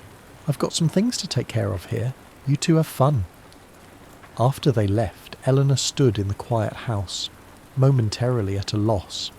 It had been months since she'd been alone for more than the briefest intervals. The silence felt both strange and luxurious. She moved through the rooms slowly, seeing their home with fresh eyes. The sunlight streaming through the kitchen windows illuminated 60 years of accumulated life. Photographs crowding the refrigerator door, the collection of painted ceramic birds James had started bringing her from medical conferences around the world, the small crack in the counter from when David had dropped a frozen turkey in 1992. James's study, largely untouched since his retirement 5 years ago, His medical textbooks lined the shelves alongside mystery novels and biographies. His desk remained organised with the precision that had defined his professional life. Pens aligned, notepads centred, the leather blotter Margaret had given him for his 70th birthday still pristine. Eleanor ran her fingers along the spines of his books, then paused at a small wooden box tucked between volumes on cardiology. She recognised it immediately. The box James had carved during a woodworking phase in his 60s, inspired by a similar piece they'd seen in an antique shop in Vermont. Inside, she found what she knew would be there, a collection of small mementos he had saved throughout their marriage, movie ticket stubs from their first date, the hospital bracelet from when David was born, a pressed flower from their 20th anniversary trip to Hawaii, a small, smooth stone from the beach at Cape Cod. Each item represented a moment he had deemed worth preserving. Eleanor held the stone in her palm, remembering the day he'd found it, a perfect oval streaked with white quartz that caught the light. "Like your hair in the sun," he had said, tucking it into his pocket. She replaced the items carefully and returned the box to its spot. These tangible pieces of their history had always been important to James, as if he had somehow known that one day his internal archive of memories would begin to fail, and he would need these physical touchstones. The irony wasn't lost on Eleanor, that she, who had spent 6 decades being teased for her terrible memory. "You'd forget your own birthday if I didn't remind you," James often joked, was now the sole keeper of their shared past. All those times she had relied on him to remember the name of a restaurant they had visited, or the year they had taken that road trip through New England, and now their roles were reversed. She glanced at her watch, realising she had spent nearly an hour lost in reminiscence. Vivian would be waiting at the cafe. Eleanor changed quickly into a blouse she knew James particularly liked, a soft lavender that brought out the green in her eyes, applied a touch of lipstick and grabbed her purse. The freedom of driving alone felt almost illicit after months of careful planning around James's needs. She rolled down the windows, letting the warm spring air tousle her silver hair, and impulsively turned up the radio when one of James's favourite jazz standards came on. Vivian was already seated at an outdoor table when Eleanor arrived. Her dramatically red hair, dyed since her 40s, though she vehemently denied it, visible from the parking lot. The two women had been friends since their children were in elementary school together, their bond strengthened by shared experiences of motherhood, career transitions, and now, widowhood for Vivian and caregiving for Eleanor. "Look at you," Vivian exclaimed as Eleanor approached. "You're positively glowing. Must have been some anniversary celebration." Eleanor slid into the chair across from her friend, accepting the glass of iced tea Vivian had already ordered for her. "It was extraordinary," she admitted. "James was himself again, Viv. Really himself. For hours." She described the evening, the dancing, James's speech, the moments of perfect clarity that had seemed like a miracle. Vivian listened with the attentiveness of someone who understood exactly what such a gift would mean. "Oh, Ellie," Vivian said when Eleanor finished, reaching across the table to squeeze her hand. "I'm so happy you had that. What a precious thing." "It was," Eleanor agreed, "and it made me realise something. I've been so focused on what we're losing, on all the ways his mind is failing, that I sometimes forget to appreciate what remains." Vivian nodded. The essence of him. The James underneath the confusion. "Exactly, and I need to take better care of myself if I'm going to be there for him properly." Eleanor sipped her tea. "I'm hiring some help. Just a few hours a week to start." Vivian's eyebrows shot up in exaggerated shock. "Eleanor Callahan accepting help. Alert the media. Has hell frozen over?" Eleanor laughed, the sound surprising her with its freedom. When had she last really laughed? I know, but I'm trying to be sensible." "About time," Vivian pronounced, lifting her glass in a toast. to sensible decisions and extraordinary men, even when they drive us crazy." "Even then," Eleanor agreed, clinking her glass against her friend's. They spent a leisurely 2 hours at the cafe, their conversation meandering from serious topics to gossip about mutual friends, punctuated by Vivian's irreverent humour. By the time Eleanor headed home, she felt lighter somehow, as if she had set down a burden she hadn't fully acknowledged carrying. She arrived back at the house just as David's car pulled into the driveway. Her son helped James from the passenger seat, and Eleanor was struck by how much they resembled each other now that David had entered his 60s. The same tall frame, the same deliberate way of moving. "How was your afternoon?" she asked, meeting them at the front walk. "Great," David replied. "We drove by the hospital, saw the new wing they're building. Dad told me about delivering twins there in '83 during that big snowstorm, remember?" Eleanor glanced at James, surprised. "You remember Dr. Peterson's twins? The ones born during the power outage?" James nodded, his expression animated in a way it rarely was these days. "Had to use flashlights," he said. "No power." "That's right," Eleanor confirmed, exchanging a look of wonder with David. "You used flashlights and delivered them both perfectly healthy." David stayed for dinner, the three of them eating on the back patio as the evening settled around them. James was unusually talkative, though his sentences remained simple and sometimes disconnected. More than once he reached for Eleanor's hand across the table, a gesture so natural and familiar that she found herself blinking back tears. After David left, they sat outside a while longer, listening to the evening chorus of birds and watching the fireflies begin their nightly display. James seemed content, his face relaxed in the gathering darkness. "Good day," he said simply. Eleanor leaned over to kiss his cheek. "Yes, love, a very good day." Over the next few months, a new rhythm established itself in their lives. 3 times a week, a home health aide named Carmen arrived at 9 in the morning, bringing with her a cheerful efficiency and genuine affection for James that made Eleanor's initial hesitation about outside help seem foolish in retrospect. "Mr. C and I have big plans today," Carmen would announce, helping James with his coffee, while Eleanor gathered her things for whatever outing she'd planned. Lunch with Vivian, a book club meeting at the library, or sometimes just a solitary walk through the park. "What trouble are you two getting into while I'm gone?" Eleanor would ask, teasing. Carmen would wink conspiratorially at James. "Oh, you know, wild parties, dancing on tables, the usual." And James would smile, sometimes playing along with a surprisingly coherent "Don't forget the motorcycles," or "and the poker game," revealing glimpses of the dry humour that had always been a cornerstone of his personality. These respites gave Eleanor space to breathe, to remember parts of herself beyond the role of caregiver. She joined a water aerobics class at the community centre, reconnected with former nursing colleagues for monthly luncheons, and even began volunteering 2 hours a week at the hospital where she and James had both worked for decades.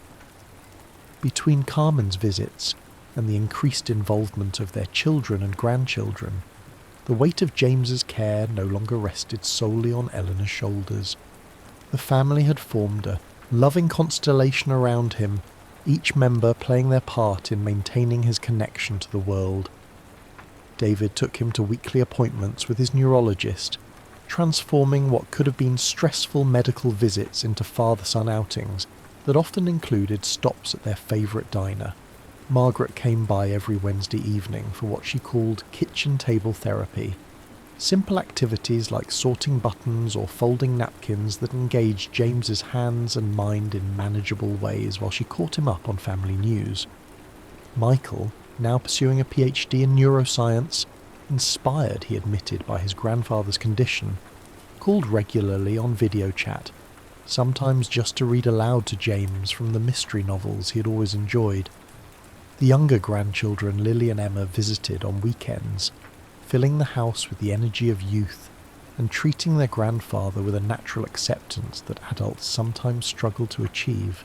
Through it all, Eleanor marvelled at how James continued to defy the usual progression charts his doctors had shown them. Yes, there were difficult days, mornings when he didn't recognise her at all, evenings when agitation overtook him and he paced the house looking for something he couldn't name. But there were also unexpected moments of connection, of recognition so profound they took her breath away.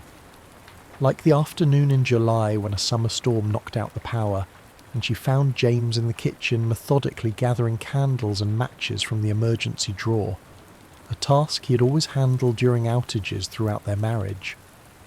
Or the morning he suddenly pointed to a blue jay at the feeder and recited, word for perfect word, the poem he had written for her on their 25th anniversary, which had begun, "Blue as your eyes on our first morning, bright as your smile across decades." These moments came without warning and disappeared just as suddenly, like shooting stars across the darkening sky of his consciousness. Eleanor learned to appreciate them without expectation, to receive them as gifts rather than harbingers of recovery. On their 61st anniversary, a milestone they hadn't been certain they would reach together, the family gathered again, this time for a smaller celebration in the backyard.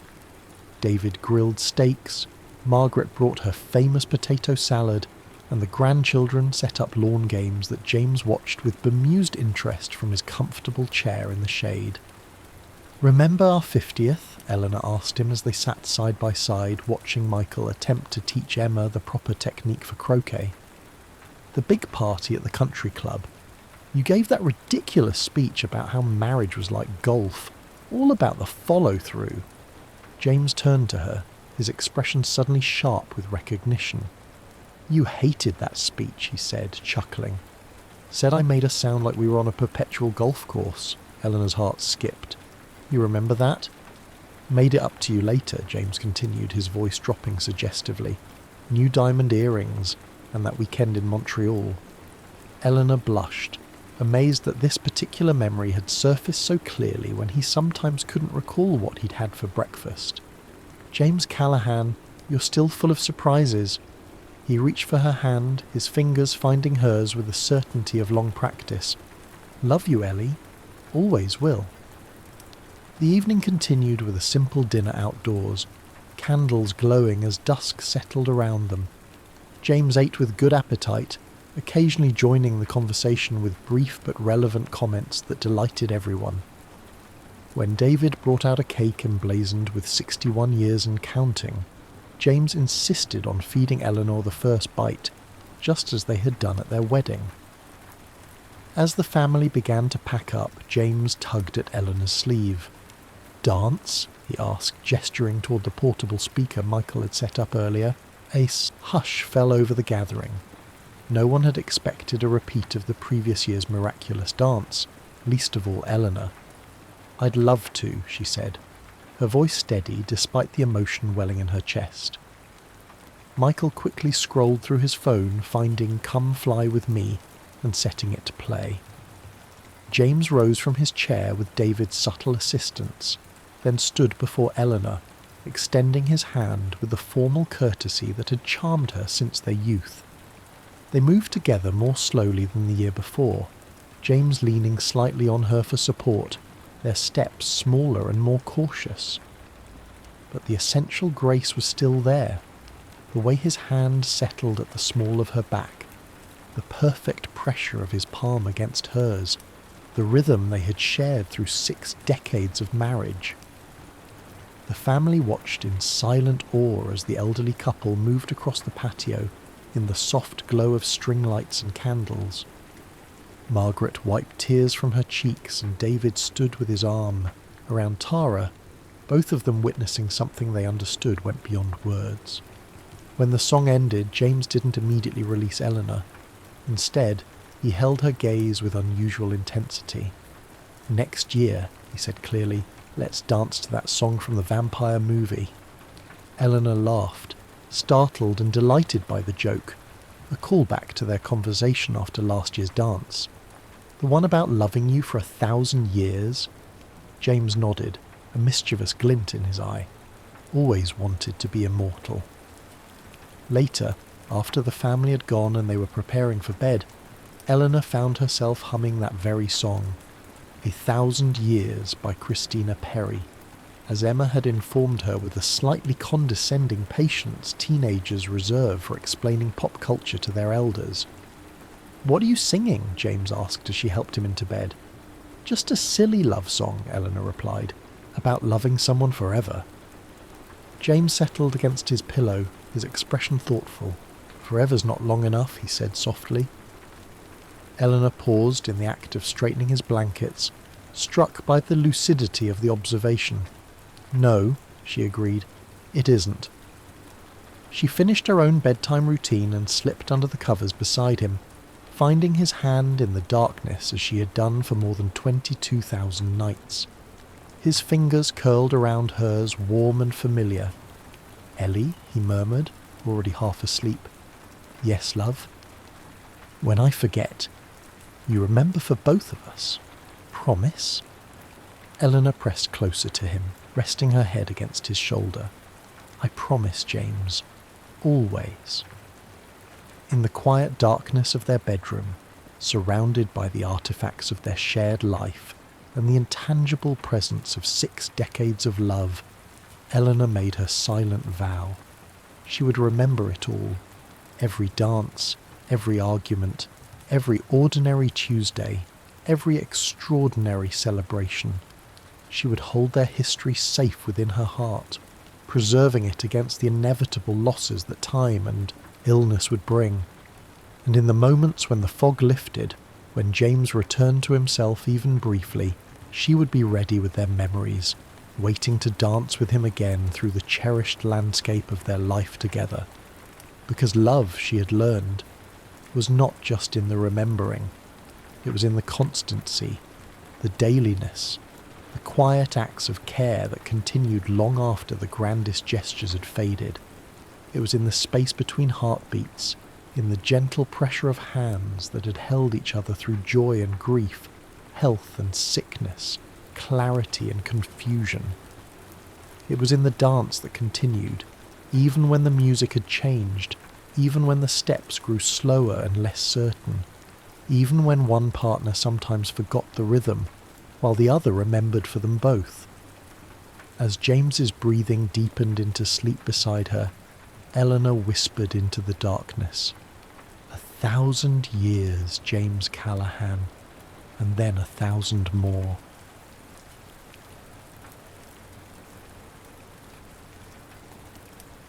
Lanterns on the lake. The town had no name worth remembering. It sat at the edge of a lake so still in autumn that the water seemed less like water than a held breath. Dark, patient, waiting to be told what to do next. The pines crowding the shore leaned inward like listeners. By 4 in the afternoon the light was already failing, and by 5 the lake had swallowed it entirely, and the world reduced itself to the sound of cold air moving through needles and the occasional careful creak of ice forming at the margins. Helen Marsh had driven 3 hours to get here. She told herself it was for the story. That was true, as far as it went. The Lantern Festival was genuine, the kind of small ritual that made editors lean forward in their chairs and say, "This is what we need more of." A piece about impermanence, about grief made portable, about a town that understood, without being told, that some things could not be kept. But she had also come because she needed to be somewhere that did not know her, somewhere that would not ask. She checked into a pension at the edge of the lake road, a narrow place, clean and austere, run by a woman who handed over the key without a word and pointed toward the stairs with a chin that said up there, "Second door, don't ask questions." The room was small, a single bed, a window facing the water, a writing desk beneath it with nothing on it but a square of folded paper and a pencil. Helen set her bag down and stood at the window for a long time, watching the lake go dark. She was 42. She'd been writing other people's stories for 18 years. She was very good at it. Good enough that people sometimes called her work luminous.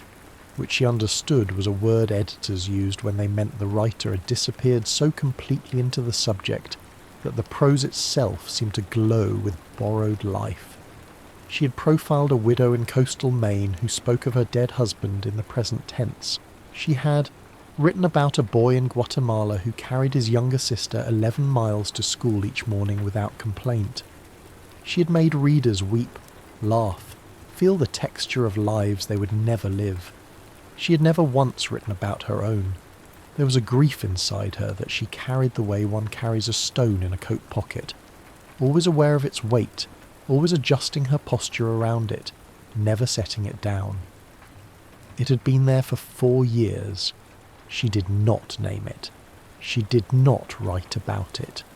She had decided, in the way one decides such things, that language would cheapen it, that to put it into sentences would be to admit it was something that could be contained, and it could not. It was not a thing with edges. It was a condition of the air. She unpacked her notebook, her recorder, her good pen. She told herself, observe, listen, leave before it touches you. She saw him the next morning at the paper folding station. It was set up in the town's single gathering hall, a room that smelled of pine resin and old wood, with long tables laid with stacks of thin, translucent paper, in colours so pale they were almost white. Volunteers moved quietly among them, showing newcomers how to fold, how to press, how to write. There was no music, no banners, just the sound of paper turning and beneath it the occasional murmur of a voice explaining something with care. He was standing at the end of one of the tables, waiting. Not for paper. There was paper in front of him, still folded. He was waiting for something else, or perhaps for nothing at all. He had the posture of a man who had learned to occupy space without demanding it. Shoulders slightly forward, hands at his sides, eyes moving over the room with a quietness that was not indifference but something more deliberate, as though he had made a decision long ago to stop expecting anything from the world, and the world had rewarded him for it with a kind of stillness. He had the quality of certain old buildings, solid, rooted, quietly significant. The kind of presence that doesn't announce itself but changes the weight of a room simply by being there. Helen felt it before she consciously registered him. A steadiness, a centred quality that made the nervous energy of the volunteers around him seem suddenly louder by contrast. He was broad-shouldered, with dark hair, and seemed to have a casual quality about him. Helen noticed him the way one notices a particular tree in a forest.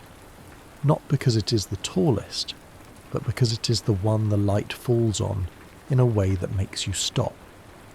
She did not approach him. She went to her own place at the table, took a sheet of paper, and began to watch the room, the way she always watched, with her journalist's attentiveness, cataloguing details she might use later, the way the volunteers' hands moved, the way the light came through the high windows in long, thin bars, the way the paper, when held up to that light, became almost luminous. You could see the shadow of your own fingers through it. A child appeared at the man's side. A girl, perhaps 7 or 8, with dark hair pulled back in a braid that was already coming undone. She tugged his sleeve and said something Helen could not hear. The man looked down at her with an expression so unguarded, so quietly devastated by tenderness, that Helen looked away, the way one looks away from something private, something not meant to be seen. She did not speak to him that day. They met properly on the second evening at the dock. It was an accident, or it seemed like one. Helen had come down to the water at dusk, notebook in hand, intending to write. The festival's main event was still 2 days away, and she wanted to capture the town's atmosphere before it changed, the way it held itself in these preparatory days, taut and quiet, like a breath being drawn in before speech. He was already there, standing at the end of the wooden dock with his hands in his pockets, looking out at the water. The girl was not with him. He did not turn when she approached, but he shifted slightly, an acknowledgement without words. and she understood that he was making room for her on the narrow platform without being asked. They stood in silence for several minutes.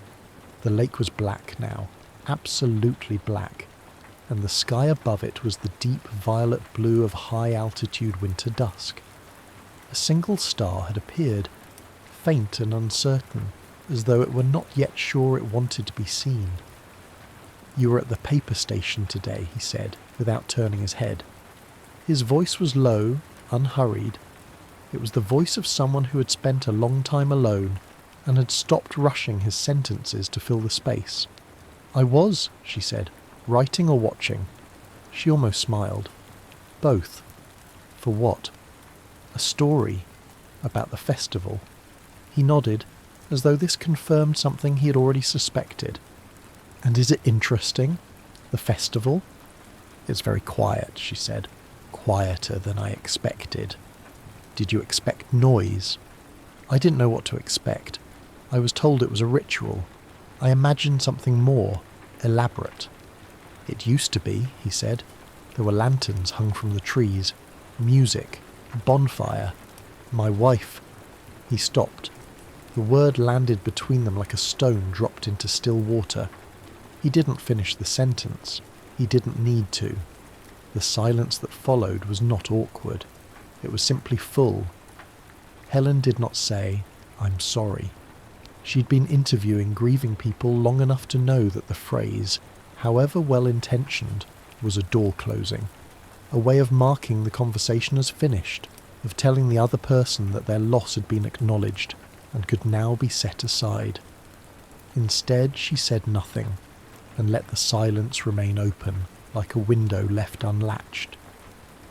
After a moment he said, "They stripped it back, years ago. Someone decided the simplicity was the point. Just the paper, the water, the letting go." He paused. "I think they were right." "Do you come every year?" "No." A long pause.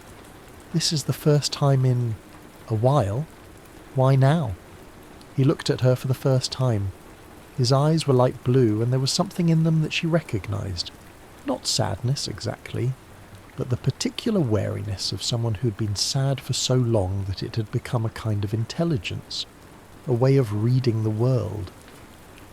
"My daughter asked me to," he said, simply, as though that were the only explanation that mattered, and it was. His name was Thomas. He told her this the next afternoon, when they happened to find themselves sitting near each other during one of the volunteer explanations. A quiet woman in a grey cardigan describing, in a voice barely above a whisper, how the lanterns were meant to be released. "You write what you need to release," she said, "not what you want to keep. The lake does not return what you give it. That is the point." Thomas listened with his head slightly tilted, the way one listens to something one already knows but wants to hear again anyway. Afterward they walked together along the shore, not quite side by side. There was a foot of space between them, enough to maintain the fiction that this was not a companionable walk, but merely two people moving in the same direction. The air was bitterly cold. Their breath came out in small white clouds that vanished almost instantly. "Her name is Maren," he said, without preamble, as though continuing a conversation they had already begun. "She's 8. She has her mother's stubbornness and my terrible sense of direction." Helen smiled. A real smile, not the careful one she wore in interviews. "Is that why you got lost?" "I'm not lost," he said, with a faint, dry humour that surprised her. "I simply don't know where I am." They walked in silence for a while. The lake moved beside them, dark and slow, making small sounds against the rocks. Not waves exactly, but a kind of breathing, a rhythm that had nothing to do with wind. "What do you do?" she asked. "When you're not being lost?" "I teach," he said. "History. Adolescent history specifically, which is mostly about convincing 16-year-olds that the past is not boring." He paused. "I am not always successful." "What kind of history?" "The kind that doesn't make it into textbooks. The private kind. Letters. Diaries. The record of what people actually felt, as opposed to what they were supposed to feel. Helen looked at him. There was something in his voice when he said this, a quiet passion, a conviction, that she had not heard before. It was the first time he had spoken about something other than grief, and the difference was striking, as though a light had been switched on in a room she'd assumed was dark. "That sounds like what I do," she said, from the other side. "How do you mean?" "I find the private record, the thing no one else saw, and I put it into a story that other people can read." She hesitated. "I'm not sure whether that's a gift or a theft." He considered this. "It depends," he said, "on whether the person knows you're there." Myron found Helen on the third morning. She appeared at Helen's elbow while Helen was sitting alone at one of the folding tables, staring at a blank sheet of paper and trying to write down her observations. The girl simply materialized, the way children do, without announcement or preamble, and sat down beside her, close enough that their shoulders almost touched. "What are you writing?" she asked. "Notes," Helen said, "for a story." "What kind of story?" "About this place, about the lanterns." Myron considered this with the gravity that children bring to questions adults have long since stopped taking seriously. "What do people usually write on them?" she asked. "On the lanterns." Helen thought about it. She had read the volunteer's explanation, had heard the older residents talk about it in careful ritualistic language. Release, surrender, letting go. But the girl was asking something different. She was asking what actually happened, what people actually wrote, when they were alone with a piece of paper and the knowledge that no one would ever read it. "Anything," Helen said, "whatever they need to say." "But where do they go after you put them in the water?" "They sink," Helen said. "Eventually, the paper dissolves." "So nobody ever reads them?" "No." Myron was quiet for a moment. Then she said, "I'm afraid mine won't reach anyone." Helen looked at her. The girl's face was very serious. Not sad exactly, but holding something that was too large for her small frame. Something she'd been carrying without complaint, the way children carry things that adults have failed to take from them. "It doesn't have to reach anyone," Helen said. And then, because this felt insufficient, because the girl deserved more than a platitude, "The writing is the reaching, the act of putting it down. That's the part that matters. The water just carries it away." Myron nodded slowly, as though this were a piece of information she'd been waiting for someone to give her. Thomas appeared at the edge of the table a few minutes later, looking slightly breathless, slightly embarrassed. "She escaped," he said, with a half smile that was also an apology. "I turned around for 30 seconds. "She's good company," Helen said. "We were talking about lanterns." "Were you?" He looked at his daughter with an expression of such naked tenderness that Helen had to look away again. Not from embarrassment this time, but from something else. Something that felt dangerously close to recognition. That evening, after Myron had been put to bed in their shared room at the pension, Thomas came down to the common area where Helen was sitting by the wood stove, her notebook open on her knee. He did not sit beside her. He sat across from her, in the other armchair, with the fire between them, a deliberate distance that acknowledged what was happening without naming it. "She told me what you said," he said, "about the writing being the reaching." "Did she?" She seemed relieved by it. He paused. "She's been very quiet about all of this, about her mother. I didn't know how much she was holding until tonight." Helen said nothing. She knew from years of interviewing grieving people that this was a moment that required stillness, that the wrong word, even a kind one, could seal something shut. "Can I ask you something?" he said after a long silence. "Of course." "You write about other people's grief, professionally, skillfully." He chose his words carefully, the way a man chooses his footing on uneven ground. "But you don't write about your own." It was not a question. Helen looked at him across the fire. The flames moved between them, casting shadows that shifted and reformed, and for a moment she could not see his face clearly, only his eyes, as blue as the sky, watching her with an attention that was not intrusive but simply present. He was not pushing, he was simply seeing her and letting her know that he had. "No," she said, "I don't." "Why not?" The question was so direct, so without ceremony, that it bypassed all her defences, the journalist's deflections, the careful reframing she used in interviews when someone turned the questions back on her. She sat with it for a moment, feeling its weight, and then she said the truest thing she knew how to say, "Because I'm afraid that if I put it into words it will become a story, and stories have endings, and this doesn't have an ending, it just continues." Thomas was quiet for a long time after that. The fire crackled. Outside the lake was invisible, but she could hear it, that slow, patient breathing against the shore. "I know what you mean," he said finally, and she believed him. The lantern release was scheduled for the evening of the 4th day, the last evening of the festival, after which the town would fold back into itself, and the visitors would drive away along the mountain roads, and the lake would return to its ordinary silence. Helen had spent the afternoon alone, sitting at the dock with her notebook, trying to write the piece her editor was expecting. She had pages of observations, beautiful ones, she thought, the kind of precise, luminous description that had made her reputation. The way the light fell on the paper, the way the volunteers' hands moved, the way the town itself seemed to hold its breath in the days before the release, as though it were bracing for something it could not quite name. But when she tried to write the emotional centre of the piece, the thing that would make it more than a portrait, the thing that would make it matter, the words would not come. She kept circling it, approaching from different angles, and each time she found herself writing around it rather than into it.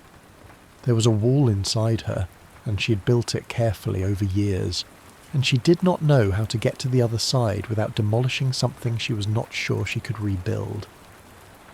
She closed her notebook and watched the water go dark. The release began at dusk.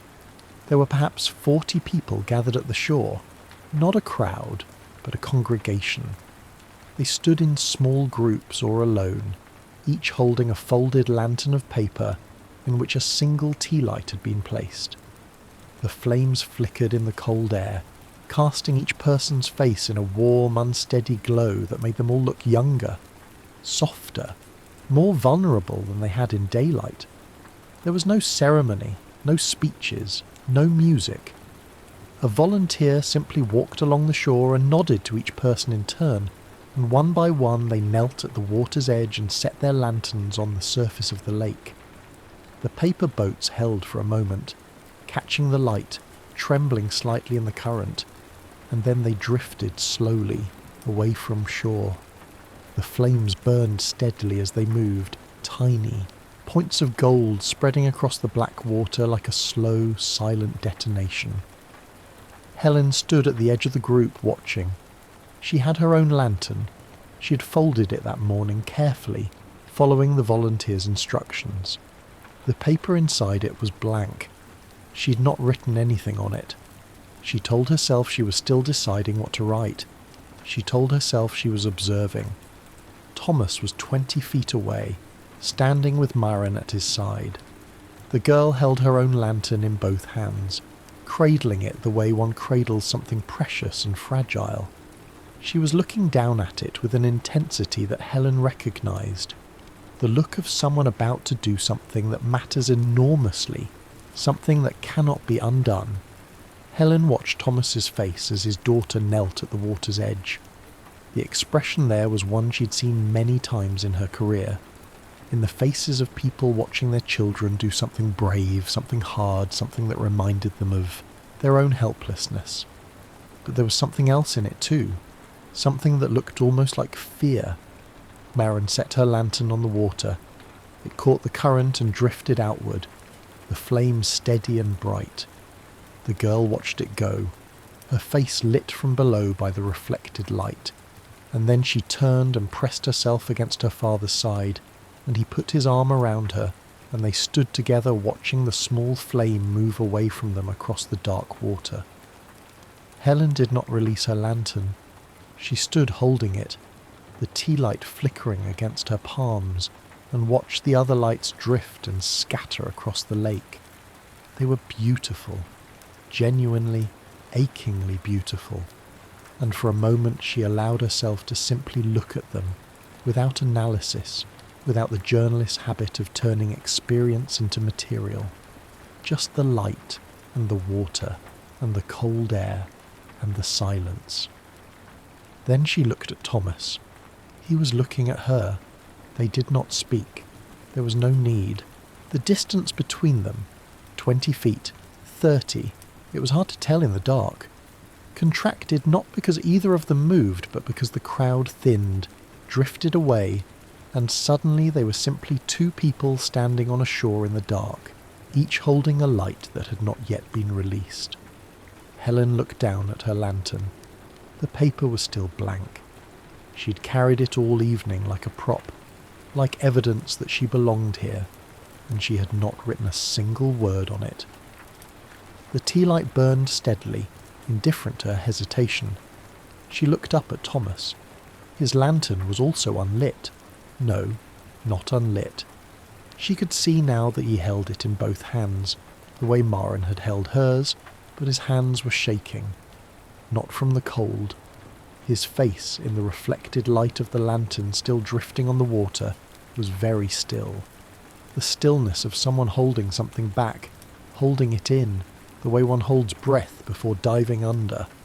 "You didn't release yours either," she said. "No. Why not?" He looked at her for a long moment. The lake moved behind him, dark and patient, and the lanterns drifted past like small burning prayers. When he spoke, his voice was very quiet, not because he was afraid of being heard, but because the words were heavy, and he was setting them down carefully one at a time, the way one sets stones into water. "Because I'm afraid," he said, "that letting go of it, even symbolically, means letting go of her, and I'm not ready. I thought I was. I thought that's why I came here, but I'm not." Helen nodded. She understood this perfectly. It was the same wall she'd built inside herself, the same fear, dressed in different clothes, the fear that grief, once released, could not be taken back, that it was the last thread connecting you to the person you had lost, and that cutting it would not set you free, but would simply leave you alone in a world that had already moved on without you. "I have never written about my loss," she said.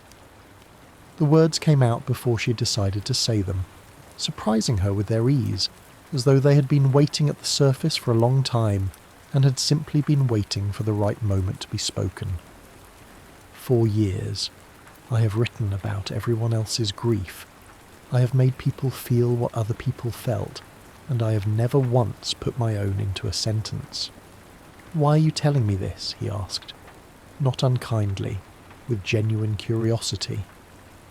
"Because you told me yours," she said, "and because I think we're afraid of the same thing." The silence that followed was not empty. It was full of the sound of the lake and the distant murmur of the last festival goers making their way back to the pension, and the small, steady hiss of the tea lights burning on the water, full of everything they had not said to each other over the past 4 days, all the conversations that had circled and approached and retreated, all the silences that had been held open like doors.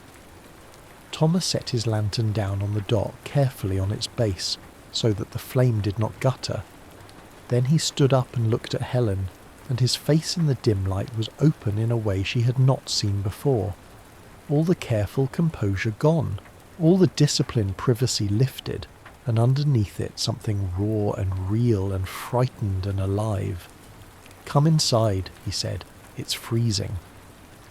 They sat in the common room of the pension, side by side on the bench nearest the wood stove. Not across from each other this time. The distance between them was inches, close enough that Helen could feel the warmth radiating from his body, close enough that when he shifted, his shoulder pressed against hers, and neither of them moved away.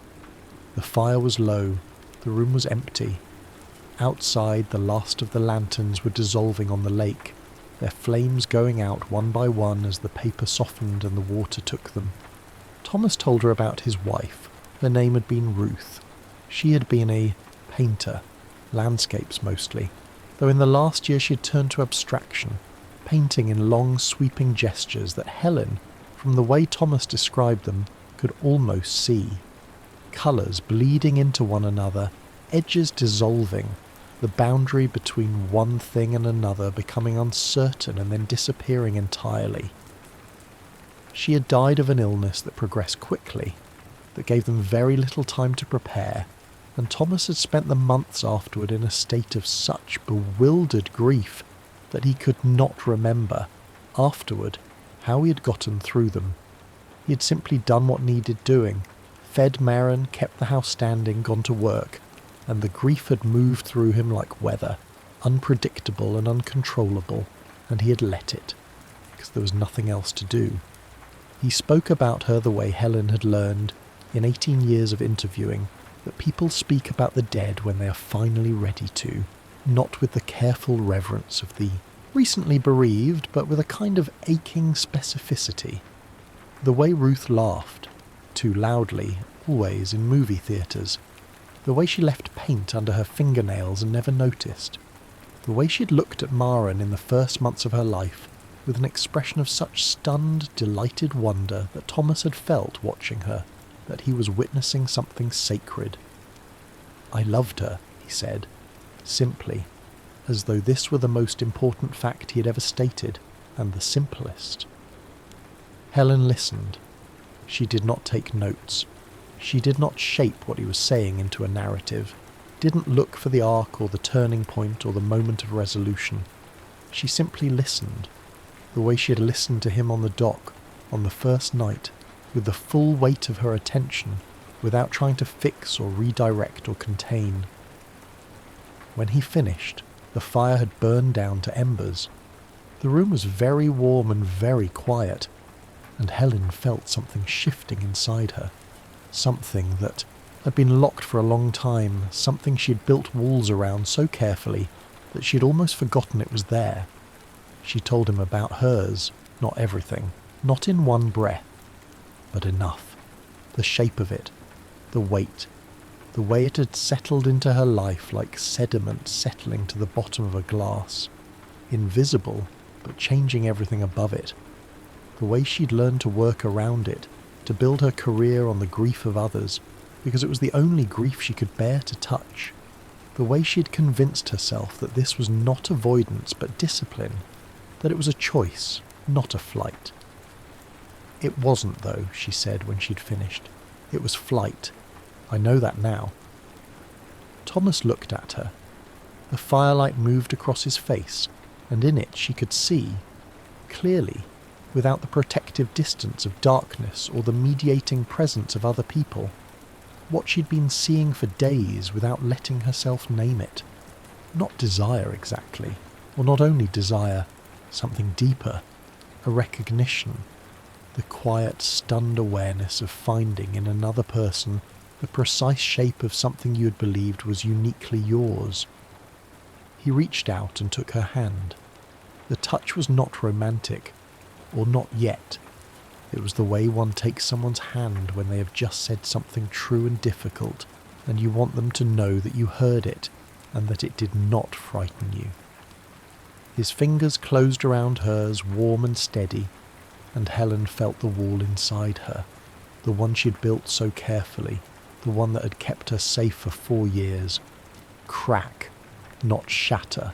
Crack. A single fracture running through it like a line of light. She did not pull away.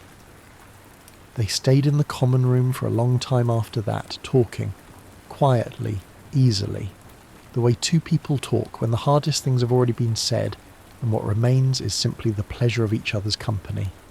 They talked about books, about teaching, about the particular loneliness of doing work that required you to pay close attention to other people's inner lives while keeping your own hidden. They talked about Maren, about the way she had inherited Ruth's stubbornness and Thomas's habit of asking questions that no one else thought to ask.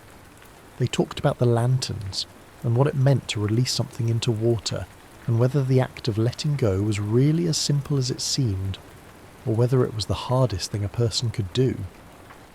At some point, Helen could not have said exactly when, Thomas's hand moved from hers to her shoulder, and then, as the conversation wound down and the silences between sentences grew longer and warmer, his arms settled around her and she leaned into him, and the contact was so natural, so unforced, that it felt less like something beginning than like something that had already been in progress for a long time, quietly, beneath the surface of all their careful conversations.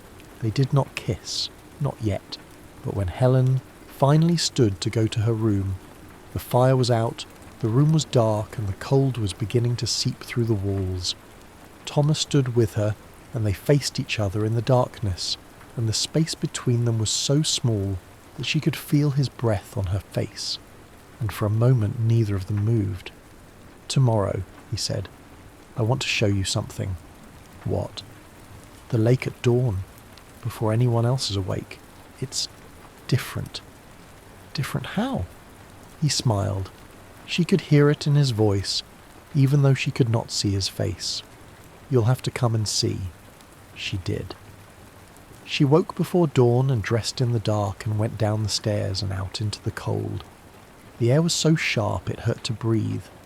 The sky was the colour of iron and the lake was invisible, a darkness so complete that it seemed to have no edges, no boundary, no end. She stood at the shore and waited, and after a few minutes she heard his footsteps on the dock behind her, and then he was beside her, and they stood together in the silence and watched the light come. It came slowly, not all at once the way it does in summer, but gradually, a lightening at the horizon, a softening of the darkness, a slow and patient revelation. The lake emerged from the black like a painting being uncovered. First the nearest shore, then the water itself, then the far bank, indistinct and grey, and finally the sky above it, turning from iron to pewter, to a pale, fragile blue that looked as though it might shatter if you touched it. And then the lanterns.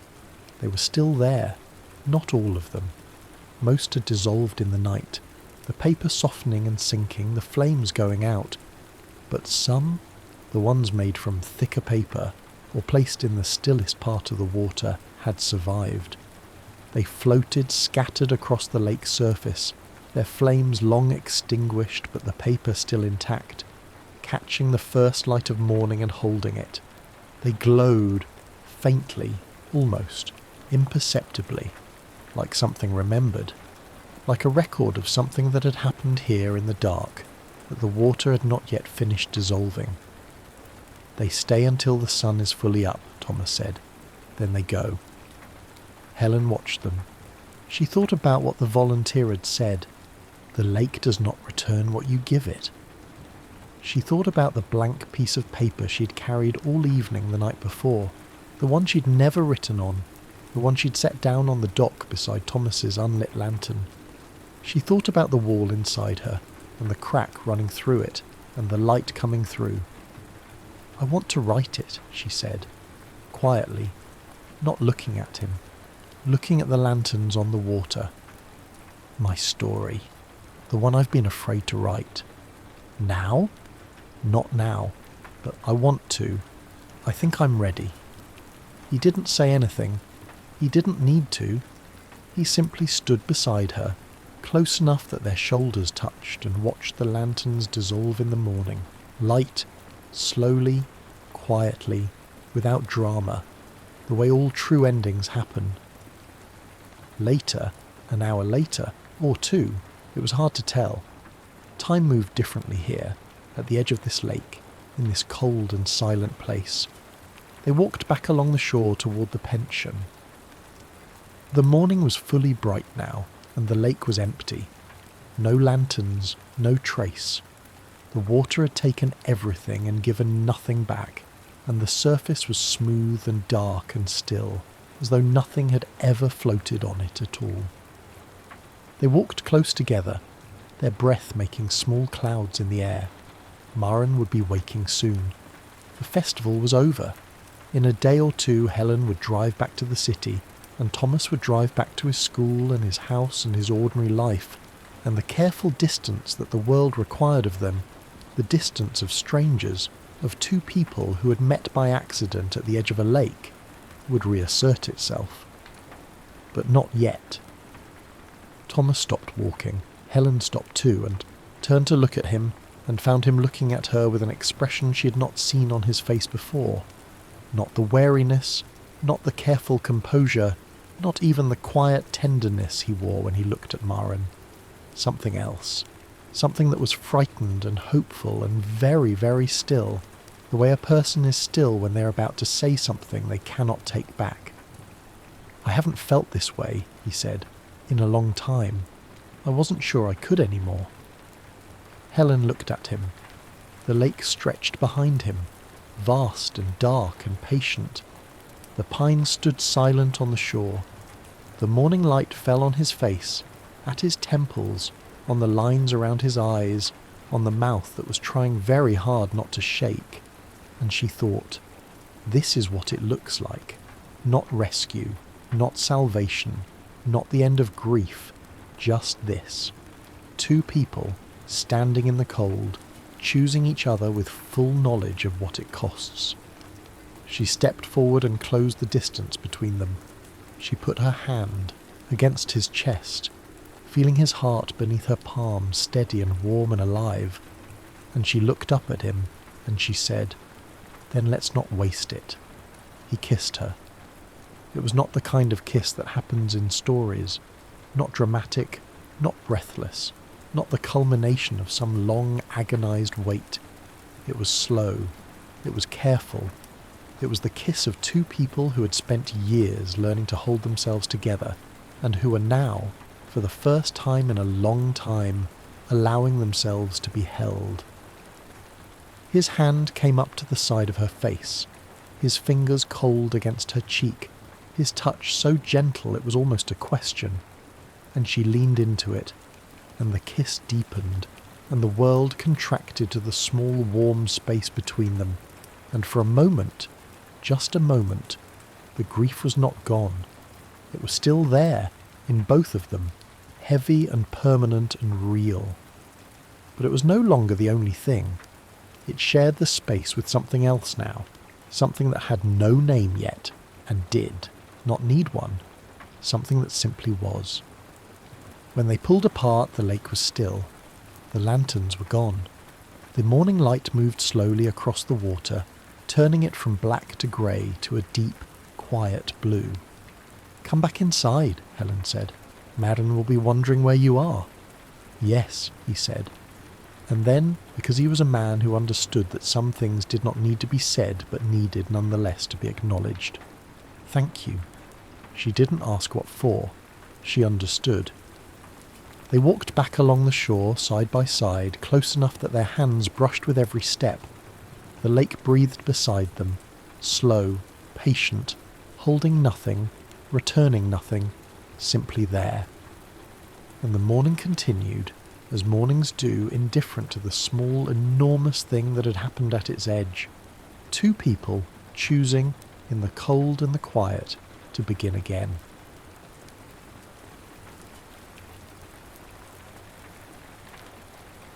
"4 days in Cedar Hollow." The landslide came at dawn, a wet thunder that severed Cedar Hollow from the county road and took the power lines with it. Anna Collier heard it from her bedroom window, the groaning earth, the crack of pine, and knew before the lights flickered that the world had contracted to the size of the valley. By afternoon, the library had become what it always became in crisis, a gathering place. She lit oil lamps in the reading room and set the camp stove on the reference desk, boiling water for instant coffee that tasted like memory and ash. The regulars came first.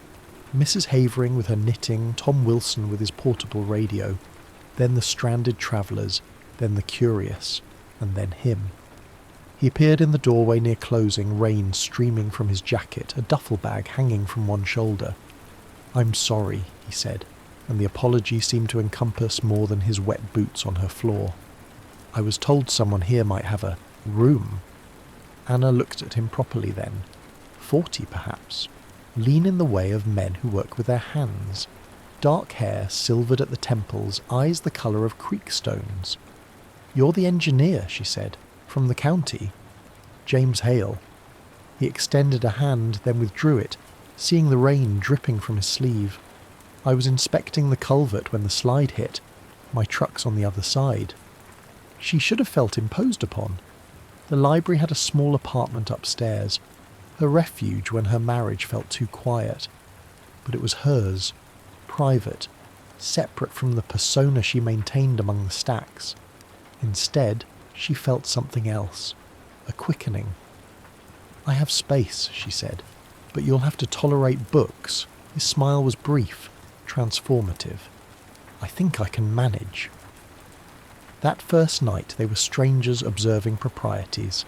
She showed him the narrow room, the shared bathroom, the kitchenette with its 2-burner stove.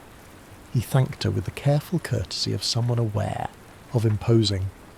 They ate soup heated over the camp stove, speaking of practical things, the roads, the weather, the likelihood of power restoration.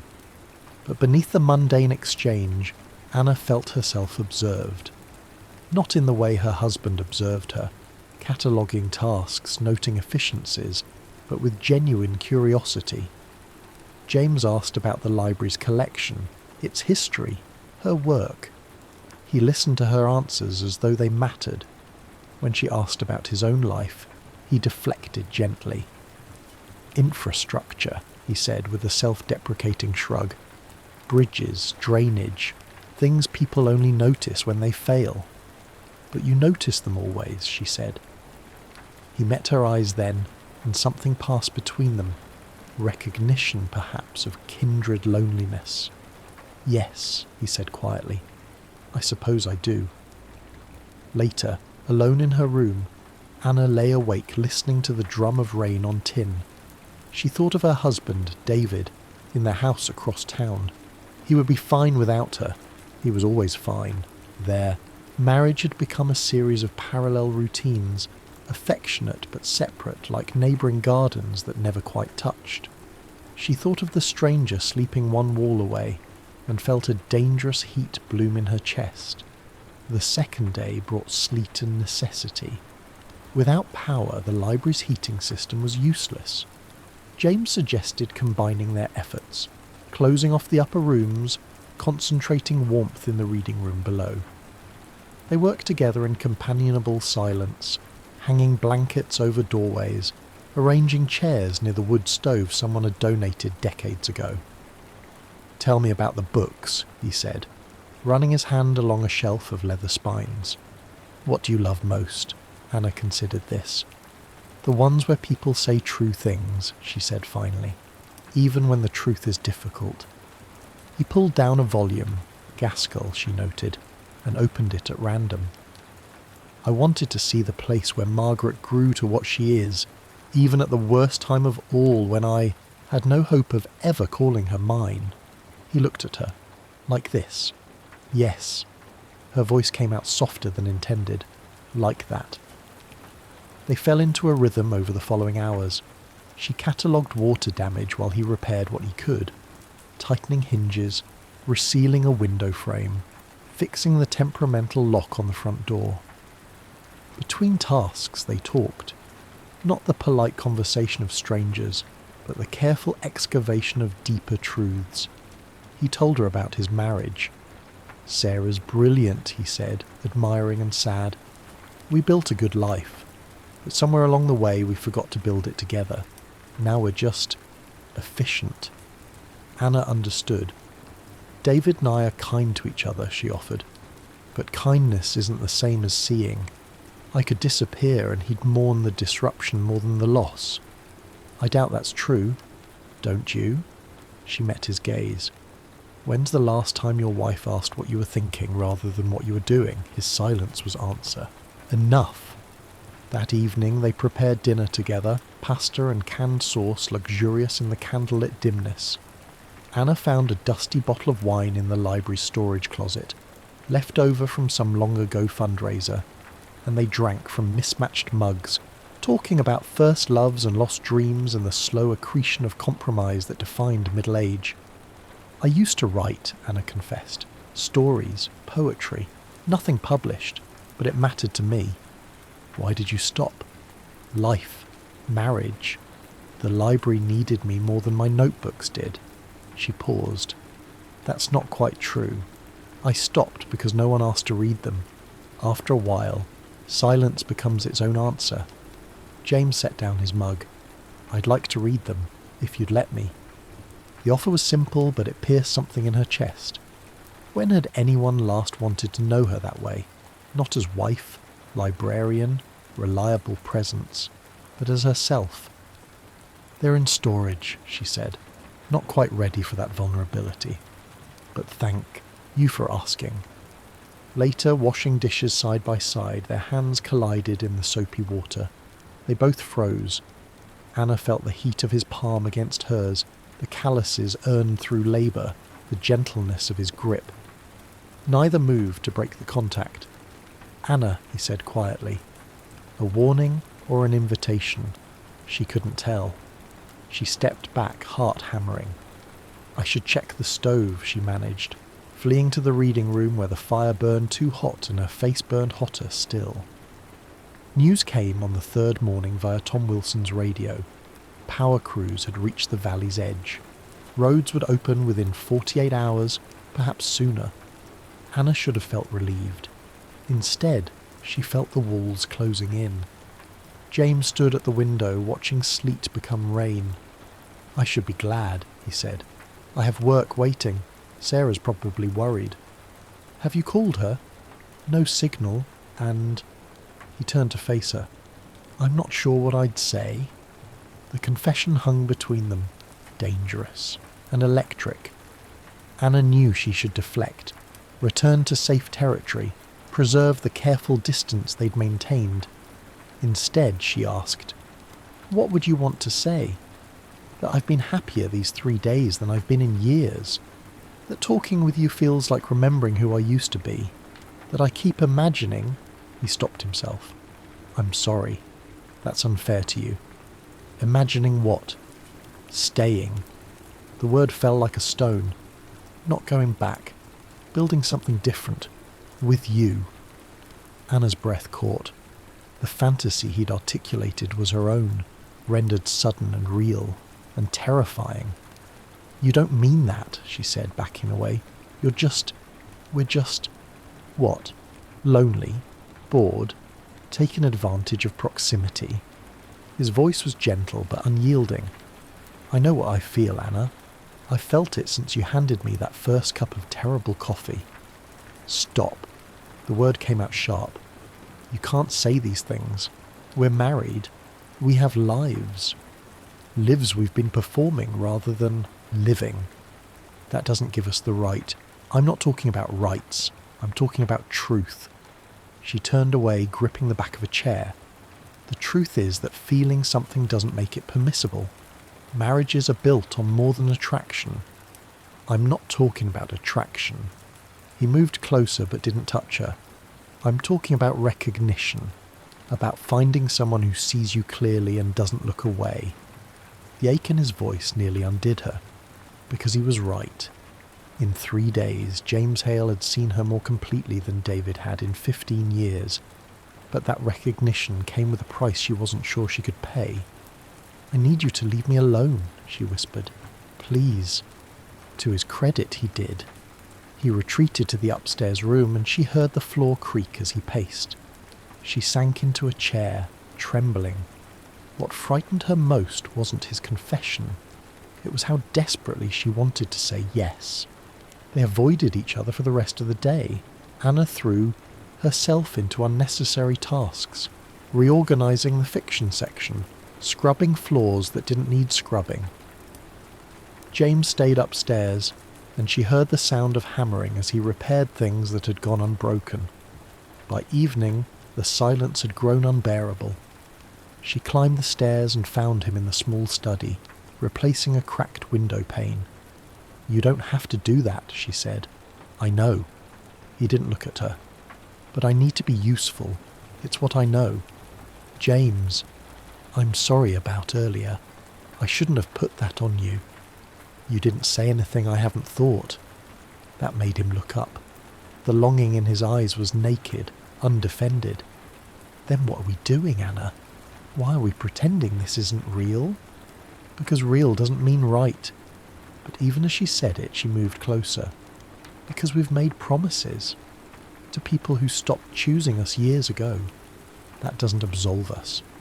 "No," he agreed, "it doesn't. But it doesn't make this less true either." They stood, foot apart, the air between them charged. Anna knew she should leave, should retreat to safety, to the familiar contours of denial. Instead, she stayed. "What do you want from me?" she whispered. "Nothing you're not willing to give. But Anna," his voice roughened, "if you keep looking at me like that, I'm going to kiss you." Her heart hammered. "I know." Neither moved. The moment stretched, taut as wire. Then the window pane he'd been holding slipped from his fingers and shattered. They both jumped back, the spell broken. James cursed. Anna laughed. A shaky, half-hysterical sound. And suddenly the tension transformed into something else. Not safety, but reprieve. "I should clean this up," he said. "I'll get the broom." But as she turned to leave, his hand caught her wrist. Gentle, questioning. "Tomorrow," he said, "when the road's open. I'll leave. But tonight, can we just be honest? No pretending, no performing. Just us." She should have said no, should have protected them both, from the precipice they were approaching. Instead, she nodded. "Just tonight," she whispered. It was a promise and a lie, and they both knew it. The fourth night arrived with a silence that felt sacramental. Rain had stopped. The world outside held its breath. They sat in the reading room, candles burning low, speaking the truths they'd been circling. He told her about the morning he'd woken next to Sarah, and realised he felt nothing. Not anger or resentment, just absence. She described the evening David had cancelled their anniversary dinner for a departmental meeting, and she'd felt relief rather than hurt. "When did we become people who settle?" Anna asked. "When it seemed easier than fighting for something more. Is that what this is? Fighting?" James was quiet for a long moment. "No," he said finally. "This is remembering what fighting for looks like." She rose and moved to the window, watching moonlight silver the wet street. He followed, standing close enough that she could feel his warmth. "I'm afraid," she admitted. "Of what?" "That tomorrow you'll leave and this will have been a beautiful lie. That I'll have risked everything for a moment. And if it's more than a moment?" She turned to face him. "How can it be? We live different lives. We have commitments. Even if we wanted." "I want." The words were raw. "Anna, I want so much it terrifies me. But I won't lie to you about what's possible. I can't offer you a future. I can barely offer you tonight." "Then why?" "Because some truths matter even when they're temporary. Because I'd rather have one honest night with you than a lifetime of pleasant pretending." Her eyes burned. "That's not fair." "No," he agreed. "But it's true." They stood in the candlelight, the weight of impossible choices pressing down. Anna thought of David, of the life they'd built. Comfortable, predictable, kind. She thought of the woman she'd become in that life. Competent, contained, fundamentally unseen. And then she stopped thinking. She reached up and touched James's face. His breath caught. For a heartbeat, neither moved. "Anna, don't." Her thumb traced his cheekbone. "Don't ask me if I'm sure. Don't give me reasons to stop. Just..." He kissed her. It was nothing like she'd imagined. Gentle at first, almost tentative, as though they were both afraid of shattering something precious. Then deeper, hungry, years of loneliness finding voice in the press of lips and the tangle of breath. When they broke apart, both were trembling. "We can't," she whispered against his mouth. "I know. I know." But neither pulled away. Instead, Anna took his hand and led him upstairs to the small room where, in the candlelight, they undressed each other slowly, not with the practiced efficiency of long marriage, but with reverence and discovery. Each button, each whisper of fabric felt ceremonial. James's hands trembled as he traced the curve of her shoulder. "You're beautiful. I'm 43 and ordinary. You're neither." He kissed the hollow of her neck. "You're extraordinary. You always have been." Anna had forgotten what it felt like to be seen this way, not as function or convenience, but as desire itself. When James lowered her to the bed, his body covering hers, she felt a decade of numbness crack open. Their lovemaking was slow and deliberate. He learned her by touch, the places that made her gasp, the rhythm that made her arch into him. She discovered him in turn, the scar on his ribs, the catch in his breath when she kissed his collarbone, the way he whispered her name like a prayer. There was no pretense between them. When she asked him to slow down, he did.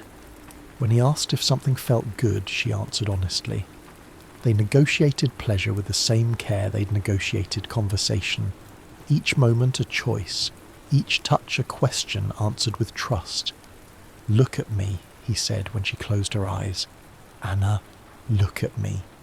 She did, and saw herself reflected in his gaze, wanted, known, real. When release came, it came for both of them together, a cresting wave that left them gasping and intertwined. Anna's face pressed to James's shoulder, his hand cradling her head.